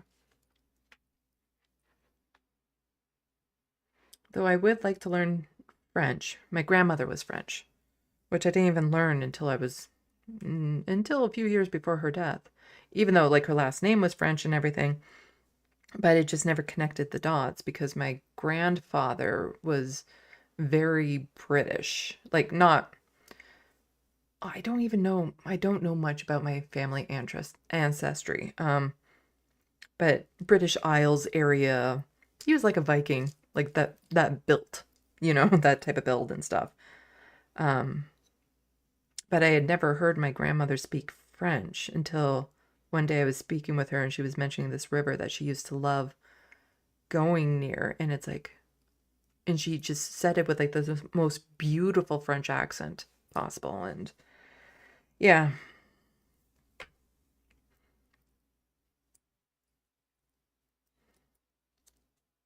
But I'd like to be able to speak French for, her sake.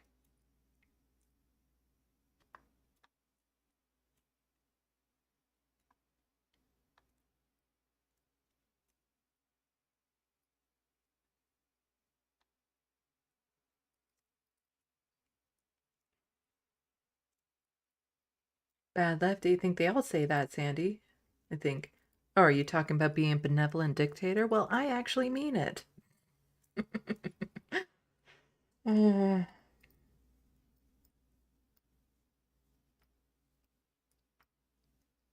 the Wild West gigs up. I'm the Prime Minister. Oh, you are?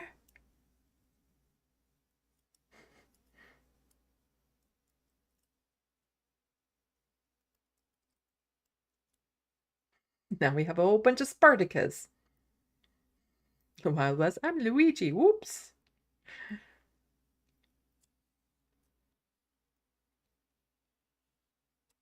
And I'm at the bottom of the sandbox. Let's see. It's only been almost 5 hours. Oh, so I need to call this a night. I'm not sure when my next live stream will be. Tomorrow and Sunday, I think I just want to dedicate working towards that video essay of TYT, because I've started making the montage clips that I want, but it's just, it is so complex, all the dots that I have to connect for this video essay, but I feel like it's so important to do, because the longer it goes on, the worse it's getting. And it's not drama, as so many people want to claim it is. It's not about the clicks, though I wouldn't mind getting some. I wouldn't mind getting over 10,000 subscribers before the next election, just to help spread the message. But it's really about building leftist solidarity.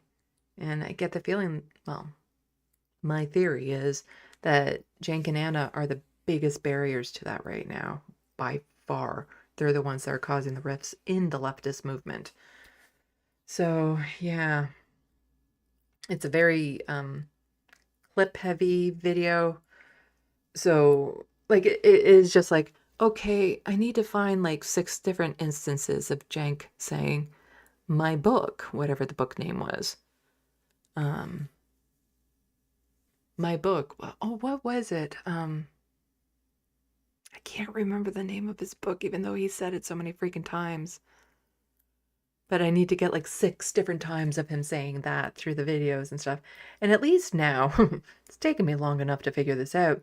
You can do word searches in YouTube videos because you can open up the transcripts and do Control F. However, you still need to know which video to be looking at in the first place. And so a lot of the sound clips I want, I can't remember which video they were in, so I have to search through all the videos. Or there were like random things that I want to get, which again, if it's in a video or not, it's very hit and miss. And I had to do that with one of the little montages I have right now, where it's like, I know he said this a bunch of times, but search through like 10 different videos to see if I could find it. So it's very, yeah, it's it's very time consuming because it took me so many hours just to make 3 tiny, tiny montages. But I'm trying to do it so that like not only am I making the montage, like put all the clips in the proper order and everything, but if there's a graphic that goes along with it, that I make the graphic at that time and put it in there with it. So what this means is that by the time I get all the montages done and I actually shoot the video that I'm doing of me talking, it won't take all that long for me to actually edit the complete project after that. versus before I used to just kind of make notes of like, these are the, I'll put a clip in here or I'll put a graphic here. But then when I would shoot it, I would then do all the editing of those clips and graphics and stuff. So the editing process would take forever. So it's kind of like a little bit of a reverse. But then it's also helpful for me to have all the clip montages together.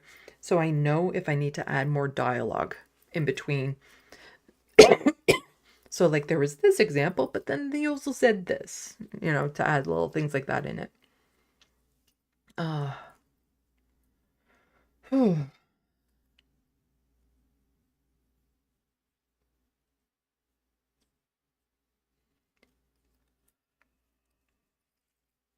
sorry. Been at this for a while. And I need to rest and probably get something to eat that's a little bit more substantial than pizza pockets. Okay. So, let's start doing the things. I need to clean up the graphics that I have on queue in my OBS, but come on. I love this. I love this tweet so much. I have an irrational love for this tweet.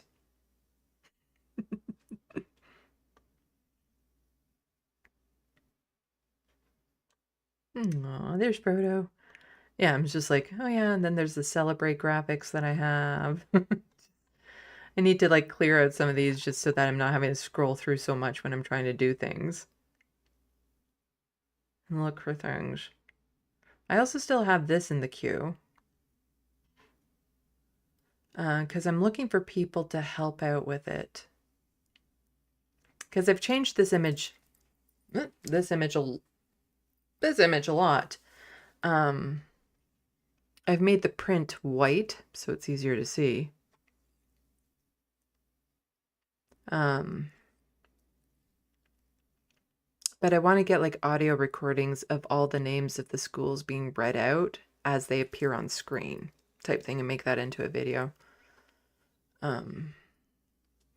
I just don't think it would be appropriate for me to be doing the audio parts of it.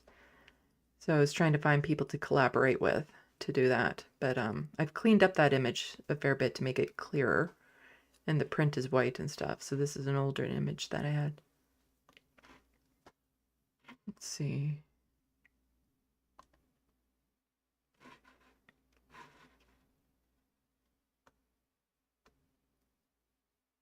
But I don't need that in my queue anymore. Let's see. It should be under here.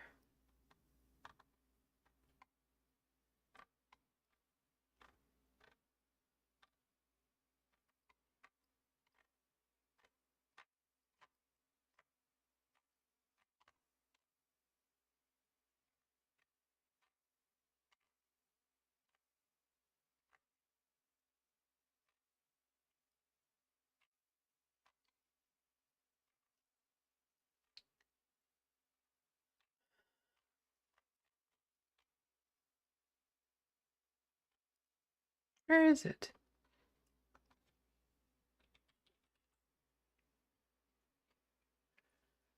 Oh, there we go.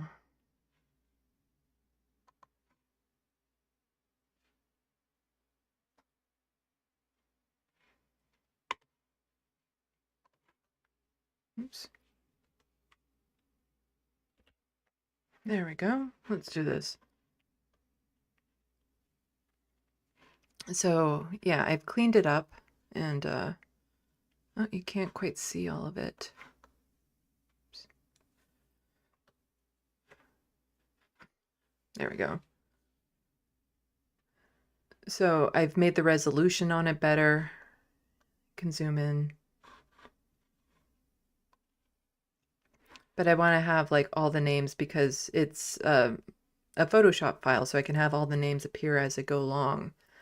But I want to have like music playing, performed by an Indigenous artist, and then just have all the names read out of them.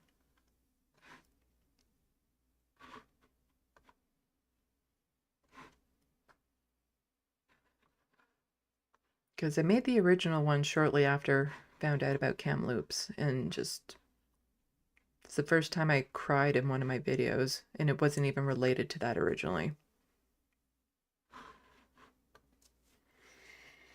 I was just bitching about Justin Trudeau about things, and then I just completely lost my shit. There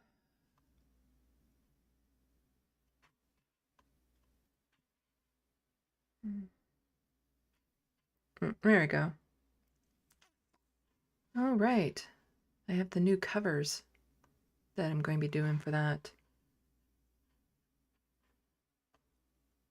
That's what the new cover is going to... I think I've settled on doing this for the new cover of my book, which might be confusing, and it means I have to change all my graphics in OBS to match this. But I need to get this done by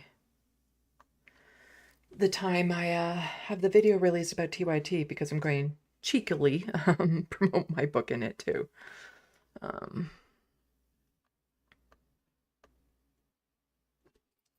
All this stuff. You guys know the drill. Amazon wishlist, link below. I despise Amazon, I really do, but you know, living with poverty, sometimes you have to engage with the things that keep you in poverty. It's a very vicious cycle that I despise with all my heart. But when you're living with poverty, sometimes you're forced to participate in the system that keeps you in that poverty, because there's no other way out of it unless you have money. But the wish list is a good way if you want to support my content, but you don't have much money. Like, yeah, some things on that list. Wish is doing a lot of work. But, you know, I try to put things on it that are on, you know, $10 or so. And things like, you know, for my cats, for my art, for my studio, or just to make me smile. Lots of fidget toys, usually. Or Reese's branded stuff. I was munching on these I got for Christmas. Caramel Reese's Pieces. I thought they'd be too sweet, but they're nice. They're nice. It's a nice change. Also, Patreon, that's helpful. But yeah, hoping to grow my channel for the election. So if you guys can, please plug me to other lefty content creators you know of. Because I love getting people onto my show, no doubt about it. It's more helpful at this point if I can get onto other people's show. Because their audiences tend to be a lot bigger than mine. And it just gets my name out to more people. And I'm still about 70 people away from 8K. And I'd like to get over 10K by the election.